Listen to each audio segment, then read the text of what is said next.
What up? What up? Hello, everybody. We are back. We are back. We had something happen this weekend. Something pretty cool happened this weekend, actually. You might have heard of it. There was one. Oop, let's get us some cool soundtrack. We're gonna play some Escaluda 2 Black Label soundtrack. I always liked Escaluda 2 original better until I heard the Cesare fight soundtrack. I'm like, wait a minute, let's look a bit more at this. We're gonna have that going. Yo, what up, Agus? What up, what up? Oh, we are back. It was super fun. I saw a lot of familiar faces. Both here and there. Yo, Kirby, I saw your message like 2 seconds before I 2 seconds before I hit live. I'm like, oh shit. I'll respond in a sec. Oh man, we're gonna talk a lot of Slam. We're gonna talk a lot of stuff. It's gonna be fun. And we're gonna have a special guest on in a little bit. It should be cool. What up, everybody? Yo, thanks. What's up, all you guys? Thank you very much. It's funny, I didn't sign up for commentary, but I just kind of popped in places that it worked.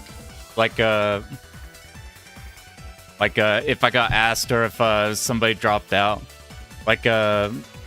I wasn't planning on doing the DOJ white label commentary, but some stuff had to shift. I'm like, oh, I guess I could do DOJ. I'm like, oh yeah, we know that game. We could do some stuff on there. That run was so cool. There's a lot. We're gonna talk about a lot of stuff. We're gonna talk about a lot of things. It's gonna be fantastic. What up, Matic Malcolm, Power Steel, Psychromancer, formerly known as the Man in the Stars, Kirby, Sinkef, Chiba, Ultima, Matt, Marks, Matic. Thank you guys for popping in. Oh man. Yeah, so let's start here. Well, you almost insisted on not resetting. I guess I could have reset at on stage 6, but I'm like, it's a stage 6 boss. And like you kind of are expected to die one time in loop 1, just because that final boss is probably gonna kill you anyway. I was trying to noob through your DOJ run last year. If we gotta, I still need to update that shit. I feel like we got so much better DOJ stuff to do. So thanks for watching the run. Hopefully Slam was cool. You know, it's funny. So we're in person and it's awesome. Except because they're so busy and running around and doing fun stuff, I still gotta see all the runs. So I gotta catch up. Now that I got home from Slam, I can finally watch some Shmup Slam. There are so many. The ones I caught are awesome. Is that your personal arcade? The one behind me or the one in the picture?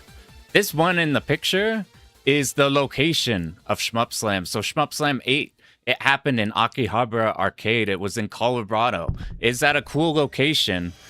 And not only is it at a cool location, but they're like expanding next door. They're like moving everything so they could put more cabs because they have so many PCBs. They were swapping them out like nonstop multiple times a day for all the days we were there. I wanted to show off what it kind of looked like. You kind of could see in the background there. Oh, behind me. Yeah, this is what I got. I got these two. It's a Velix L. It's a Velix FC with like whatever panel has like the red top. I don't think that was the one on there. And then I want to figure out how to fit back here. I think I can figure out how to squeeze. I have a MVS 2-slot American cab. But shit's fucking big. You see the space behind this red right here where my arm is? That will be... American cabs are way wider. And it's a CRT cab. We'll figure it out, though. Yo, what up, you guys? Yo, what up, what up, Game Boy Guru? Dude, so Game Boy was the GOAT because I had to commentate really late. I commentated Ketsui. And everybody wanted to go sleep because shit was late. So I'm like, I'll probably just have to Uber home. And a Game Boy stayed the entire time to grab me. Actually, so did Kirby. I'm like, you guys are the GOATs. Yo, what up, Morris? I stole your shit for my thumbnail. Get your shit stolen before you can even edit it. It's already being taken. We fucking got him. We got him. Yeah, Game Boy Guru did Kaikon. It's like, he did really well on that one. That one was really fun to watch because I, like, don't know much about Kaikon at all. I don't know Jack on there.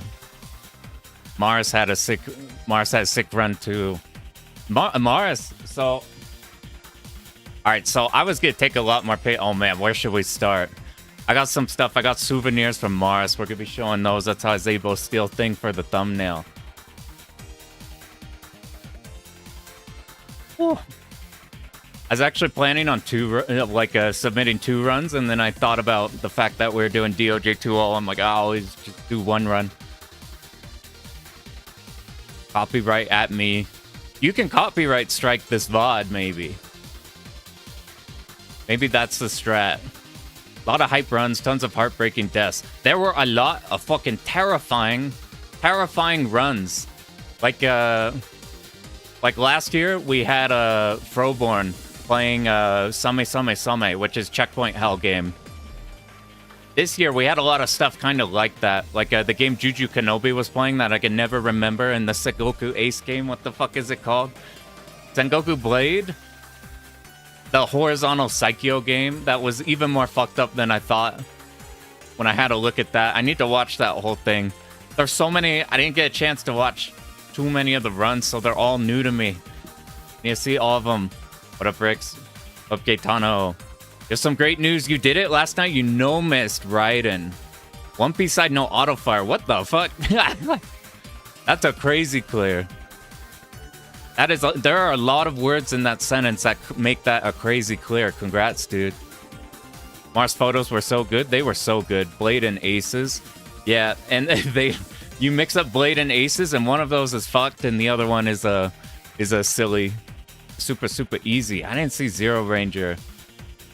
I got a bit Blue Revolver. Saidaojo was not okay. That shit was unbelievable. You saw Metal Slug 3. That one I want to see. I'm not sure what the result of that one was. I saw bits and pieces of it. What up, everybody? Well, let's see. Where should we start? Let's start with the arcade, because this arcade location is really fucking cool. So this arcade is effectively like 2 halves. And one half is like, let's see. Let's do... I didn't take too many photos because whenever Mars comes out with photos, they're going to be sick as hell. Let's do this. So this is one half of the arcade. Exceed 2. I missed Exceed 2. I need to see that. Being at the venue is easy to miss runs. All the arcade games plus talking to people. Yeah. Yeah, IRL, it's super cool. It's like if you've been to a fighting game tournament, it's basically that. Everybody chilling, playing the games here, getting drinks, running out for food, watching each other's runs, practicing for your runs. It's super cool.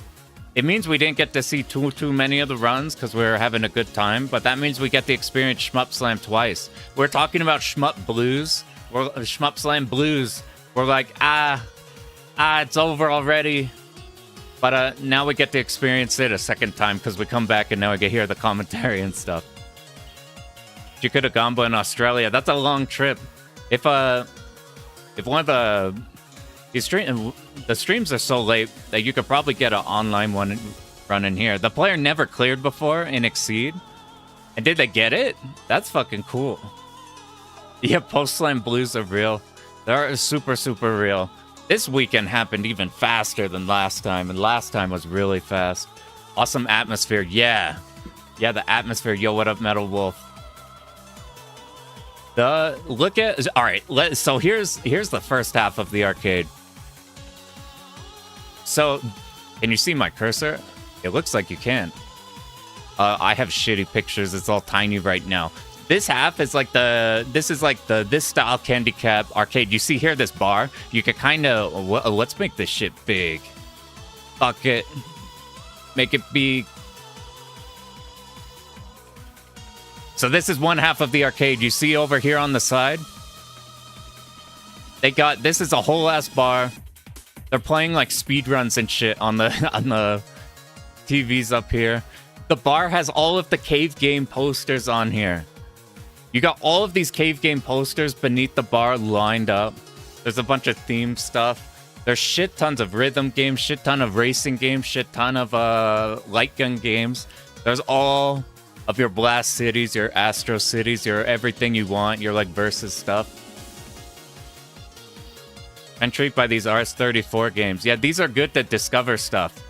Like, there are a lot of players playing games that were like never heard of kind of games. Like if you ever see like M Night did a run. Like a M Night will pull out something you've never seen before. Yeah, table flip game, you see this? You get 1 quarter and there's a physical table there and you gotta flip it and you just violently launch an enormous table of dishware or everything and try to just cause havoc as much as you can. PGM on Mister, I didn't know about that till I came over. That and CPS 3, so like all the Third Strike TOs just like rejoiced. I got to play some Third Strike, I got my ass beat. I haven't heard of that Namco cabinet. I'm only familiar with the Noirs. You see Ghouls and Ghosts, you see correctly. They were swapping these out non-stop. At one point we had like a Neo Geo cab on here with a bunch of them. They're swapping things. What games can I remember off the spot? There's like Giga Wing 2, Radiant Silver Gun. We had DOJ Black Label. I'm not sure. We had Futari Black Label. There was oh man, let's try to remember all of them. There's Prehistoric Isle 2. We had what is the other Neo? There was Blazing Star. There was, I'm trying to remember all the Neo Geo games. I can't get names coming to my head. There was Last Resort. There was the NMK one on Neo Geo that I love. It's my favorite NMK. I can't remember what it is. Yep, you're right. There was Death Smiles. Yeah, Third Strike on Mister. It's crazy. You can see here there's Pro Gear. There's what do you call first game from I can never remember names when I need to. I only can do that if we're playing the Shmup Stage 1 quiz. Fuck. It's not Under Defeat. What's the shit they made earlier? The first game, Border Down. I was about to say, what's the game where you border down? It's Border. Yeah, Z-Blade. Yeah, Z-Blade, you got there. There was Z-Blade. There's Project Neon. That's modern Neo Geo game, right? There's that one. There was Mushi Pork. There's a whole bunch. There's in the other arcade. We'll show more. There's like Crimson Clover. There's Ikaruga. There was there was so much. Does Table Flip have a scoring system? It does. I don't know what the game's called, but if you look up Japanese arcade table flipping, you're almost certainly gonna find it. Is Oz NZ classic? I need to look that up. I'm not familiar with it. Oh, there's got to be more. They're constantly swapping out games like crazy. Oh, there was a Akai Katana arcade. There were so many. And there were a lot, and then they kept dipping them and swapping them. Yeah, there's Death Smiles. I think there's Mega Black Label? I can't remember. I didn't play that one yet. What's your favorite joystick? I'll talk about that, actually. We have a story about that. You had the high score on Z-Blade Cab on Sunday, despite... Hell yeah. That's one. That's my favorite NMK game. I haven't cleared it. I want to clear it. That game's so good. It's so good. The soundtrack is incredible. We have Escaluda 2 soundtrack. I think the Z-Blade person went on to do Escaluda 1 and a bunch of other stuff. You have to remember, I'm not too certain on mine. Yeah, Futari Black Label. Oh yeah, they had Esperade there. Yeah, Mars Matrix, I forgot about that. Giga Wing 2. I was telling Mars, I'm like, you better not play on the Giga Wing 2 cabinet before then going to play on stream. It'd be weird. Yeah, Raiden 3. Trouble Witches. Yeah, I'm starting to remember. There's so many. There's so many. D-Rev, what up, B-True-Beat? I appreciate it. Commentary. Commentary was cool. I got to commentate 3 games. I'll go into that a bit, too. We gotta... Yo, what up, Fox? Yeah, there's so many. I barely played any of them. I'm like, there was too much good stuff.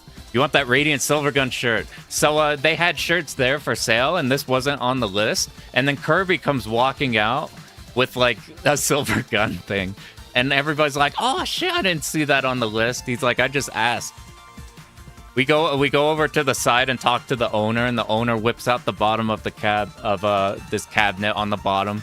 has like 4 secret Radiant Silvergun shirts. Kirby on his own sold like a shit ton of Radiant Silvergun shirts that weren't even listed there. He like all day Kirby was giving the owner a service.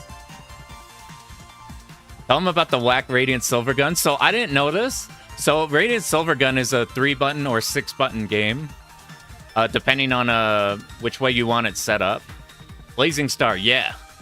Bonus, bonus, bonus.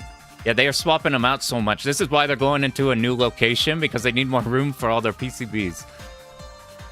Hey, appreciate. Yeah, Cave Hockey Jersey, that one. I think they're selling that one. Yeah, they had Cannon Spike. And not even including the shmups, there was so many. There's so many. There's some shmup cabs, and visit the round one, see if they staged any. My round one doesn't have any. It's got all the rhythm game stuff, but don't got any. Radiant Silvergun 3-button game, 6-button game. What I didn't know is that if you play the American version of Radiant Silvergun, because American cabs are 2 buttons, there's a 2-button version of Radiant Silvergun. I never knew this. And you have a buffed shot. You have your spread button that shoots your Totsujin spreads. Now shoots downwards also. Your Totsujin, your spread, you don't have access to homing, but your spread shoots down. I'm super curious. Can you watch the reruns? So it's on Electric Underground on YouTube, and whenever you go at the top and there's like videos and shorts and whatever, there's live, and all the VODs are there. Yeah, I never knew it could be that.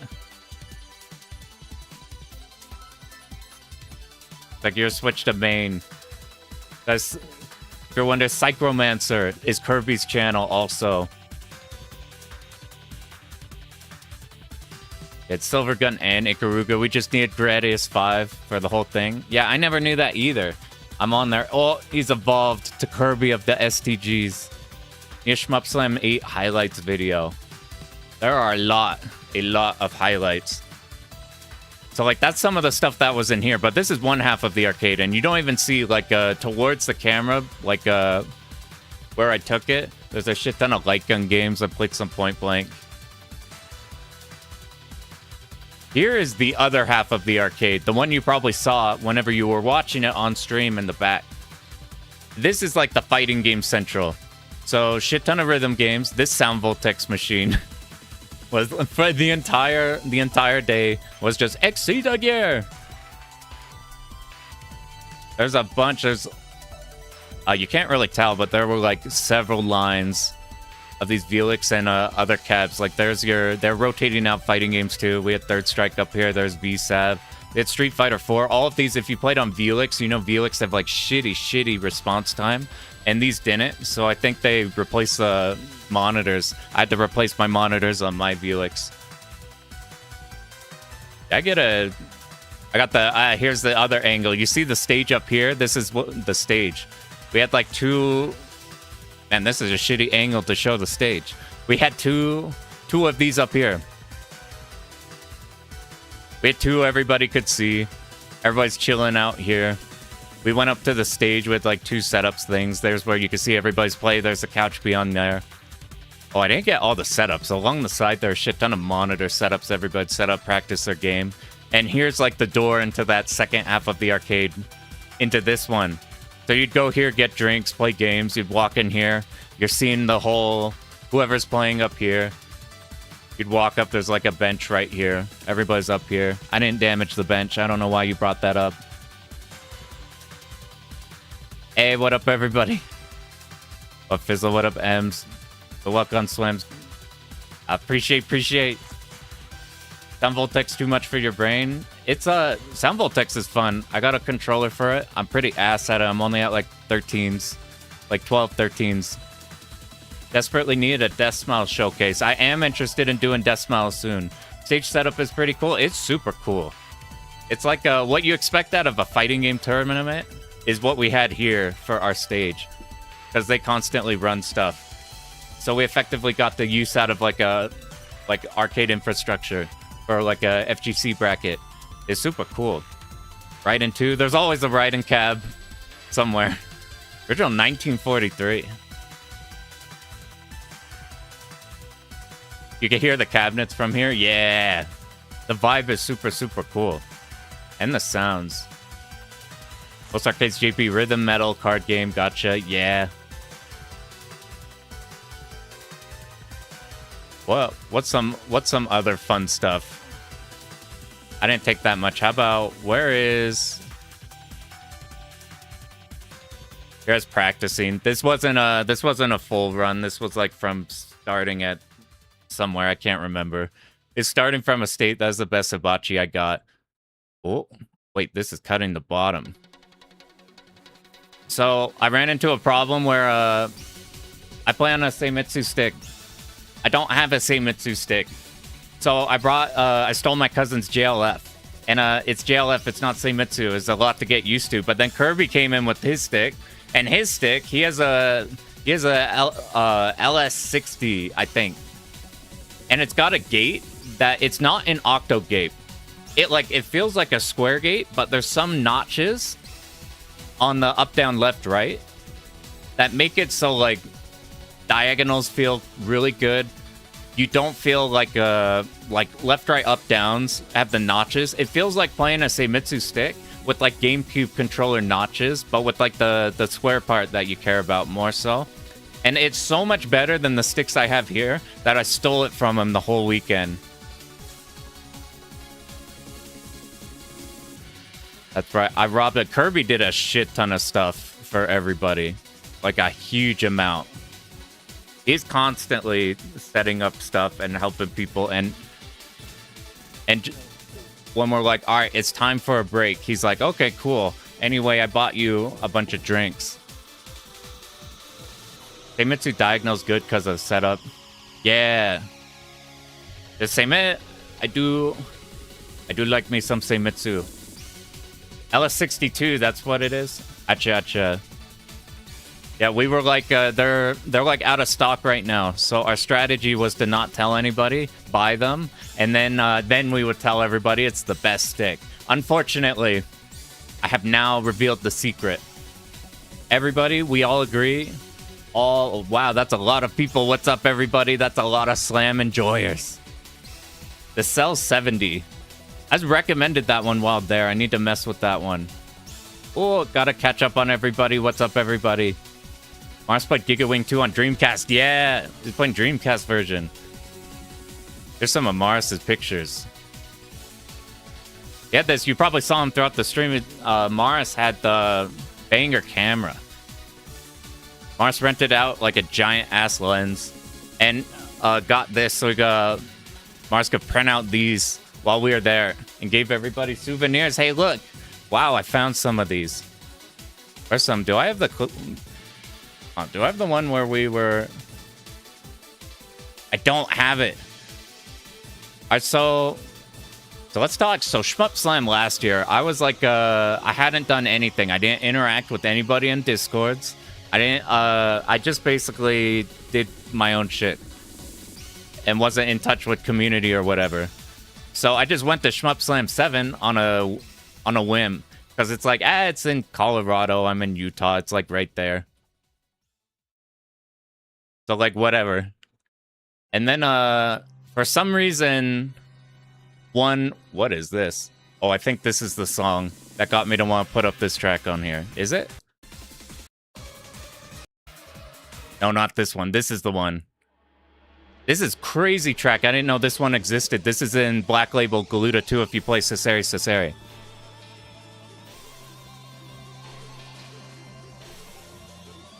So Slam 7 as just existing, and it's easy to talk to people that you don't know, because everybody's there for shmups. You just go like, yo, what up, you playing a game? Well, when you got your stream, you talk about shmups. It's sick as fuck. And then Mark volunteered to help me commentate, because I was commentating solo and I was playing Dodonpachi. Everybody loves some Dodonpachi. I was playing Daijo Black Label last year. Well, we found out that the way that Dr. Tan and Mark drove to get to Colorado is literally the pathway that I'm on. So they're just like, all right, we'll road trip this time. And then shortly, like a month before Shmup Slam, Kirby's like, oh, I'm also immediately next to you. So we got a 4-man crew. I don't have the picture. We were playing like Kirby brought in 2 DSs with Ketsui DS, where you have to do the boss rush mode with Doom. You have to beat Doom a bunch of times, and it gets harder and harder. What Calamity? What up? We got to catch. Was a Shrine Maiden. That is one Reimu Akure. What Mars Quizzo? Had to practice your game last minute. Oh yeah, yeah. Mars Quizzo popped in there for Hazelnut. I have a Hazelnut story. Look at that. We got a lot to talk about. Was there R-Type? There was not R-Type. There was Last Resort though. And on stream, the very, very last game was what do you call it? Polestar. Also then Denver. I am too. It's crazy. This is an absurd setup. What do you play on RetroArch?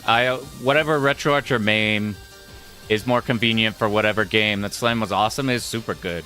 Square gates feel so weird. I went from Octo. I got my first Square Stick. I hated Square. I got Octo Gate, and by the time I got the Octo Gate, I liked Square so much that I put it in and I hated it.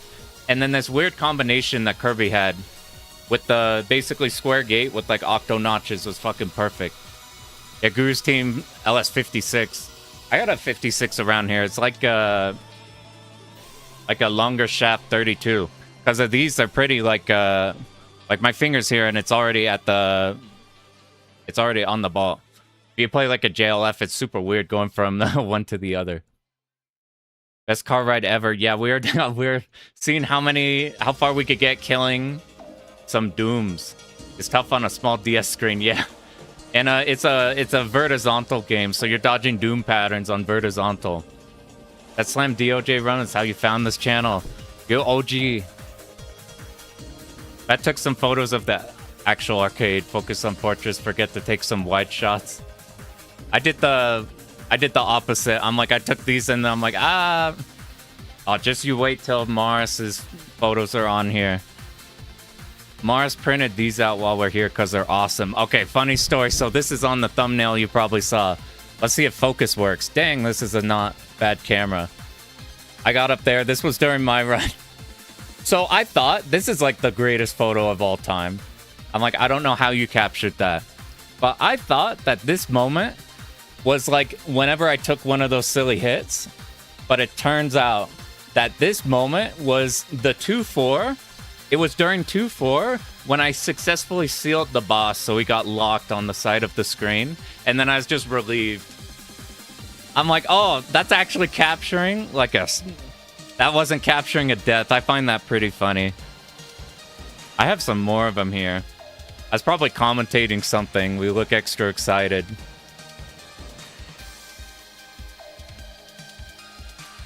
We got another good one. I got to commentate with Mark a few times. I think this was during the DOJ co-op run. I believe it's during that. I don't know how you... So last year, Morris doesn't have any pictures of himself because they're the cameraman. So nobody had pictures of Morris. So Morris taught me how to use the camera real quick, and I broke all the settings. But I got to try out like a super high-powered camera. It's really, really cool. Here's another one. I wonder what game this was during. We're commentating something.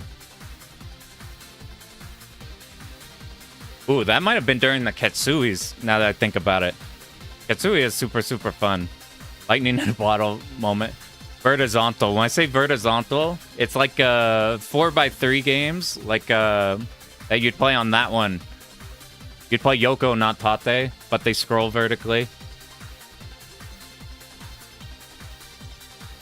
Those were like the initial ones Mars had, and Mars was giving out pictures of everybody who they were in. It's super, super cool. Of Ketsui. Ketsui's great. We got a lot of Ketsui. We got a Ketsui on each day. Yeah, it does. It's like extremely high quality. those instant ones. It's super cool. Can't wait to get the whole set edited. I'm super excited because the last years were crazy good. And then we kept seeing these, and these were awesome. These smaller bat tops. I've seen the much smaller ones. I wonder if I have any around. They're like, if you want an example, fucking like, there do exist like smaller, smaller bat tops, but like not attached to this. You can get like really small ones compared to the normal ones you'd get by default. There's no Radiant Silvergun. No, there was Radiant Silvergun Cab. Not one that was running on there. There was a Slam. I think Mark ran Silvergun on a Slam. I thought about Silvergun playing with the sword only would be a really cool one. All those time. Bat top for life. I've been thinking about messing with these. Because I have ball top and sometimes I fall off the top and have to re-grab it. To try like a bullet or something is something I'm most interested in right now. No treasure this year. That's crazy, actually. I already have ideas on what I'd want to do next year. Oh, we got a lot of shmups to learn. We got a lot of stuff. All right, we got the track I really cared about. We need a new soundtrack. You know what? You can never go wrong with the goats. You can never go wrong with one of the best soundtracks in shmups.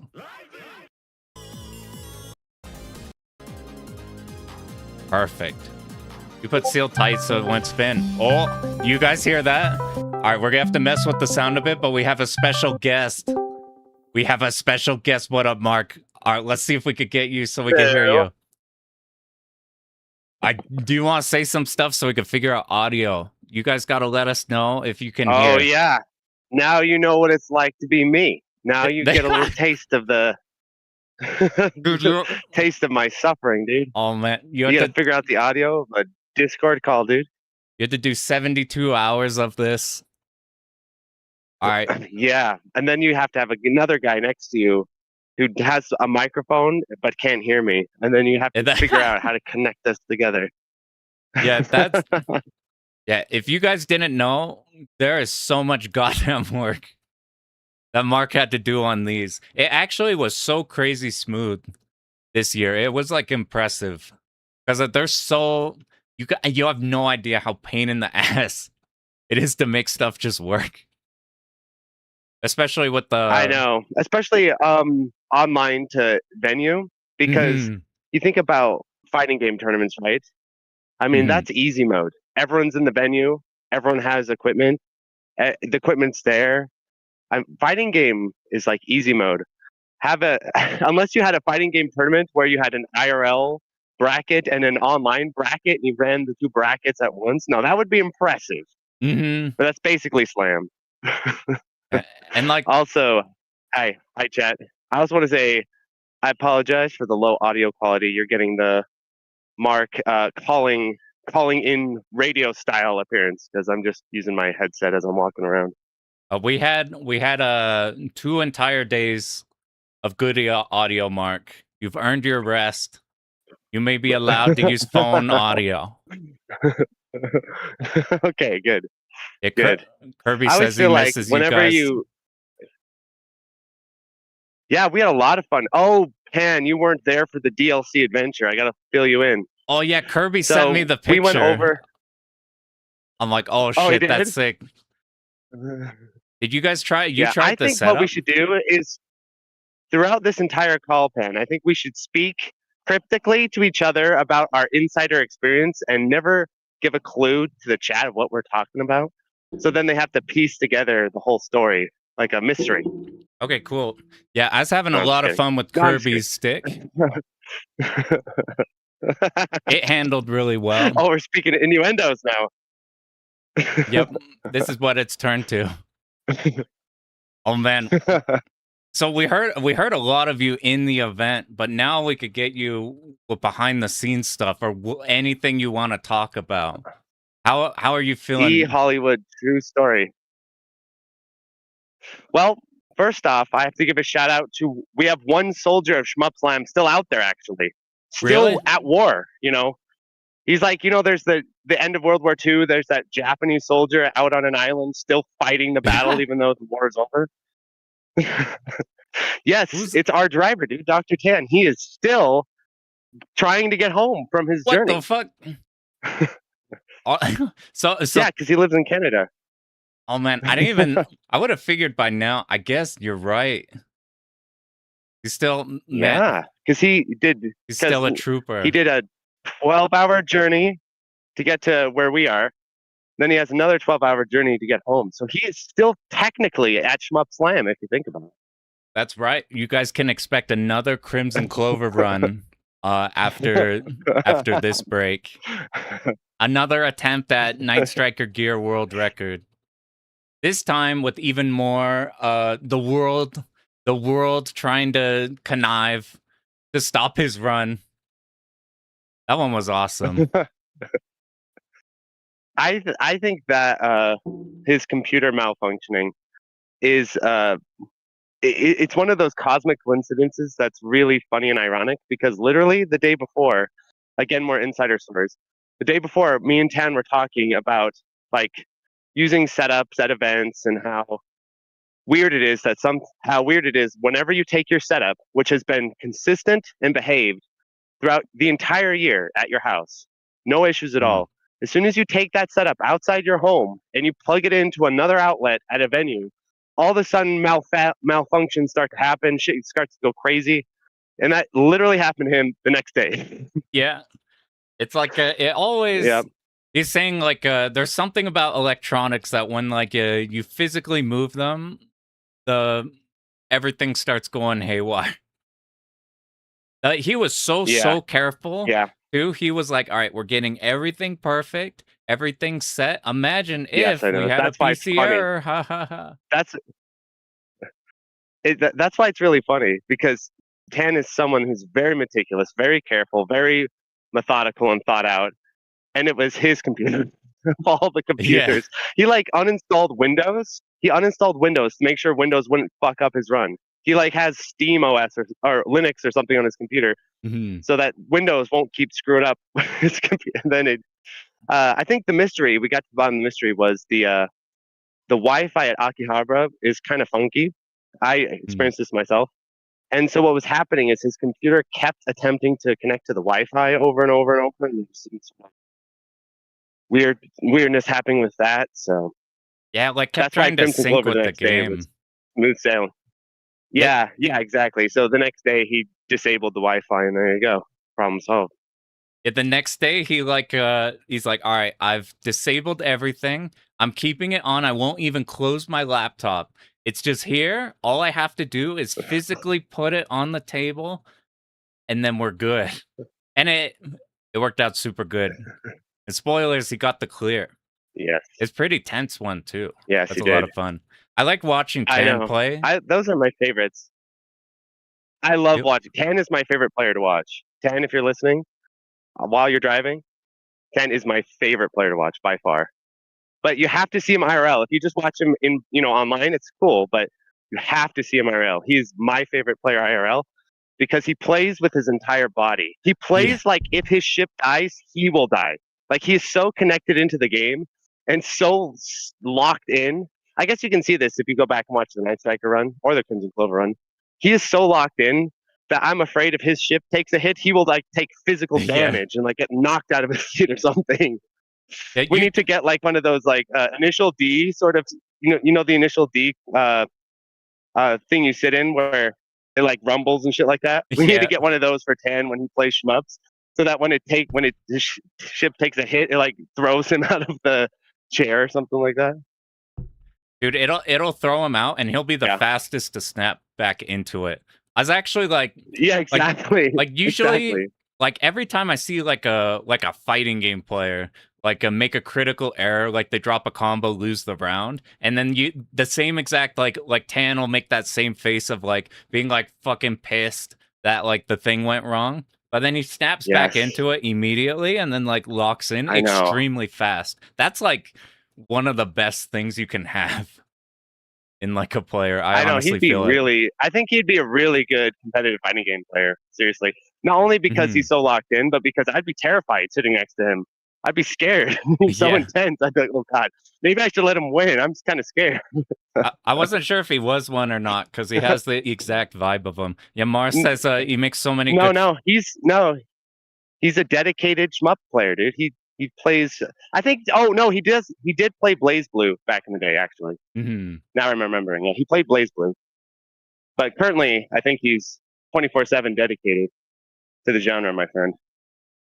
And he like what? So he's the exact opposite player as I am. So like I drill all. He does not look at any replays. He needs to That's himself right. figure out everything. It's insane because it's not like I'll figure out my own way to get through the game and then oh we did it. We made our own pathway through. He's like doing score shit, really fucking high score shit on his own. I know. Well, you know what's interesting about that though is think about his world record in Night Striker gear. That's a perfect example because there is no replays really of that Mm-hmm. game. There's like hardly any, and they're not really that highly optimized scoring wise. And so for a player like himself, that's like perfect because he can trailblaze that scoring route because that's what he does just naturally.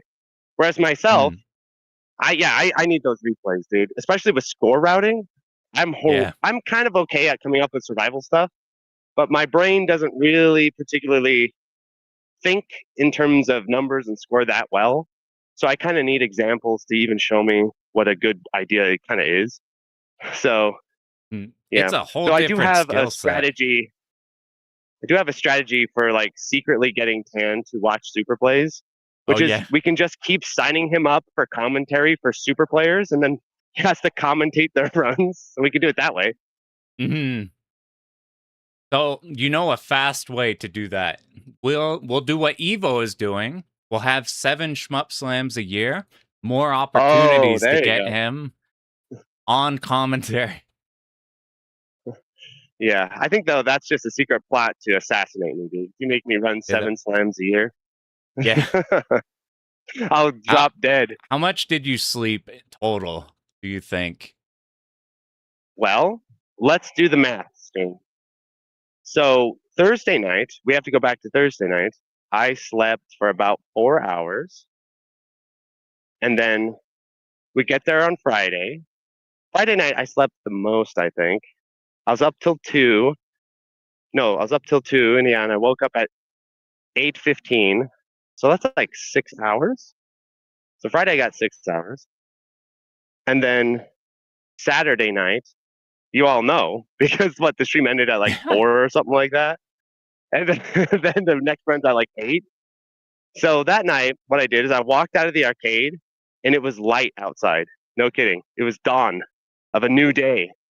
Mhm. So I walked back to the Airbnb, and I did what I would call a power rest. I wouldn't call it sleeping necessarily, because I knew if I laid down to try to sleep, it'd be devastating for Slam. Who knows what would happen?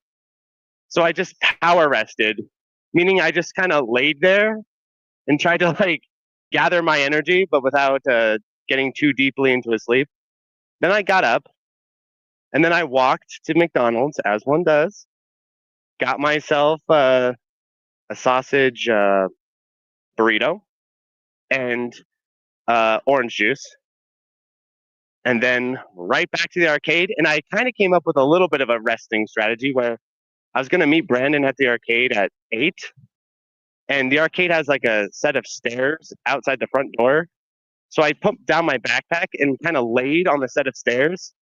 And I was like, well, even if I fall asleep, Brandon will find me laying in front of the arcade. So I just kind of laid there on the stairs with my eyes closed. The most relaxed I was that whole morning. I was like, Brandon will find me. It'll be okay.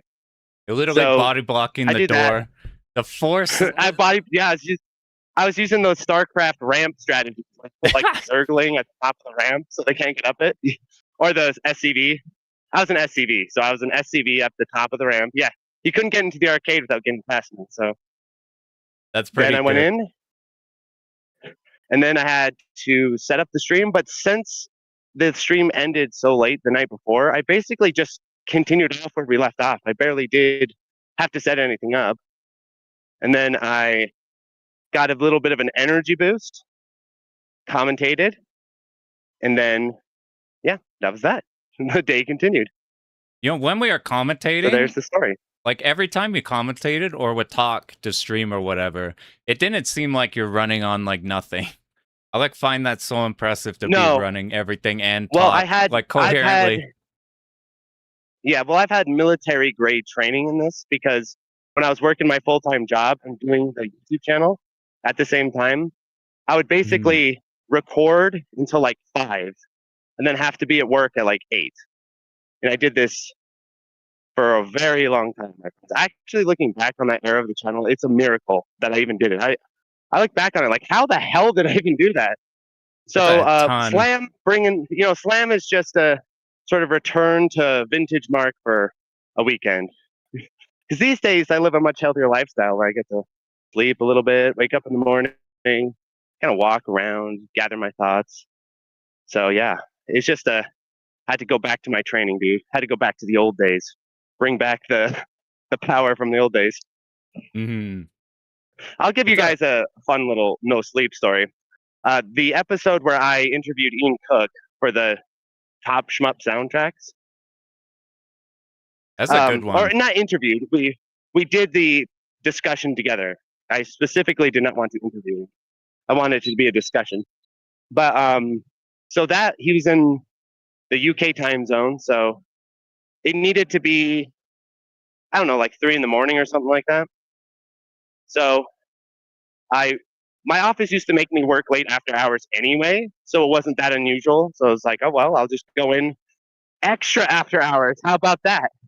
And recorded with him at like 3 till 7, 3 till 7, something like that.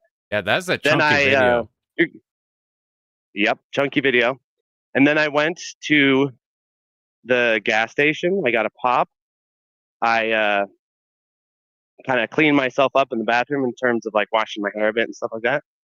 Then I went back into my office, sat at my desk. The doors opened, and my employers and fellow coworkers were very impressed by my earliness to today's work. And I was like, oh yeah, well, I thought I'd come in early today. Them not knowing I'd been there since 3 a.m. So I've done this quite a few times over the years. I don't think Slam 7 was particularly different. I think Slam 7 was similar. Similar in like you're doing like an absolutely absurd amount of stuff. You're like running the stream, making sure like like rounding up everybody. Like, get your ass over here, you got to stream. Getting like the commentators, well, actually, or if like this anything year, I will say this year, the players kind of rounded themselves up, which was really nice. They kind of just appeared when I needed them, like I summoned them, dude. Like Dark Souls summons. I'd turn around, I'd be like, "Where's Pan?" And you're just there. I'm like, "There he is." I'm like, "Where's Tan?" Oh, there he is. Where's Maris? Oh, there's Maris. Like pretty much everyone appeared when I needed them to appear. I didn't have to search for anyone really. We were that in sync. The Shmup Slam mind hive was connected. They knew when they needed to appear, and we were so mind hive connected that I'd be like, "Man, I wish I had a sandwich." And bam, a sandwich would appear. Yeah. It was amazing. We're trying to every time we went out for food, we were trying to like snag something. We'd have somebody ferry back a meal. Yeah, I thought that was really kind actually that people were doing that, because when I get into slam mode, I wouldn't eat, or do anything until the mission's complete, basically. Yeah, it's like non-stop. What's funny is, and what's funny is every time, and if you see me on the stream camera or see me in photos and stuff, you'll notice I'm wearing this headset, the very headset I'm speaking to you on, actually. Like I'm a air traffic controller or something like that, with the headphones and the mic on it. And the reason why I'm doing that is because throughout Slam, I'm listening to every single run at all times, just to make sure to catch any kind of issues with the stream or whatever. And that sounds like kind of ridiculous overkill. And I was like, is this really necessary? So there was one run where I was like, okay, I'm just gonna take a little breaky break. You know, the run's going, everything level's looking good. So take a little break. I'm gonna go walk around outside, take like a good 15, 20 minutes. I get outside, and I monitor the chat too, just to make sure. I'm monitoring the chat to see if there's any sort of technical issues. I look down at the chat, it's like, you know, like this, the top of the screen cut off or something. I'm like, oh, well, here we go. So, yeah. If you see me at Slam and you're wondering why am I constantly looking over at the walls, because the walls have the stream up on them, just making sure everything's behaving. Mm-hmm. Yeah, I'm not joking when I say Mark did everything. So, like, every time you'd be not, like, I'd be terrified to not be, like, immediately within the vicinity of the stream computer in case, like, any audio or video Yeah. or, like, a stream goes down or something. It's like, oh, shit. Yeah, or there's malfunctions with equipment or something like that. Yeah, I'm like the tech, the TO. Okay, let's do it. I'm like the tech, the TO, the stream runner, the scheduler. Napcat is the online coordinator. So there is actually an online coordinator. So I don't have to do that. So that's a huge help. A big shout out. Everyone, I want to emphasize, everyone at the event really helps as much as they can. So players summon themselves, players make food appear. People bring me like cords and equipment when I need it. Like I lift my hand and they come flying into my hand. So yeah, I feel like I actually get way more support, but it's like kind of this more like organic support rather than like everyone has like official job titles or something like that. It's like a sort of, I get a lot of, like Tan, for example, transports my ass to Slam every year. That's a huge relief. So I don't have to worry about scheduling flights or anything like that. That's because So huge. we see all the stuff you're doing. I'm like, holy shit, you're doing a lot. I better get my ass there on time and have it there so it's like it's just going smooth. I'm like, that's how I felt every time as a player.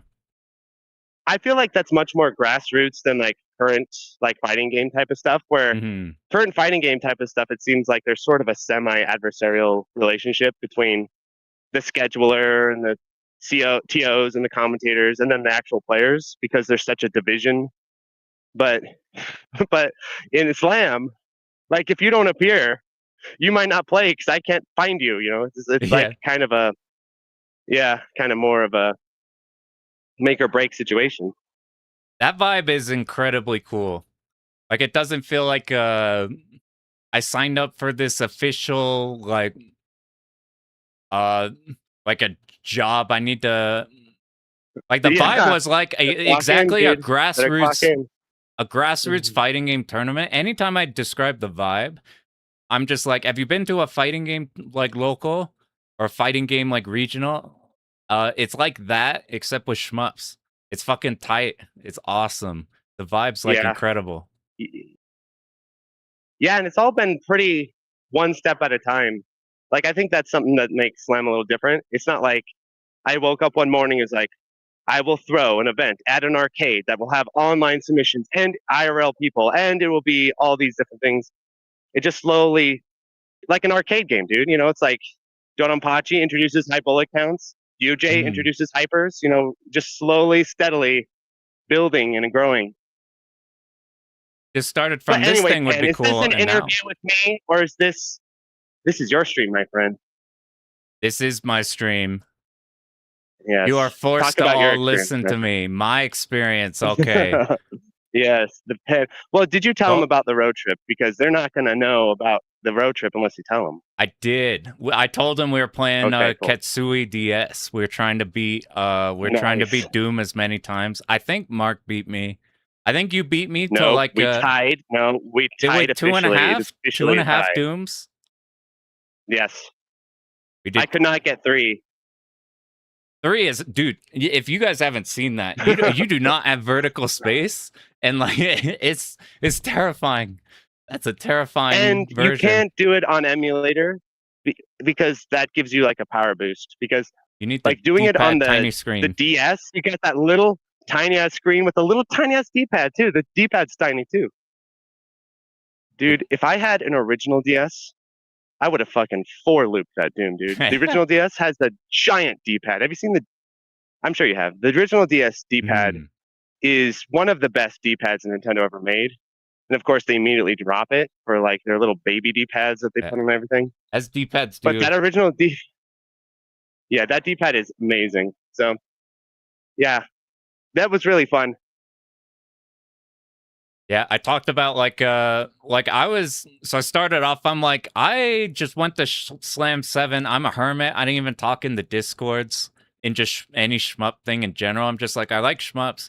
I'll just go there. For some reason, you were like, oh, hey, That's you're doing usually everyone's DOJ? I'll first help year, though. out. Mm-hmm. That's usually everyone's first years. Everyone's first year at Slam, you kind of just, unless you're already kind of established and talk to people, but everyone's first year, there's a lot of people who just, that's what's cool about shmups, though. It's like people can just appear that you never knew existed, which is really cool. And it's so easy to meet them, too, because it's like, we're here for shmups. It's like, yo, what up? What do you play? Are you playing on stream? Are you commentating? What do you do? And it's so easy, and you meet friends instantly. It's so sick. I like I went from extreme hermit to, oh, these guys are cool. I'll like try reaching out more, and that kickstarted this entire channel. It was all because of those slam runs. That was like the massive inspiration, and now everybody's stuck with me. You're stuck with me for Slam forever now. No, it was your destiny. I could tell, not to be too new agey, but I could tell when you appeared at Slam and you started like playing DOJ and stuff. I was like, yeah, this guy's legit. Like you can just tell instantly. I call it like a super player sense. I'm really good at this, I think. I can usually same with Kiwi, same with Moglar. Like you can just sense someone is a super player pretty quickly, even if they're kind of new to the genre. Just the way you kind of bypass a lot of the initial hurdles that many of us struggle with. You just bypass that shit. You're like, yeah, there's a super player inside this person. You can tell. Well, I appreciate that. Well, at least be a super player of bitch runs, of survival runs. That's the end goal. Actually, speaking of that, I've been no. looking at a lot of score stuff. What's going to happen, I'll predict the future, is that Pan is going to become so accomplished. Oh, dog's attacking me. Pan is going to become so accomplished at survival runs, which I think is the natural progression. It should be you focus on survival, you get that really established, and you will just naturally start to score. It'll just start happening. You'll just start getting big old scores because you're like, well, while I'm at it, I guess I'll score. You know, that's exactly what's going to happen. Actually, I think, I could be wrong, but a lot of the best players I've noticed kind of go around that path. Where I've noticed other players who, that's not always the case though, because there are players who come in to immediately score and succeed, and that's also really impressive. But a lot of players I've known who come in and they're like, all right, I'm going to focus on scoring full on. Like that's what I'm focusing on. It's a lot. It's like so much all at once that they get trapped in like the score survival sand pit where they're like in stage 1-5 of DOJ and they've been trying to like score or whatever game, and it's hard to put all of the pieces together all at once. I think it's better to kind of do it in passes, right? You lay the foundation of survival like the foundation of a house, and then you build the scoring bricks on top of it, rather than trying to lay the foundation and build the bricks all at once. I think you're right with that, because I jumped into like early on, like I cleared Escluda 1 as my first cave game, and then I jumped into trying to copy world record route of Escluda 2, and I never made it like past stage 2 pretty much. It was too much. Yeah, because it's But then you do like go ahead. Like it's exactly what you said of you'll just lean into the scoring as it. So we did a Mushi God mode recently, and I was just gonna do a route because you have to no miss the game to see Spirit Larsa. I was like, I'll literally do the route that doesn't even hit the second score extend, and it was like the score system you wanted to do so badly. It's same thing with Ketsui. that you just naturally want to do it so badly that I ended up swapping completely to like a half scoring route that like was scoring like way more than we ever needed to like get that run in. That could definitely happen. Yeah, it's going to happen very organically, I think. Yeah, I think so. I keep hoping it happens to me someday, chat. I'm like, With come that. on. When will this moth become, or when will this caterpie become a butterfree, dude? When it's going to happen? You're like one. But I actually think if I kept playing Ket, if I kept at Ket, yeah, I think it would happen because even during my kind of a multi grind, 1-1 and 1-2 get really boring.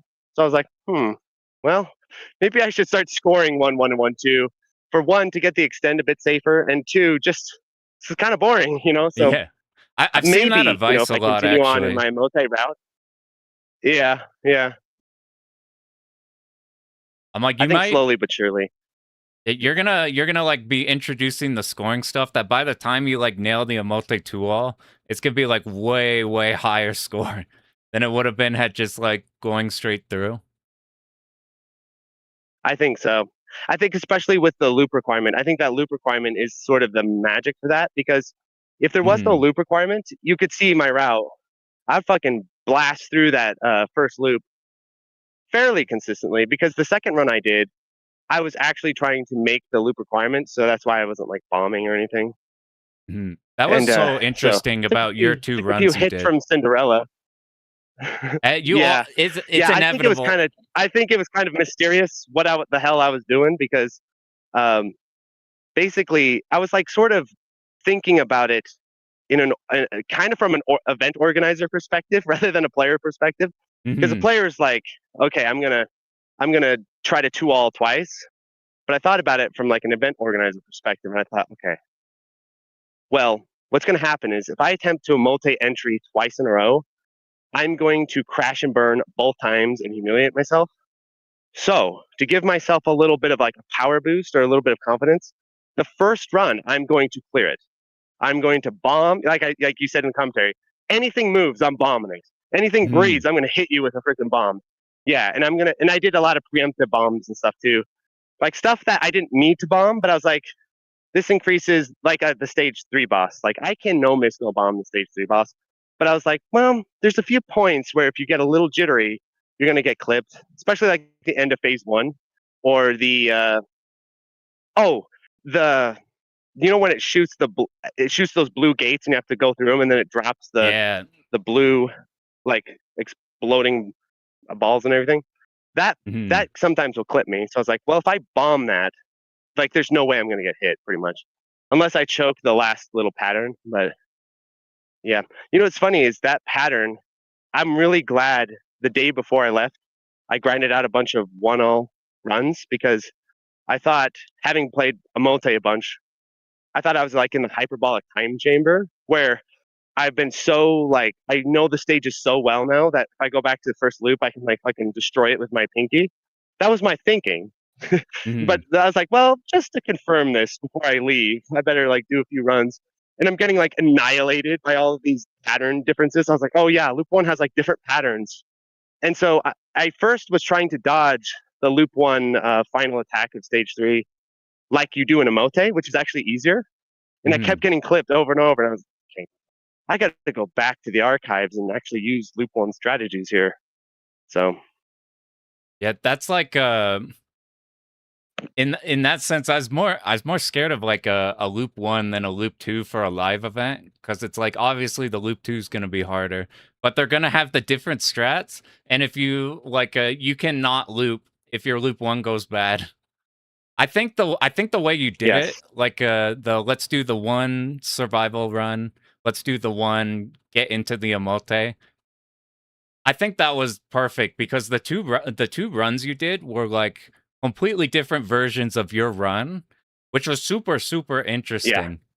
It it was far more interesting than if you just ran back the same run but like attempt 2. And having a we yeah. got Well, Loogie there, I see that you. that could have happened, and that could have. See, I was playing the odds here because that actually could have happened if I died in the first round.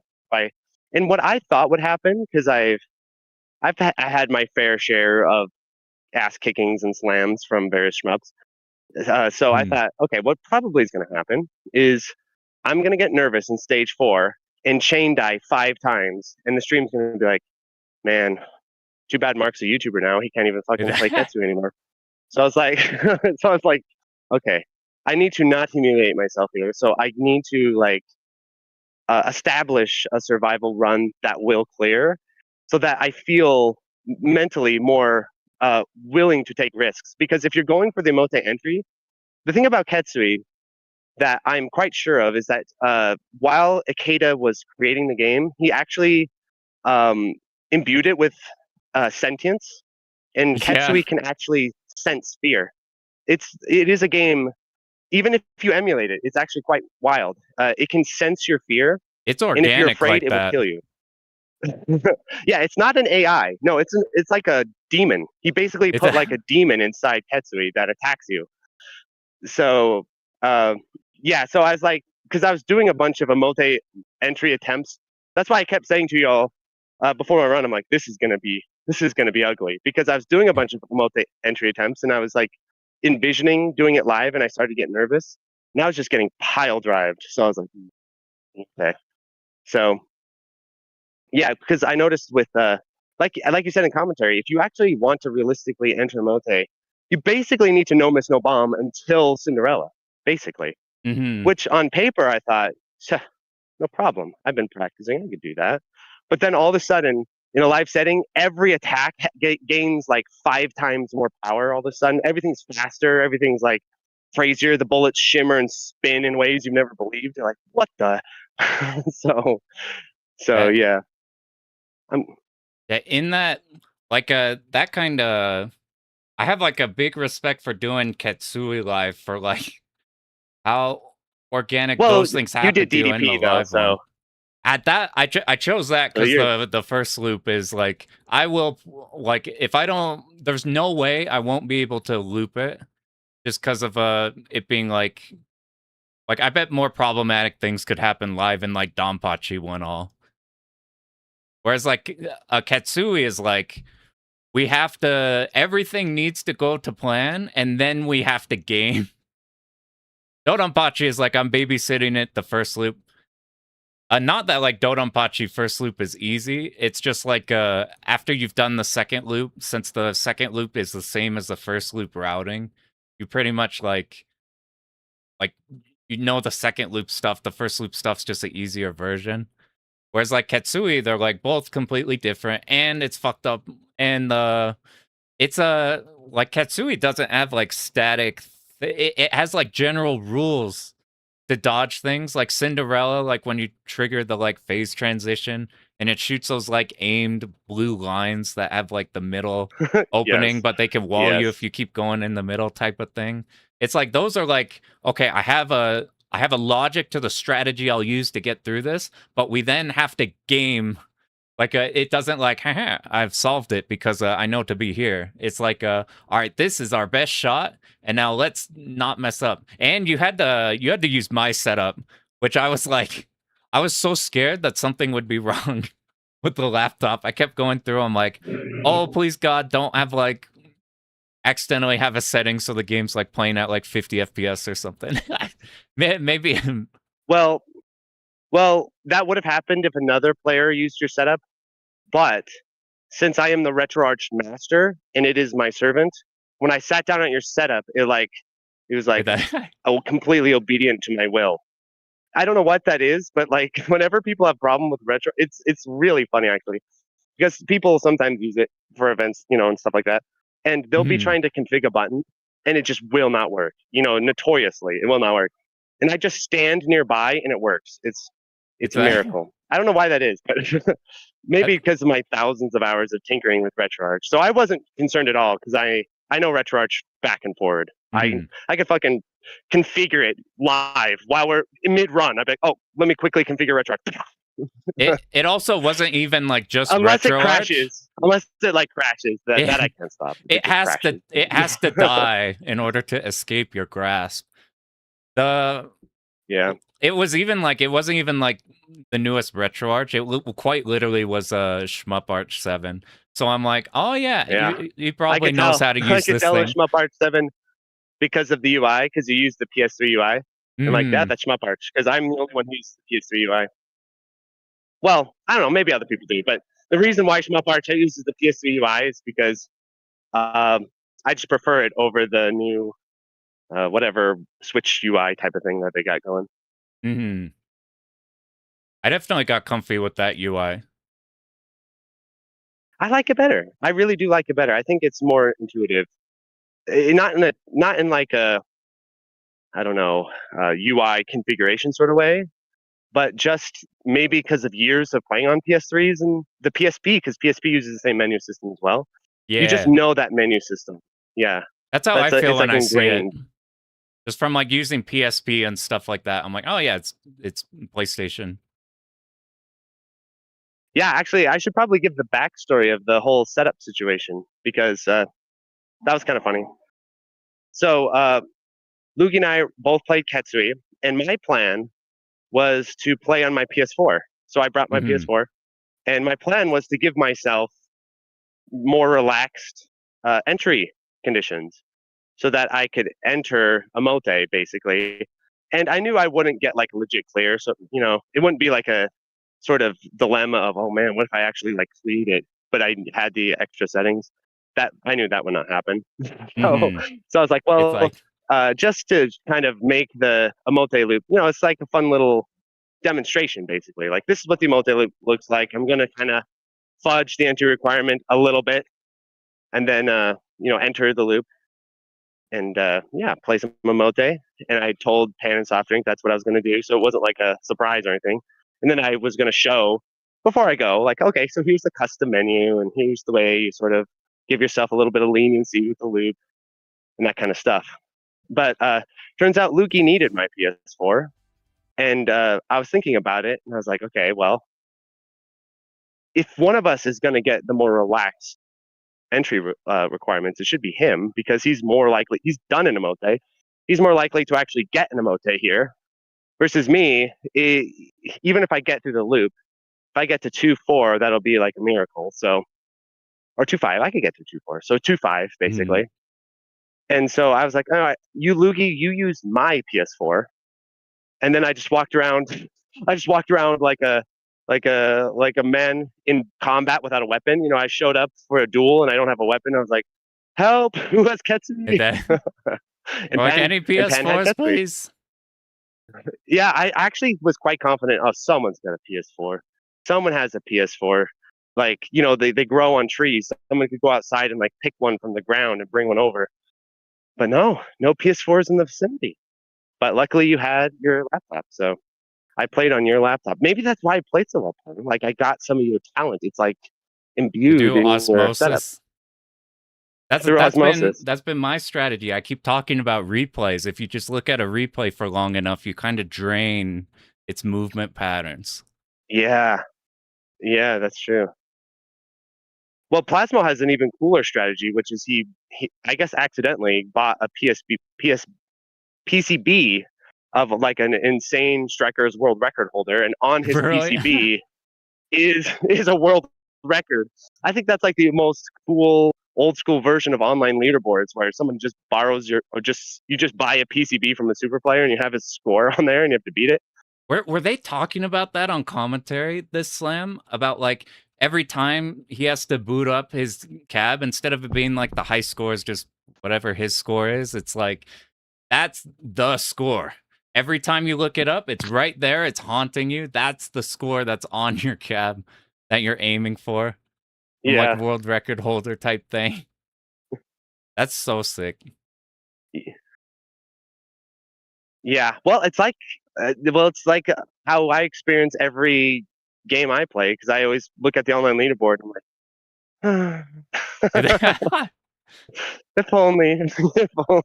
I had one day, dude. I had one day of beauty. I was the top of the leaderboard for one day in one game, and you're not going to believe which one it was. You're going to laugh. What'd you get? It was Under Defeat, dude. Under Defeat? I was the top score on Under Defeat, because it just came out. Like, literally, like the second it came out, I like got the score. I was like, yeah. Like, screenshot that shit. You're like, bam. Electric Underground. I think it was. Top or was one. I? Oh my! I may be misremembering. I better double check because I don't know if I was the top scorer or was the top 5 scorer. Ooh, I better double check that. But yeah, it was a top score. I don't know if it was the number one, but I think it was. It was. It is Maybe it cool wasn't. being the first I because think it was though. people rush for that. They're like, the moment they see a release Yeah, with a high score list, they're like, I want to be on there like ASAP. So that's sick yeah. regardless. Well, it only happened because Jamers took his time to get the release. I'm assuming because there was no Jamers score. So it's like, there's hope. I have hope as long as I sabotage Jamers from playing the game. I could get this. I could get this. I'm Everybody's pretty like, sure it is was he number one. playing? All right, I'm going I'll in. have to go through it. It might be top 5, but I'll have to double check. I think it was number one and I did screenshot it somewhere, so I do think I have the screenshot. But it might be I look at it and it's like top 5 or something. Mm-hmm. I have a really bad memory for this kind of thing because if I ever do well, like I'm like, did I get number one? Why was I so happy? I was happy about something. But I was getting excited, go back, it's anyway, completely off, and then I'm like, well, I just spouted on stream something. Like I was almost certain that Slap Fight was a game that you can do like an exploit at the first boss and then skip half the game. It skips like 20 seconds of the game. I'm like, whoops, I've been saying that a bunch. Yeah. So, Pan. Yes. Let's talk. DDP. DDP. Your experience. Oh man. I've gone on about my experience now. We need the Pan inside story. Oh, the Pan inside story is interesting because oh man, all right, I'm pulling up DDP right here. Here was our run. Oh man, so it took, if you've seen when we first went through this game, I did an 8-hour stream. We, on the very first run, we hit Hibachi in a very clearable position and then ate shit on something silly. And then it took 8 hours of just getting to Hibachi constantly dying over and over until like we did a whole nother stream to clear it. So I'm like, this is by far the hardest game I've done. It's like the hardest to be consistent at. And then we're getting ready for this game and I forget everything. Like quite literally, I got like a no miss of Futari God mode like a few weeks ago. And then I played on the Futari Black Label cab at the arcade and I couldn't remember anything. I game overed really, really fast. And I'm like, well, oh, okay. So I forget things really fast. DDP, I was shocked. Like I could remember like almost everything except for like minor routing details. So I'm like, okay, this is the easiest first loop. We can comfortably loop. Like looping isn't a question. It's just like, will we die once or no? But then problems arise. There's a lot of parts of this game that are very, very like, not like dodging difficulty, but like tiny, tiny details. One Zako here, one Zako there, you baiting a bullet like too high on the screen, too low on the screen, like angles and stuff. So like we remembered most of it, but we have to clean up as many small inconsistencies as possible before Slam. And while doing that, a few days before, I got another 2-all on accident. We got to like Big B with like 3 lives, no bombs, and then just got miracle dodges. So then we grind out more inconsistencies. I'm like, if we could have a miracle run, then like once we grind out problems, we might be able to comfortably live, get to like Hibachi second phase at least, with like, and have a decent fight at it. So like leading up to Slam, playing on my own, I got a couple more. One of them's like fake. I started from like 1-3, but I'm like, whatever. Like we showed that we can do this. We can do it. And then we got up here and we started playing and Mark came up here as our shoulder rub support. Actually, your comment. So, like, I was so locked in on this run. For clarification, no physical shoulder rubs were administered. For clarification. Oh, a lot of moral shoulder rubs, actually. So like, you came up here purely so spiritual, mental. Yeah, and so I remember you asking like, hopefully I didn't like distract you or like tell you something that you would have done or whatever.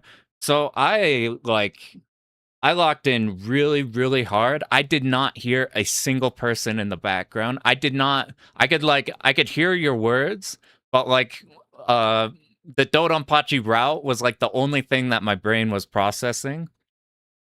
And once we hit loop 2 with one death, we were like, I was like, this isn't the optimal solution, but it'll be okay. We can get through things. And I shut up for a lot of the second loop, and I got to listen back on your commentary, and it's super awesome. Your commentary was great on the second Oh, loop. good. I was like, okay, he's like hard carrying second loop. I can just hard focus on here. I feel like so I play a lot of fighting game tournaments, and one of the things I'm actually proud of is I think I do have really good clutch. Like in situations where I almost certainly should lose, I can like turn it very much around on the other person because they're so eager to kill you. I can like snipe that really fast and take like what should be a guaranteed loss for me into like turn it into all my momentum, win it. I feel really confident in my ability to do that. I'm like not confident in my ability in a lot of things, but clutch is something I feel like I got a grasp of. And then every mistake we made in the second loop was something that I hadn't considered could have happened before. The thing I was worrying about, those tiny micro details, those tiny one take here, whatever, or things that like I forgot to count for. I'm like, we ironed out a lot of stuff, but Donpachi, it's a cruel mistress. So like try not to like freak out because minor things were causing us like massive problems. I was like the most nervous I've ever been. Everybody memes they're like he's stoic iron face, he doesn't blink, doesn't breathe. And in my head I'm like, dear fucking god, I can't move my ship. I'm like, I'm in a shitty resource situation. And I'm like, I thank God Mark is here so I don't have to like talk because I'm already fucking up while not talking, which is like I'm so used to yapping on stream while playing, and now I'm like Yeah. now I'm hard focused and I'm still eating shit. So I was turbo nervous during this. And Well, you know what's funny is you know why I said it a little bit on the stream that my goal with helping you with commentary, because I think your self commentary is very fun, and I've actually hmm, done self commentary a lot over the years.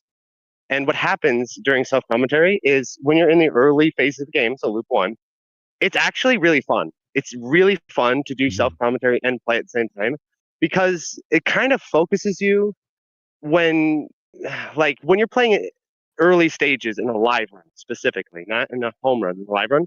What happens is you're not really worried about like the stage you're like 1-2. You're not worried about that, hmm, but you start to mentally get worried about 1-5 while you're in 1-2. So you're like yeah. sitting there. You're not actually present in the stage that you're in. Your brain is off in stage 5 while your hands are in stage 2. And what happens when you do that, and I've done it many times, my friends, is what happens is you start to not see what's in front of you. You start to see, so you start getting hit by the most obvious shit. That's why I even put on my little comment card like headbutting bullets. You should start headbutting shit. It's not even hitting you; you're hitting it. Like the bullet is just trying to go to cross the street and get a gallon of milk, and you're fucking slamming into it. hmm, So, um, so when I found when I did self commentary, the early stages tended to be actually a little bit more for the nerves anyway. It forces you to kind of be present in stage whatever stage you're in. But here's the part. But when you get into the later stages, like so I knew stage 5 basically. yeah. Stage 5 onward, I knew you need to actually focus, but you feel that you need to actually commentate. So what one or two things happen, and both you kind of regret. You either start just talking complete nonsense, you just start babbling nonsense because your brain Hmm, is actually trying to concentrate, and so words just come out of your mouth, and you're just saying a bunch of whatever thing you can come up with. But it's but but it's still kind of taxing your brain and still kind of taking away from focusing. But hmm, it would be bizarre to have a run where the commentary just stops halfway through. So you'll still try to commentate. You'll still try, even though you know you need to focus.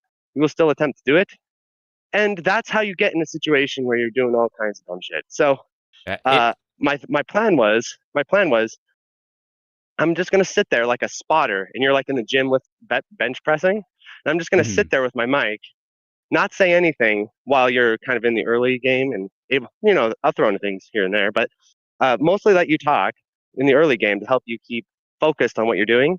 And then as soon as I can sense, okay, he needs to lock in now, then I'll jump in and start talking. And then you'll feel like, okay, I don't have to talk. Mark's talking.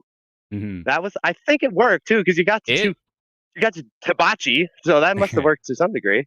It worked like perfectly. Like first loop, I was able to like describe everything, and then every time where it's like I needed to hard focus, you immediately popped in. I didn't even for a moment feel like, oh, I need to talk here or anything. I felt like extremely comfy with like I will talk when I need, like when I want to, and then anytime I like need not to, you were like right there with like good ass commentary.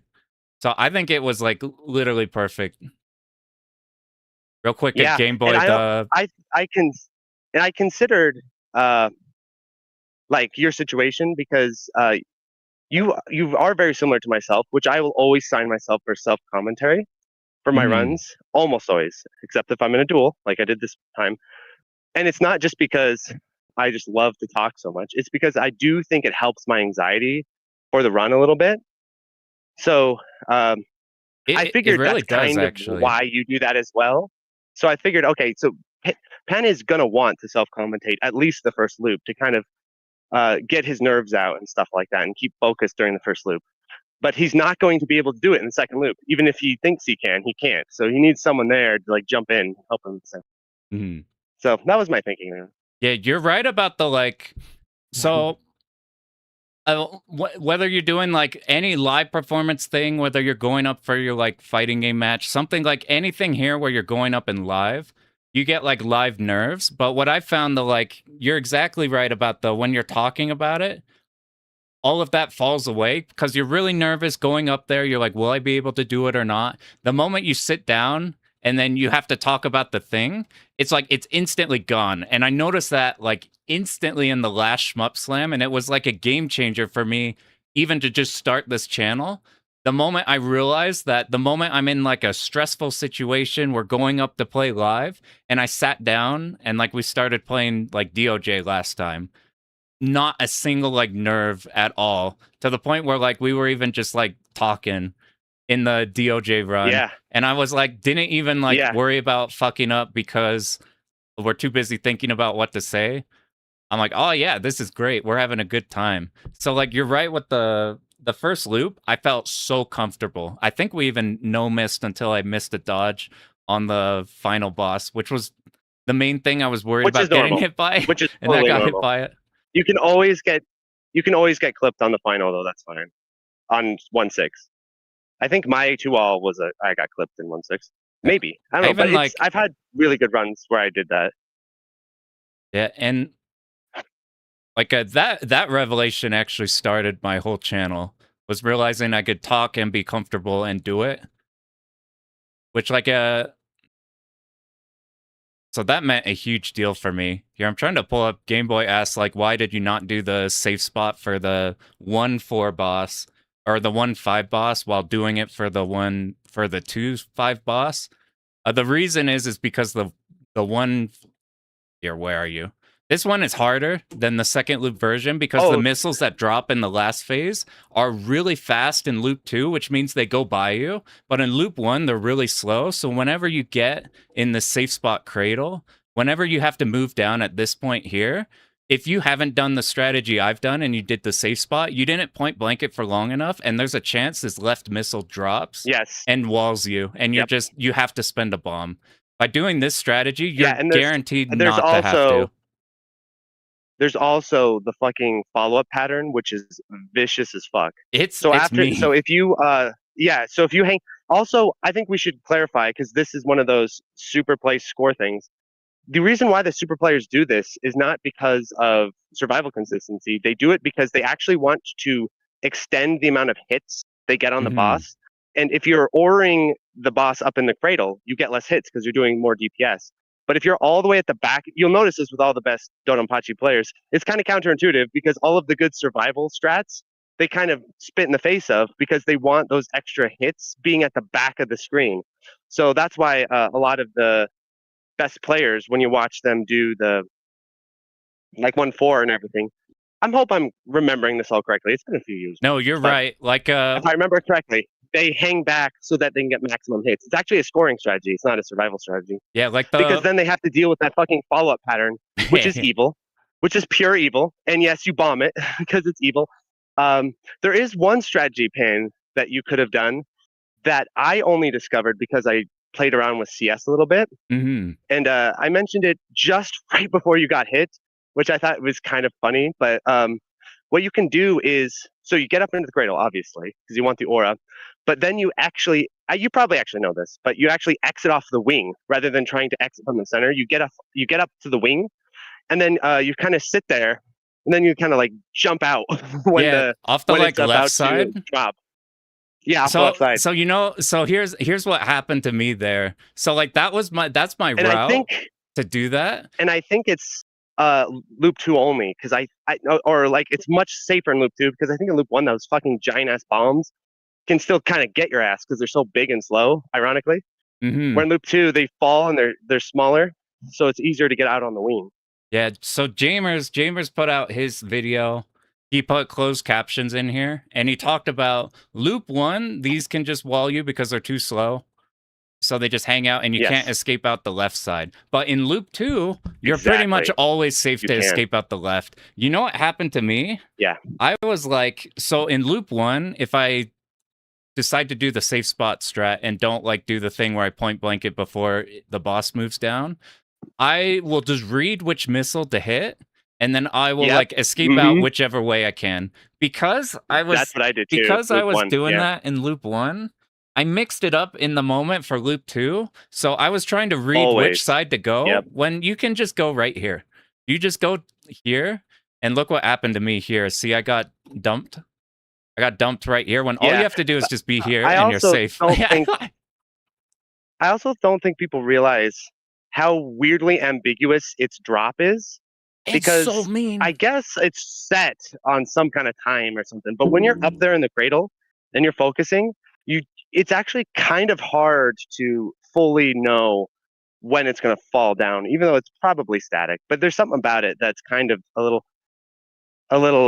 ambiguous, and it just kind of drops. There's not like a warning or anything. You're just all of a sudden you're hit by it. So that didn't surprise me at all. I was like, oh, that happens all the time. Like getting hit out of the cradle. It's like a common loop 2 thing. It's like sometimes they'll like sometimes it like holds a bomb for forever too, and sometimes it'll be like dump, immediate dump, same side. It'll be like one after the other on both sides, or it'll just be like bam, double side fucking instantly. I was like, that's why the loop 1 I did the strat, so we didn't even have to think about that. And then like I forgot how to do it loop 2. Well, that's very natural. I've done that many times. I think I took a death in 2.5 myself when I was doing my 2-all. I'm pretty sure I did. I can't remember fully, but I've done that a lot. It's hard not to take a death there. One strategy you can do, obviously, is you just fucking bomb out of the cradle. You just like fuck this and you just blow it up and get that's out. That's what Wes told me. Kind of, he but said at that just point bomb you're kind of Well, he's right, but the thing is, though, is you want every bomb becomes a precious resource going into 2.6. So it is actually worthwhile to just escape without a bomb, I think, because you really want those bombs for 2.6 big time. Yeah, unless you're like fully stocked. If you're fully stocked, fire the bomb. But if you're not, if you want to see like I got comfy with the 2.6 strategy. And I was like nervous, so I kept fucking it up. So like you can see me like, I think right here, the meme is like, wow, he doesn't breathe. Look at my face right here. I'm pretty sure I said fuck you as quietly as I could I'm really as to happy. not catch on stream. Yeah, I'm really happy that I was off camera for my run because the amount of memes and GIFs that could be generated while I was playing would be a little ridiculous. They were good though. Because I was like, every time I looked over, Polaroid, I'll have to send you a picture. Yeah. So because when I get really locked in, I kind of can get a little ridiculous. So I'm like arm pumping. I'm fucking like And then I'm going goblin mode where I'm like hunched over the CRT so closely that it's like my nose is like right up next to it. Yeah, I can be quite animated when I play, so it's really that for helps me with the nerves. It's not at home. I never do that at home. At home, I sit there like a fucking stone. But when I'm in a live setting, I think it comes from, like you said, kind of a bit of a fighting game background. Because if you are projecting confidence in a match, it's a it big deal. legitimately scares your opponent. Yeah, like if you start arm pumping and like I didn't arm pump during matches. That's ridiculous. But like if you start like just standing and like sitting up and projecting confidence, like what they'll get scared of your wake up. They could be completely at an advantage and they'll be like, oh, I'm not gonna. He might like wake up uppercut or some shit. I'm not gonna deal with this. Wake up throw or something. Yeah. It's a big So deal. maybe Like that's kind of a fighting game player trait that we both share is that we get kind of animated when we play.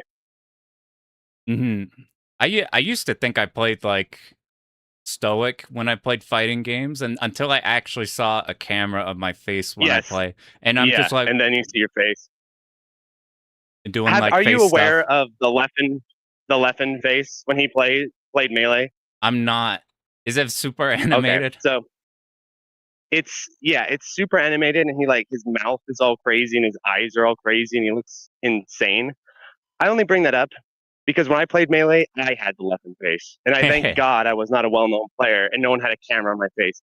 I would fucking my face would do the craziest shit when I was playing Melee. I'd like my jaw would jut out. I would like gnaw my teeth together. My fucking nose is twitching. So You're like, you don't even know you're yeah, doing it too when those stuff you happen. don't know you're doing it. Yeah, You're just no, so it's focused completely on the unconscious. You have thing. no idea you're doing it. Your body's Yeah, like taking care of itself however it wants to, and then you're just like thinking about the the game. yeah, no, completely. And have you ever been like really locked in, and then someone opens the door to your room and you fucking like jump scare? That's happened to me a few times. Yeah. So That's anyway, how. I do have an update Oh yeah. for my earlier story. So I did indeed have the first score, but it was on the New Order leaderboard. I'm looking at my phone pictures. It was on New Order, which is the mode no one plays. We But there still was like, take let's it. see how many entrants there were. There was 5 entrants, so I had first of 5. There might have been. Oh, it says change pages, so there might have been more than 5. So I got number 1 on the New Order leaderboard, stage 2-2. I'm sure that was conquered very quickly. And then I got 4th on the arcade leaderboard. Oh, And that's a that's the big legit one. leaderboard. So I got first on New Order and 4th on arcade. It was both And that you I'm sure remembered. that both. Yeah, that's right. And I think they both have been completely annihilated. You know who had first on arcade? You won't be surprised. Is Wes? I think Wes had first. Let's double check.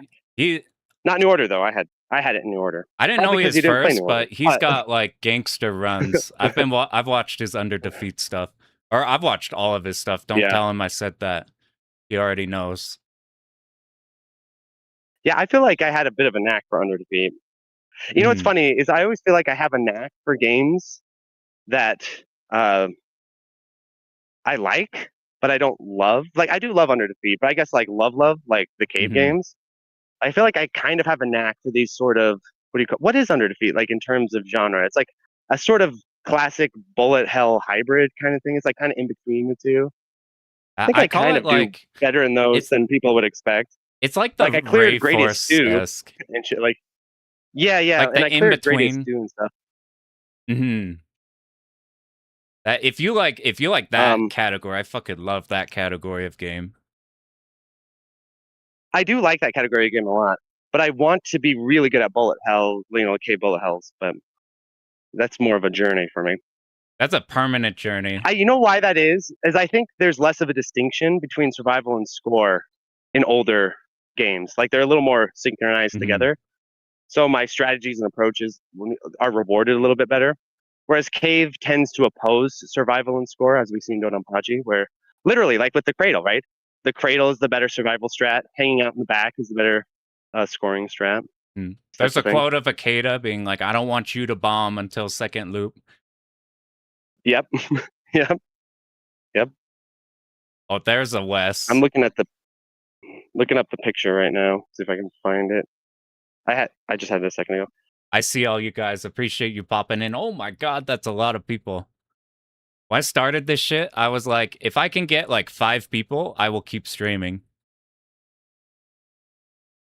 Yeah, yeah. I mean, I had an era where I would stream to one person, and it was he's changed his username, so I'm trying to remember what his new username is. But yeah, one guy for a while there, just watching me. This was years ago. Just watching me grind cat emote and stuff.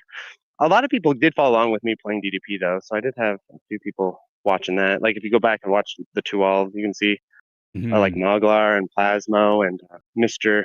Yeah, all the Zach goats. and a lot of, I think Gus was in there. Yeah, like quite a few people were watching my DDP journey.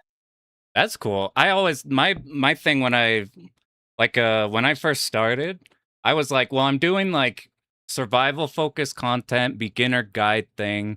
I was scared that whenever like eventually maybe a top player or somebody who I knew the name of would recognize the stuff that they'd come in and be like, well, this is all kind of shit. I think Wes was the first player who popped up. He's like, "Oh yeah, that's a pretty good one-all Oh, strategy for sounds like Dodonpachi." I'm like, "Oh, thank God." Point Blank Dreamer was in the top 5 of the under Oh, defeat, it sounds really? like. Yeah, I'm pretty sure Wes was number one up the arcade. That's tight. Probably because New Order is cringe, so no one plays it but me. I respect that though. I'm learning a speed run that like has 3 entries in it, and I don't care. Yeah, Oh, what you game is were it? the one of the Crosscode. I actually thought about if you Oh, would that's like cool. that game or not. I suspect you would not. It's like from your stuff and like a bog hogs like blog and everything, and I'm like read stuff how you talk about like state-based enemies that are extremely predictable, where it's like, this is how you defeat this enemy, you do this and then you Oh did yeah, it. yeah, It's full of that shit. I'm like, yeah. but the speed run is fun, so we take And it. let me and let me guess. In the speed run, you bypass like 90% of that, right? Yeah, it's a Zelda puzzly game, but there, if you jump off Yeah, a ledge while swinging and dashing, you can jump further. So half the puzzles in the game, you're just movementing around. yeah, yeah. That's what I kind of figured. That's why speedrunning. It's very dangerous to connect sort of game reviews with speedrunning meta Yeah. because speedrunning meta is essentially its own game being created within the mechanics outside of the design of the developers, and Hmm. that's just pure chaos in terms of if it's interesting or not. But That's what I like in yeah, shmups, because it's the exact same, like yes, devoting to a yes, short form run, learning a route, like everything is the same yes. except it's designed for you to be supposed to be doing that, as opposed to like, well, this all kind of works like it would be, and then there's like you get I don't even know Ocarina Time, but you get the like Dompe or some like RNG thing, or like just one real like nonsense thing that's like, it just so happens this glitch is fucked, so like the whole thing falls apart or something. Where shmups are like, if something is like that could happen in a shmup where like Mushi One, where it could be kind of broken. Yeah, But for the counter banking. Yeah. but for like the most part, like the vast majority of these are like designed for you to be participating in it like this, which is cool. Yeah. I would say there's actually a kind of an easy way to understand it is that in arcade scoring based play, you are pushing within the design of the game, but beyond the developer's expectations. But you're inside the, like if it was a river that was flowing, you're flowing with Hmm. the river, but you're also like swimming and like going faster than the river, but you're flowing with the river. Yeah, Like for that's a good example, I think there's analogy. an interview. Yeah, I think there's an interview with the Dodonpachi developers. I think on Shmuplations, it would have to be right. And again, the details may be a little fuzzy. My brain struggles with that, but I think they basically said that they figured using their developer tools and everything that the max score, the highest possible score of Dodonpachi is like 400 million. That's what they thought would be like kind of its scoring potential. Obviously, they were completely wrong, but Hmm. we won't talk about glitch. But even without, but basically, pushing into 700 mil almost immediately, it's still you're still playing Dodonpachi. You're just playing Dodonpachi better than the developers themselves. You are like and that's actually what you want when you're designing like a scoring system or an arcade system. Is like you want it to survive beyond the developer horizon. Basically, like if you make the fundamentals really strong, even if the players are better than you as a developer, they're still within the design of the game and sort of just pushing it, elevating it. But speedrunning typically, not always, but typically, speedrunning actually pushes against the design of the game. So if it's a river, you're swimming against the current upwards, which is interesting in the sense that you're pushing against the design of the game just naturally. So that's where I think a lot of the sort of interesting stuff can happen in speedrunning, is because the concept itself is interesting. Like you're going to push against what the developers even intend to happen. But the problem with that is that design wise, that could go all kinds of different directions. And a lot of them aren't that interesting. And speedrunners themselves have to even regulate that. Like a lot of actual 90% speedruns are just like glitch to the end. Okay, you Yeah. did that. Like, Or like okay, that some was done. menu thing, So they bam, need you're to, at the end. yeah. So then what they need to do is they need to kind of start creating rules. So then they need to create rules. Super Metroid's my favorite speedrunning game, so we'll use that as an example. Like Super Metroid, um, you actually are kind of running with the design of the game quite a bit. I think that's why it's such a good speed run. But there's often stuff that you're pushing against, and so the community needs to make rules. Like, okay, so this category is reverse boss order. This category is 90%. This category is GT glitch. This category is whatever other manipulation with the X-ray or whatever. So then what happens is that speedrunners themselves actually just create a game within a game that has its own rules and has its own value system. So yeah, you don't need to do that in shmups and arcade games, and that's why I think they're very beautiful. You don't need to do that. The game can enforce itself. I think that's what Gave you a little lecture there. Sorry, Ben. we got a secret Electric Underground bonus video. Yeah, well, that's coming up in my Rain. So you got a little preview of Rain World, basically. That'll be interesting for Rain World. But yeah, they're like that's probably the thing that got me onto these pretty hard, is the like constructed nature of them. Like even if you're doing different styles of routes, like your survival, your score, you're still playing within these. And it's very rare they're like have like Yeah. be good Well, for the here's majority and have like yeah, one killing issue that like ruins the entire thing. There's some score games like that, but it's like even that like Glitcho, which is why the oh, is develop that or why the players hit is it is forever. is Yeah, that because what Glitcho this really is? undermines Dononpachi a lot because you can blast. You are chaining still, but I mean, it just like blows up the scoring really. But it is so goddamn technical that I don't think it's really so likely, unless you're really determined to get a world record score, that you would use it. But If it's not like viable for a run, it is like viable. It is viable, but you'd have to be really determined. It's not like one of those things where, because there are some scoring exploits, like infinite milks and stuff, that you don't need to be that determined to do them. You're like, oh, okay, so yeah. there's like EC doing the infinite milk in Yeah. Goldstar. That's a good example. Did you think EC had to like train in a hyperbolic time chamber to learn that infinite milk? Probably. You know, it took a little bit of setup, a little bit of practice, but you know, once you know about it, it's not really that much of a big deal. But Glitcho isn't like that. Like it's extremely technical to even pull off. So you'd have to really practice it and be determined to use Glitcho, basically. Gotcha. That like the thing that came to But mind I was would like say, the biggest issue with speedrunning compared to score play is that speedrunning, there is no survival scoring tension that often. Sometimes there is, but it's not really that often. A lot of the times, the optimal speed strat is also the optimal survival strat. Almost, not always, but oftentimes.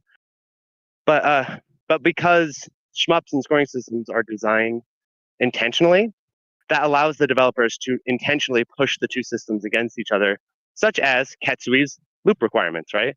Like yeah. like a Ketsui loop requirement is something that is pushing scoring and survival against each other really well. Or Dodonpachi's chaining system. There's lots of stuff like this.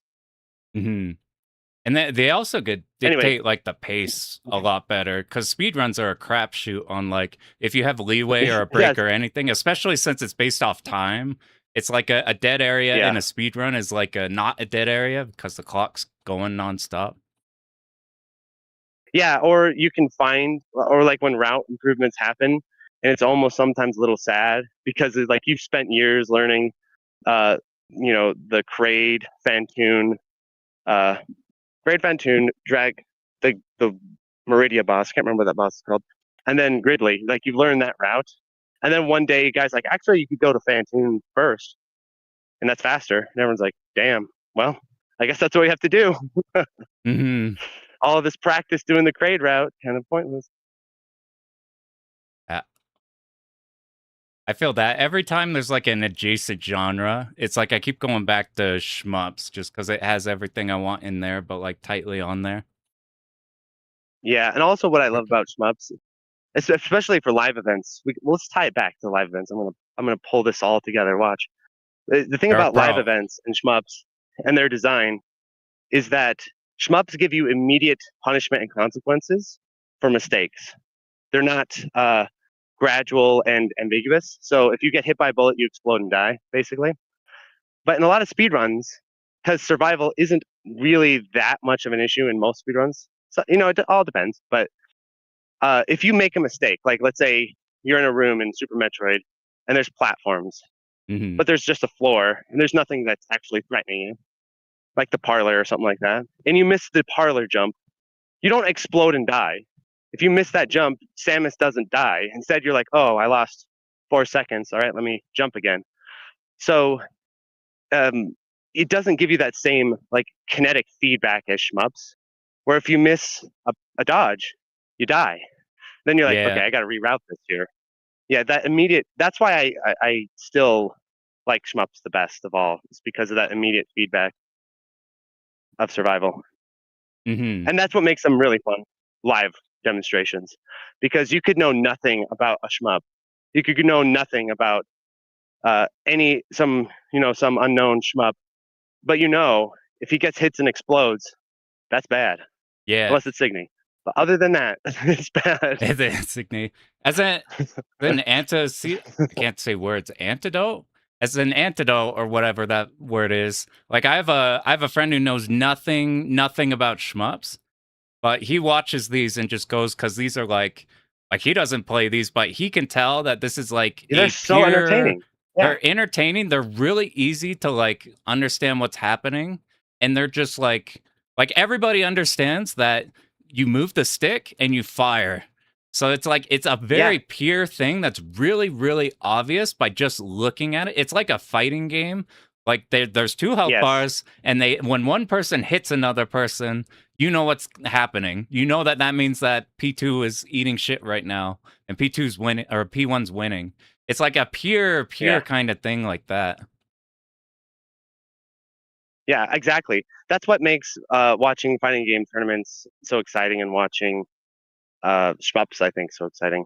And there are speedrunning games that are exciting to watch, but it's a little bit of it's a little bit of a luck, right? Like sometimes the speed run just naturally is interesting because of the way it's developed. But other times, like for example, as much as I love Bomberman 64 in like a casual way, I was watching the speed run, and Bomberman 64 is such an easy game that it was cool what the speedrunners were doing, but I never felt a sense of like tension or fear, like, oh my god, he's gonna get Yeah. killed by this mid boss or something like that. Like that tension isn't there because it doesn't feel that scary if it's like, oh, I was 3 minutes off of my PB. It's like, oh, yeah, that's too bad. But it's not it's not as like terrifying as I'm watching you dodge hibachi and everyone's like grabbing the edge of their seats. Like, And then- I yeah, was I didn't it's even just a different experience. mhm. I didn't even like I didn't even hear like the background whenever I was fighting Hibachi because I was so like I was disappointed with myself that like I died a bunch in that run. So I'm like at least hopefully I'll do a Hibachi in the second credit. Okay, so maybe it's a bit exciting. Yeah, that's what I was thinking in the moment of that, by the way. And then I looked back at it, and I'm like, oh yeah, that was like I'm like, I think that one turned out well for the stream. I pulled up this just Yeah, it by the did way because this SDOJ run's fucking because unhinged. yeah, it did turn out that way because Hibachi. It's not like you respawn with your resources and it's like, oh, now you can just kill Hibachi. You're fine. You respawn with your resources and you just have like the resources that would be required to beat him anyway. You know, it's That's what because he's snapped so me back resource to it. heavy. Yeah, yeah. I was You're like, oh crap, this would be what I would have to do anyway. I was like, I'm sad it's done. And then you said put another quarter in. I'm like, I guess I will just to like show the rest Oh of yeah, it. And then I I would not. I immediately would and not then allow you to let that slide by. and then I immediately died right after. Like I died with full bombs because I wasn't like and then I noticed I have one Yeah, life and 6 bombs. I'm like, this is what actually the exact amount of resources I have planned yeah. for at this moment. So it's like, oh, we're back into as if it was like Yeah, as if like the this run, was the run again. especially because you ended with no bombs and no extends. It, You ended on your final ship. we got a Yeah, really lucky that's hibachi. well. You played really clutch. You probably didn't feel that way because you felt like the run was already lost. I know that feeling, but see, this what makes you a super player, Pan, because you bypassed the whole set of anxiety I would have experienced, which is if I get another death, I'm gonna look like the worst fucking player on the planet.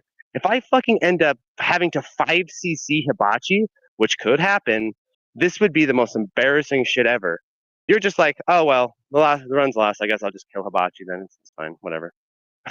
It's I feel like everything I learned for shmups, I learned from like doing fighting game tournaments for so long, and I found that shit is carried over to exactly what can make you like a all of my shmupping has just been how can I convert this fighting game skill into a thing that would be advantage here. Like Yeah, like we're talking if you die when you're alive, then it's like, oh no, oh no, we're down one. Oh no, are we gonna mess up the next thing or whatever? The dude's like we are saying, Tan is really good at like being like fuck, and then he's instantly very snapping clutch. back, and then like back into the Very run. clutch. Yeah, I think has Tan ever dropped a run because I think he's clutched every single run of every slam. I think. These two were really good. Last one, Remember, last remember one, his Ikaruga run? I believe he clutched it as well. he had a. But what day was that? For Crimson That was Clover, he slam had a 6. clutch. Oh yeah, Slam 6 for it got. I remember watching Slam 3, and that was the slam that got me to committed to the survival thing. That's Oh, what that's got me cool. paved on the case because Hausu did like a 1-all consistency run, and now everybody Yeah, has to hear me yap about survival forever now. that's really cool. This is Well, I like I just said, pulled up tens. it's the first stop on your journey, and then you'll be score playing and making us all look like scrubs very shortly. I don't know about that, but you are right in that literally like 15 minutes before stream, I was looking up Gluta 1 and 2 scoring, and I saw there was a gangster run him in. Oh yeah, Bach raid. Bach raid scoring might be the thing. It might be really good. It's the one where you have to Yeah, suicide every definitely. half a second. Yes, definitely. Yeah, definitely. So good. There's a I'm impressed by every person I've seen who has the extremely good scoring run is extremely nonchalant about it. Like I remember when I Morris went know. up last year, and he's like, we'll see what happens I with know. Gluta 2, whatever, That's another and then reason just why bam, I fucking really. Yeah, there is one exception to this. There is one exception to this rule, which is really fun, which is Tan. Tan, he actually has amazing scores, but he suffers so much that you actually, yeah, you're like, oh man, you actually like feel pain and stuff when you play. So Tan is one of the guys. Like I always say, like there's like really a kind of a like a hero's journey type of players that they're like, they're pushing the rock up the hill and you can watch it like, oh, damn, that's a heavy ass rock. You can Whereas feel like a his lot journey of just super looking players, at him. yeah, where a lot of super players, they're like anime characters, dude. They just lift the rock with their hand. Like, what's the problem here? What you don't see though is they're probably like agonizing and training forever, Yes, and then they come on stream and they're that is like, so "Oh true. yes, I kind of got this That run. is It's so true. pretty good. I think it's an okay run." Every person I've Yes. ever met who's like there's if you miss a run, or let's say like you died on your run, and then you're one of two people. You're either, damn, I flubbed that, I suck, I'm not gonna be able to do it. Or you're the person who's like, damn, I missed it, I suck, I'm not letting that happen again. And that type of player, whenever I see in everything, is somebody that like I keep bringing it back to fighting games because I'm fighting game coded. Whenever I see that from a player, I watch them because I know that they're going to be a problem very fast in the next tournaments. That type of mentality is so strong. You know, another funny sort of personality difference is, and this is a personality thing that's kind of funny, is there are two types of people when they lose. There's people who lose and they'd rather not talk about it. It's like, I would rather not talk about type thing, which is totally relatable. Or there's people like myself who, when I lose, I feel like a compulsive need to immediately grab the microphone and like dissect every mistake I just made. And be like, listen, okay, here I did this. This went wrong. I was thinking this, and then I got stuck here. Like, I feel like a need to sort of document every single mistake I've ever possibly made, and that like kind of helps, because otherwise it like haunts me. I'll walk around. I have to like exercise the demon, basically. I have to like exercise it from my body. Otherwise, I'll be walking around and be like, oh, you could have fucking bombed, dude. You could have bombed. There was a bomb. That's a mentality of a competitor. I think that's a really strong thing to have. Yeah, I think other guys have their own mentality too. That's very, very impressive. Where they're just like, they're just really good at sort of conquering internally rather than having to externalize. I think you're right though. Like about really good players. I'm sure, because I look at it from my perspective, that I feel like they make it effortless, but probably in their heads, they are fighting this fucking insane battle. It's just internal. It's not as external as like myself or Tan, where we let the world know that we're suffering. We want you to know. I think you're kind of a mix between both. I think you're the chosen one. You sort of bridge both worlds, basically. You're the relatable super player, where you have super player capacities. You're like Neo, but you're relatable. So it's like best of both worlds, basically. I appreciate that, because the first time you said like, "Oh, he's a super player," I'm like, "Well, not in a fucking million years." But I'm like, I appreciate. I know it. I know it when I see him. I appreciate when it means a lot to me, though. Well. Oh yeah, how much time you got? I don't want to cut you off, man. I'm walking around. I'm getting exercise, dude. I got time. Okay, perfect. I'm exercising. I'm exercising my demons as we speak. Hey, I'm just pulling up a bunch of runs. I didn't get to see all the runs because we are so like doing so much stuff that I'm basically experiencing Shmup Slam again. I have forensic knowledge of every single run. I actually am more present and aware of runs as a tournament organizer than I am as a player. Like, if you have me sit down and watch a run as a player, I'll kind of be like, oh, I'll kind of casually pay attention. As a tournament organizer, I'm like scrutinizing every pixel, being like, is that artifacting? Is it artifacting? Is it desyncing? Is the audio desynced? Is it loud enough? And is the commentator too loud? Oh, does the mic have feedback? Yeah.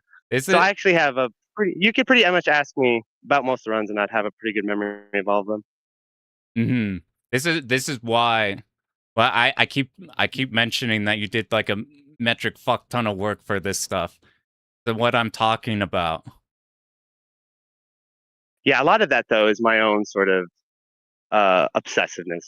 It's not. I make it more complicated than it probably is, Ken. I probably could just set it and forget it in most cases. Be like, All right, here are the audio levels. They're about right. Oh, I will say though, you want to know the ultimate demon?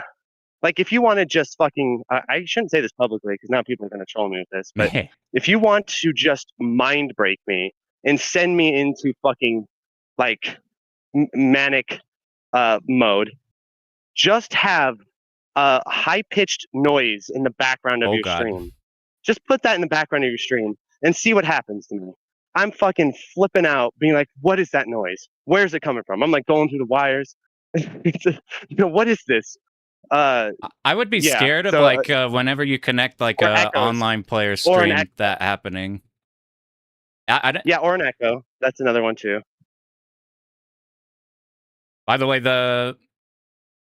when you came in, like we did the pre-slam stream, and you just happened to be there when like Keo and Samsonite were like, we wanted to do a run, but we missed time. Well, those two paid off because those two runs were really, really fun. I got back to go and see those. I knew they would be. Yeah, that's why I wanted them. Like when I saw they wanted to join, I was like, we'll find a spot for you because I knew they'd be good runs. Mm-hmm. But those ones were... especially because... if you're wondering why they were sent to the dungeon of the late night part of the run, it's because schedules are like a game of Tetris, and you can't put a block in the middle of a game. You can't put like one of those like gray blocks in the middle of or that T block. You can't put that in the middle of a line. So usually, if you're gonna put people in, you got to put them, and you can't put it at the beginning. I used to actually do that back in the old days. I used to put them early too. So there used to be, that's why the streams felt a little more balanced back in the day, because I'd be able to put you at 6 a.m. because it only affected me. Because during the online days, because that meant, okay, so I could put you at 6 a.m. I'll wake up at 6 a.m. with you, because it only requires me.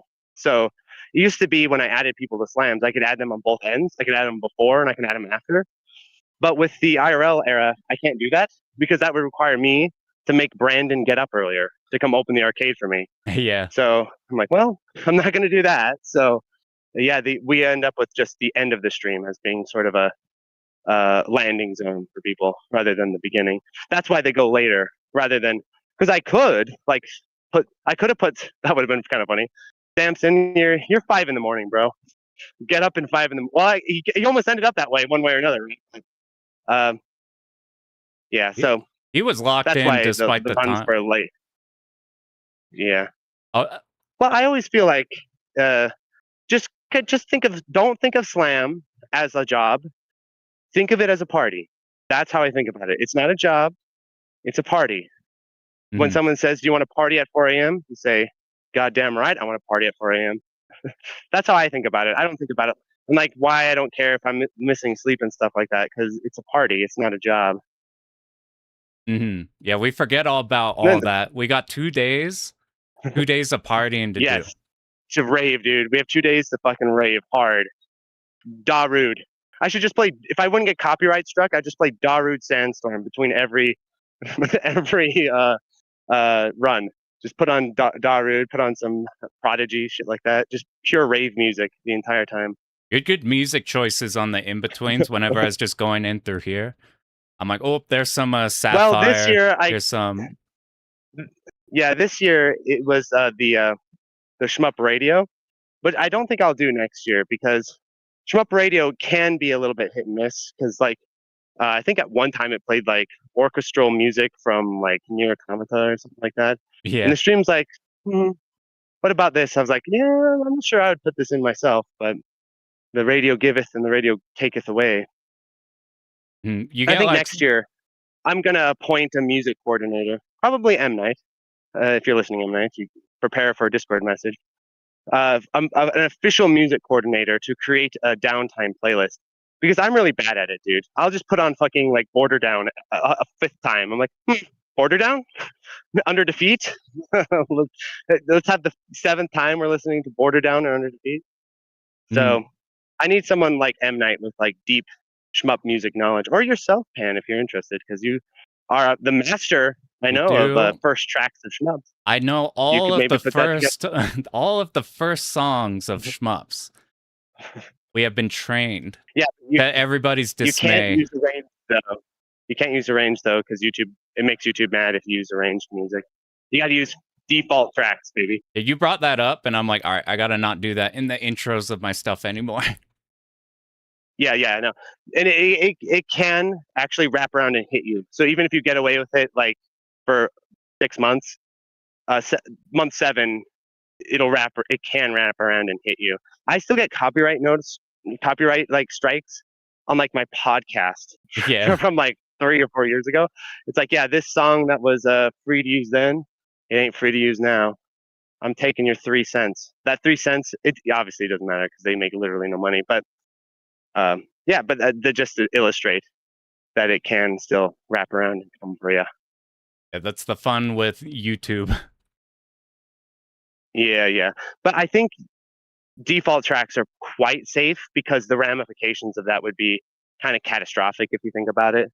Like if even in shmups, like let's say Cave decided to copyright strike the first track of Ketsui, they would copyright strike like 10,000 videos or something like that, right? So, yeah, default tracks I think are your safest bet. You know, it'd be quite extreme for those to get copyright struck. Nintendo might do it though. Don't mess with Nintendo stuff. They would do that shit. Gaming YouTube will die if Nintendo does that. It'll actually implode. Well, I think they did that to me with Chrono Trigger one time. I played Chrono Trigger music. Chrono Trigger, man. Shit. Yeah, default Chrono Trigger music too, not in the rain. I think that was I don't think it's that way anymore. I think that was like the era where Nintendo were like, we're just gonna, because they had their own little program where they wanted you to sign up for their little program. So I think their way of like enforcing that was like strike anything. But I don't think they're that extreme one. Yeah, I'm glad that I guess you could try. Upload something with Chrono Trigger music and see what happens. Real quick, let's talk about the greatest. So we have after Shmup Slam, we're gonna go to IHOP, right? So that's the plan. And you're there until the end of the stream. So we went back and packed, and then we're like, all right, we'll pack up, and then we'll go meet up with Mark. I think as long, and I remember mentioning, like, I bet you're worried that EC doesn't get stuck in checkpoint hell, because if you get stuck in checkpoint hell, it's Polestar, it's a long game, and having to do the same checkpoint, I'm like, you're going to be there like, I'm dying, I have 1 hour of sleep in day 2. And then the most beautiful thing happened. Well, we need to set up the Mark mental state, because it's very important. So, EC, he's at the back of the schedule. Now, this is the Mark perspective, not the human other world perspective. Remember, I think of Shmup Slam as a party, not as like a job, as a party. Who do you put at the end of your party? The closer. Like, it's, in my mind, Mark mind, which is probably a little warped, the last slot is actually it's like, because I used to race too, the best person is always anchor. Anchor is the winner. Anchor is like the horse will deliver. So EC, in my mind, I'm thinking, who is going to end slam on a fucking heater? Like, who's going to end slam hard and it's going to be awesome? Who's always consistently really funny? Who's always kind of like a crowd pleaser, basically, right? EC, of course. EC is the crowd pleaser. So I put him in the back of the schedule. I'm like, hey, can you go back? Would you be interested in that?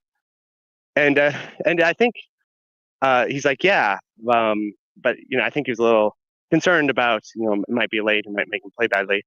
And I said, oh, don't worry, because if you're at the back of the schedule, I've realized over the years that any sort of like arbitrary cutoffs are kind of pointless, and they feel pointless. So, like, for example, if there's 30 minutes in a schedule, right, and you biff your stage 2 4 times, because at first I thought there should be some sort of like arbitrary like round system where it's like you get 3 attempts, and then on the 4th attempt it's game over, like it's a game or something. But over the years I realized that's not how live events work. It's all about the time. The time dictates everything. So because it's the only real, it makes the stakes real is the schedule. So that's also because I played in an event where I could I had like an insane. It was the Golanga event. I had like an insane amount of time to complete my run, and so I think I did like 3 attempts and I got the one CC on the third attempt, which was cool.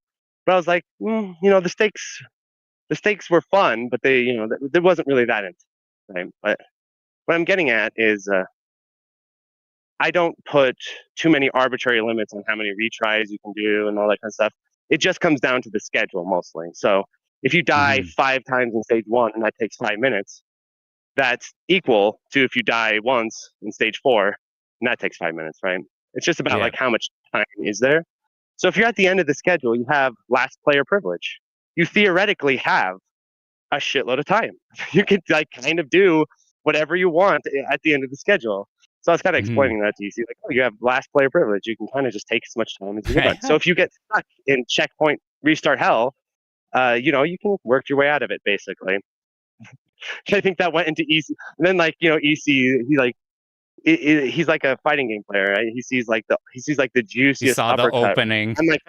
I'm fucking jumping in with a weak kick or some shit like that, and he's like, I've got a fucking super shuriken ready for you. So you can tell the story now. If you guys weren't there, Polestar, this boss here. We're going to pick up Mark. Mark is busy. EC is doing the last run. We're like, Polestar's a long game, but as long as he's not stuck in checkpoint hell, whatever, we'll just get there and then wait till he's done. We arrive in front of the arcade. We pull up the stream and we're like, oh, he's on the final boss and he's got a bunch of lives. It's probably going normal. I don't know the normal amount of Polestar lives you would have, assuming the run is going fine. And then I look into the chat and the chat is everybody like, have mercy, Shmup Slam never end. He's holding us hostage. And what's funny about it is I think EC knows me pretty well too. Like, I think deep down we kind of know each other pretty well. And I think someone in chat even said it. It's like an unmovable. What's that saying? It's like an unbreakable force meets an unmovable object. Because EC, as a player, he's going to do his thing, and as a streamer, like I would never allow a run to be interrupted. I would fucking fist fight the staff to stop them from ending the run. You all could rush the stage. I would stand at the top of the stage and beat 'em up mode, fight you all to not interrupt the run. I will not allow a run to be. The only time this happened was last slam, where I was laying down for once. I dropped my guard for 1 second. I dropped my guard for 1 second. You guys remember the Ikaruga run, right? I dropped my guard for 1 second, and the guy, like the cleaning guy, comes over, just powers off the computer. Oh, no. Like, oh shit! And he wasn't doing it to be mean or anything. I want to clarify. It's just his daily routine. It was just his daily routine. He mops the floor, he comes down, he turns off the computer. It's just his daily routine. But but since I left the station open, because I was there, I was just sitting next to it, kind of relaxing. He probably thought I was watching the stream, probably, which I was, but I was also running it. So he just powered off the computer, and I was like, no! My nightmare, dude, my nightmare.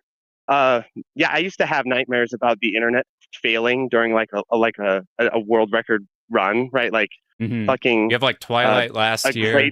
You're like, please work. Like, there's a world record pace run. There's a world record pace run, and my internet fails or something. Luckily now, though, with the arcade and their internet, if their internet fails, it's not my fault. Like, I can't control their internet, so I don't have that much fear anymore. But anyway, the irony of that thing is that EC could have done that for 6 hours, and I promise you, I'm not exaggerating. I would not allow the run to be interrupted. I would sit there for 6 hours and keep the stream going. I could miss flights. Dan could like refuse to take me home. Brandon could come, and you'd have to turn off the fucking power to the arcade, because I will not allow a run to go unfinished. Like obsessively. It's like an obsession, right? So he sniped that? Probably deep down, he knows that I would do that. That's like something that you could do, and I would not cut it off. So I thought it was quite funny. And he went for it. Basically, if you guys don't know, Yeah, and he's it's also, milking the and I final don't think he boss as knows how long as much he was possible trolling. without killing it. Yeah, and I don't think he knows the people he was really trolling was the staff of Calvin or of Akihabara. Not Brandon. Brandon's super cool, but like his like general staff, where they just want to go home, right? Mhm. And he's doing his Polestar run, and they're like, I can feel their stares. I'm like, I cannot. But I got a permission from Brandon that in all else fails, I can literally stay there all night. That I could stay Mhm. there till dawn, basically, which I did the first night.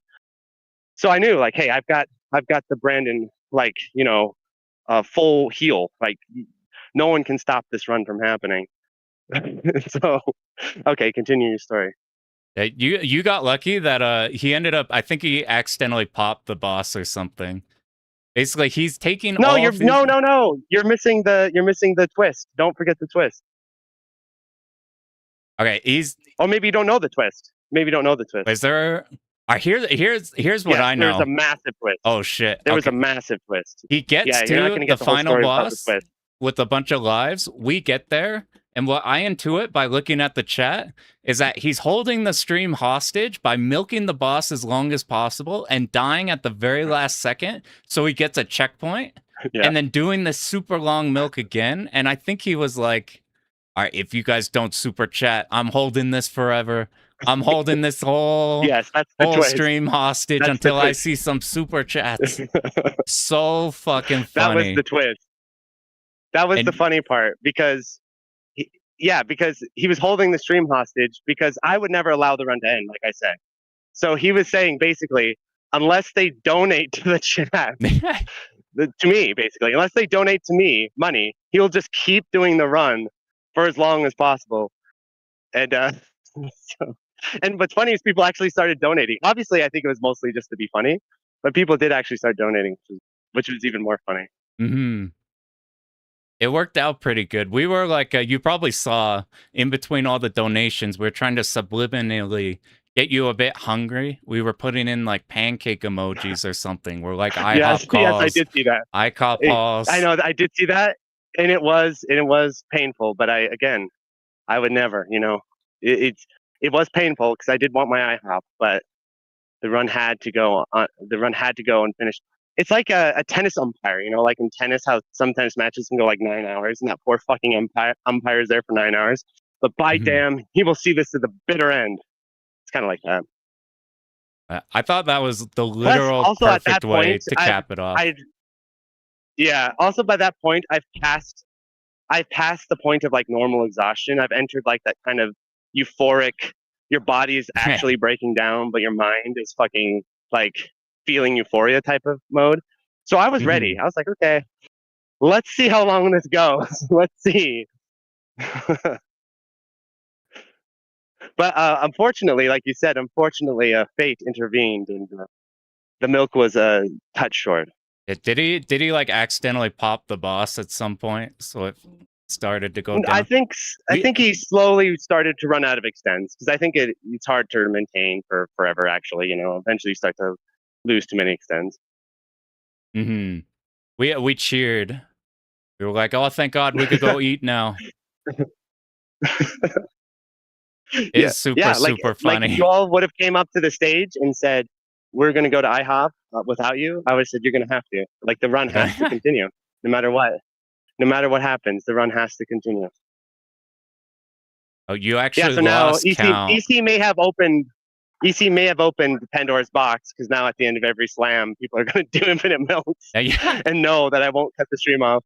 You're like, "All right, I'm gonna last game gonna be heavily curated." You're like, there's Yes. no Oh yeah. Oh, lockdown. yeah. Because There's the I want to clarify, you can't do this mid schedule because you're cutting off other people's runs. That I will cut off. It's only end schedule that this would work. Because if you did this, if he infinite milked for like an hour and a half and that got in other people's schedule, yeah, I'd cut that off. I was It's only at gonna the end schedule this works. I was gonna do something along those lines, not the delay as long as possible thing, but on DDP stage 4, when you get the lock on the boss, like this thing, I was like gonna go like order a shot and then take a shot so we could get comfy for I the wanted final. you to. Remember, I encouraged you to do just that. Not take I a shot because I wanted you to clear, but I and like then take a break, eat a sandwich. I was gonna You lay on the. know, drink a little diet, drink, lay on the couch, drink a little Diet Pepsi. Yeah. I thought really hard about lying on the couch. I was like, though, I'm like, A. You could have gone onto the commentary couch because that commentary couch was on camera and no one was there. You could have literally went up there and laid down Well, and like talked to the chat for a little bit. I was gonna do that, but I was so Yes, like but then reality in hits exactly. I was in the like, okay, I need momentum. This run's not going super hot, like relative to what I want. So I'm like, let's just go. It would be funny, but we need to clear type of thing. I was planning on taking half a shot on the first one and then half a shot on the second lock. But then I'm like, all this hibachi practice, I don't think I've practiced hibachi with any amount of alcohol. It would either be the best hibachi It would be a or disaster. It would be a disaster, man. It would be a disaster. I'm glad. Because when you mix it with live nerves, it gets sloppy. It doesn't get locked in. It gets sloppy, I think. Because it kills your nerves, but what it doesn't do is like I gotta focus you. I gotta You don't get particularly focused, like these types of dodges. I think I don't think the nerves removing those are gonna help you with these. The closest run that we will probably see to that, and it's cringe to think about, was my silver gun run because it was basically that. I wasn't drunk, but I was. If you think this sleep deprivation was bad, I was so sleep deprived at the end of Slam 6 that I was moments from passing out. Like it was, I was basically as close you can be to like actually blacking out without drinking because my sleep deprivation and stress levels on that one was so high. And what happened is I had absolutely no nerves when I went to play, but like my hands were numb. My head was numb. My mouth was numb. I was like numbed. I was fucking like zombied. And you don't play well. You fucking like just headbutt into everything. The bullets have like extra dimensions and moves. They can like fucking do shit you've never seen before. So it doesn't actually work, I don't think. What happens is, yes, you don't have anxiety, but also too, sometimes anxiety is actually a power boost. It's not a comfortable one, but it actually does help you sometimes. So yeah, I think it's better to just try to learn to refocus your anxiety rather than numb and dampen it, because then you lose your focus, which is so important. Yeah, it's like you're trading something off rather than like fixing a problem. That silver gun run though, I remember that one. Didn't you self-commentate that? It like didn't seem like you were I called like it a let's play. exploding. No, I said this is a let's play now, my friends, because but that I was not surprised I played so shitty. Like I said, I was on the verge of passing out literally. So I was like, and this is now a let's play. I'm impressed with the we're literally not even trying. We're literally not even trying anymore. Let's play through the game and I'll talk about it, because this is not going to happen. It just is not going to happen, my friends. I am on the point of just. Now, I'm impressed that after like setting up everything and doing commentary when you needed to and all that when you did Ketsui and on since you had to use my setup, that like you could do what you practiced, because that's like a completely different circumstance and situation. I think what helped me though was my CRT. Not to lean deeper into the CRT cult, but we're gonna do it. It's comfy being on your thing. The CRT, yes, it did comfort me because I had my CRT. I didn't have my PS4. Plus, I play mostly on PC normally. I play on PS4 Ketsui because I want to be on the leaderboard on there, so that's why I do it. But you playing on PC to me is not that unnatural. And I think if I had a different monitor, it would have been. But I had my CRT there, and I was like, well, I've got little Bertha here, so that's not this CRT's name. I haven't named it yet. Little Bertha is a different CRT, but I feel a little at home CRT. Just like staring at that. It's like doesn't matter where we are right now. Here's my home. We're playing some. I actually do believe. Yeah, I may actually mention this in the next Slam, signups, that you don't actually have to bring your own monitor, because we do have monitors. You don't actually have to bring your own monitor. But I have noticed, if you can, you do play better on your own monitor. It's like running a marathon in someone else's shoes. Like I almost think you want to bring everything that you use. Like you want to bring your stick, you want to bring your console, you want to bring your. I know if you play on PC that can be tricky because if it's a desktop, you're gonna lug a desktop in. You could actually do that. That's not unallowable, but that's a lot of work, right? But basically, whatever you practice on, I would highly recommend bringing that because it's like trying to run a race with someone else's shoes. It's like really, even if technically those shoes are the best shoes ever and better than your shoes, you're not used to them. So, yeah, that's why I brought the CRT this year because I was like, I need maximum comfort. I need maximum familiarity. So that's why you were yeah, also telling me I was gonna not bring my bring your monitor. and you were like, no, right. play on what you're used to. Like Kirby brought. I suspect Kirby's monitor, like I messed with it, is better. Is way better, like really way good. better. But I'm like, the monitor I brought is as close as possible to this. That's actually why I used Kirby's stick and not the like JLF thing that I brought and was kind of practicing on. I'm like, okay, Kirby's is actually as close to this as possible, and then the monitor is just this.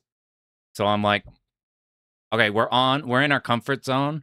Because like if you go there and you're thinking about, oh, these colors are slightly weirder, or like or you're like, the refresh rate is actually unfamiliar. Yeah. Also, if you're playing on a refresh rate that's actually higher than your monitor, technically that's better. And if you had like 2 days to get used to it, I think it would be better. But if you just sit down and the refresh rate is faster and shit is just, it looks like the game is in fast forward all of a sudden. You're like, whoa, why is the game in fast forward now? That's what I told Kirby. Or in slow motion. I'm like, this is significantly better, but like, I'm like, I need to hard practice this or I'm gonna be in danger. Or like, I gotta just use the thing that I know what it looks like. Otherwise, I'm gonna be like, you're like, is that supposed to be? Get smacked. Bring your Velix. I've always thought about it's easier rip the control panels off this. I thought it would be funny if like we didn't have like an 8-hour drive to just bring the control panel. Just, you could, but the problem is the transportation. You know what you could do, and this is legitimately something you could do. It would be absurd, but you could actually do it. You could ship your panel ahead of time in the mail to Akihabara. I'm serious, and Brandon would receive it and store it for you, and then you could play your run on your arcade panel. That would actually be possible. You'd have to pay the shipping, honestly, but you could do it. You could ship your panel to Slam. Yeah, you can't bring it in the car. That would be impossible, but you could ship it. Well, I say that, but we won't have our beloved Kirby next year, so maybe you actually could bring it in the car since there won't be a fourth passenger. Like Tan's gonna kill us if we do that. Oh no, Tan. I think Tan's pretty chill. I don't think he'd care. I think you could get your panel in the back seat if you were back there by yourself. I think you could get it back there. Or could you? Or is this bigger than I'm estimating? How big is this you can thing? fit it back there. It's easy. Yeah, Des says it's like playing in a fighting game tournament on somebody else's fight stick. It's like you're not you can't lock in on the thing you're doing. You're thinking about like your execution and stuff. You're distracted. You're not thinking about just the thing you're actively doing right now, which is so important. Like if you play live at all, what I say is literally like you can't think about the next stage. You can't think about what you're doing. You can't think about the fact that people are watching you. You can't think about like what the commentators are saying. You can't think about what the comments are saying. You have to literally be doing the exact like movement you're doing is the only thing you should be thinking about. Otherwise, that other stuff falls in, and then you start not doing the active thing you're currently doing correctly because you're just you're too busy thinking ahead. It's like I would say a weakness of mine in live plays is that like my gear is like a deep slot, so I either hit it and like thank God I was in the slot for the Ketsui runs, so I was in there, I was playing well. Or I fucking miss it completely and choke. Like I don't have like a a really good in between, really. So that's why when I think about live runs, um, I'm always a little nervous because some players can play well pretty much at their worst, and I kind of can, but I can also choke pretty bad too. So it's so scary with the live so far, format. Pan, you're 2 for 2 though. Your record's clean, dude. You're 2 for 2. For 2 for 2. Yeah, you know what? You know what's interesting? Yeah. I was really disappointed at the end of mine, and then I watched it back, I and I'm like, know, but that's actually, that's a ridiculous. It's like good. you hit hibachi, dude. That's ridiculous. I'm like, I think what No, makes you me should. feel You better about To it. be honest, if you hit 2-3 and died in 2-3, that's where you'd feel disappointed. But if you make it to hibachi in a live run, there are Prometheus and amazing, god tier players that die to hibachi in live runs. I mean, it's one of those things that unless you are, I don't know, WGN or some shit like that, like if you get to hibachi in a live play, that's basically a 2-all in cred, street cred, basically, right? That converts the street Yeah. cred and live runs. It converts to a 2-all. A 2-all is even more if you get it, but it's still a win. It's still a technical win, so you're still 2 for 2. I I think will take it. What I actually think made it? to the 2-6 boss would have counted. If you made it all the way to 2-6 boss, I think that would basically, because then everyone would know, okay, you got the sauce. You can make this happen. Mm-hmm. The But you made it past that. You made it past Big B. Even you got past Big B. Yeah, I think we would have, if I didn't like get popped with full bombs. I think we could have either made it second phase with no bombs, or like would probably would have died right before. But what made me feel so much better about that was like on the second credit doing the fun hibachi dodges, because I had like 2 really good streaks of dodges, which are not like guaranteed, because it's you could get fast or slow. You could get just shitty movement, give you shitty patterns. So I'm like, okay, that felt better. And then I watched it back here, and I'm like, oh, actually, that was a good run and is an interesting run. So I'm like, actually, I'm super satisfied with that. Yeah, and that could have easily been a 4cc rather than a 2cc. It could have easily gone 4. Because if you just keep, because the bomb shield, right? So if you just keep fucking up, it's not like you can bomb your way out. You have to actually dodge your way out, because Hibachi could just keep shielding your bombs. Mm-hmm. So and you could just get clipped people need to remember bombs. Credits. You don't get all the, because when you come into Hibachi, you forget that you've gained all these extra extends through the stages and the scoring. Yeah. But just a raw credit, that's what, 3 extends just on a raw credit.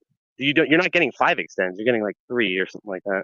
Yeah, that was the reality check I had when I put in the next credit, immediately popped, and then I'm like, I only have 2 lives, which actually made me feel better about it, because I'm like, this is the exact situation I practiced for, was like being at this exact point. I think I even said it on commentary. I'm like, oh wait, this is where we're expected to be. So I was like, okay, let's just hard lock in on there. Yeah, it was awesome.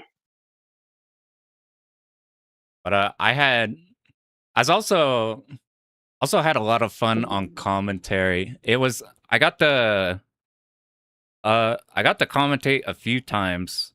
I got to commentate with Soft Drink. That was really good. That dude's the GOAT. I'm like, you guys paired really well too. You guys paired extremely well. It was like, if he's a soft drink, you're like, a little bit of rum. It was a really nice combo. It was smooth and yet sparkling, informative yet entertaining. A very nice combination. I had people messaging me saying, particularly, you two paired really well. I appreciate that a lot. We're doing the meme beforehand when we got paired that it was like a soft drink and bread. I have to change. I might have to change your name when you're on commentary with him to Rum. You get a new title so that it's soft drink and so you're Jack and Coke or something like that. It'd be good. Like because bread and water is a bad combination. You don't want bread and water. But the combination is like, a nice Coke Zero with a little whiskey. I'm thinking about it right now. Amazing. When people started bringing that up, I thought about I lost at Evo to knock me out of a Tekken bracket to pots and pans. So it was pans versus pots and pans, and it turns out if you have more pots and more pans, it's too strong. That's like you win. But Yeah, that's a fucking hard counter, dude. That's like me playing against a guy named Marcus, dude. If I get in a bracket against Marcus, I'm fucked because he's like Mark but extra. you have like Pokemon counters. You're like, what counters? Yeah. What counters electric? Well, it's like in Pokemon, it's like a Rattata versus a Raticate. You know, Raticate just fucking owns Rattata. There's no weaknesses, right? He's just better than Rattata. That's a Marcus. He's a Raticate. And I'm a Rattata. My So what you would have been like? You would have been like a Dragonair, and he would have been like Dragonite, something like that. I was thinking though, like just insight on so I like whenever our locals will do like fighting game brackets, I'll hop on the mic and talk shit or whatever. I think that's why I got comfy with my early stuff talking to camera. But like otherwise, yeah, I'm not a commentator. I could yap. And then the soft drink is like that's like a commentator. So I was like nervous going into that. I was like, I think my strategy should just be to try to set him up as much as possible. I think it worked out. I think I talked over him sometimes, but for the most part, I think no, you should just let it because you two pair naturally. I think like if I commentated with soft drink, I would need to I need to write on my hand and hold my hand up, and it would say, "Mark, shut the fuck up." That's what it would need to say to remind myself to shut the fuck up. But I know you just naturally pair with him, so I think you just let it flow, be yourself, and I think it's a great combo. That was a whole lot of fun because you can when you commentate with somebody who's like super good, you can like, feel it.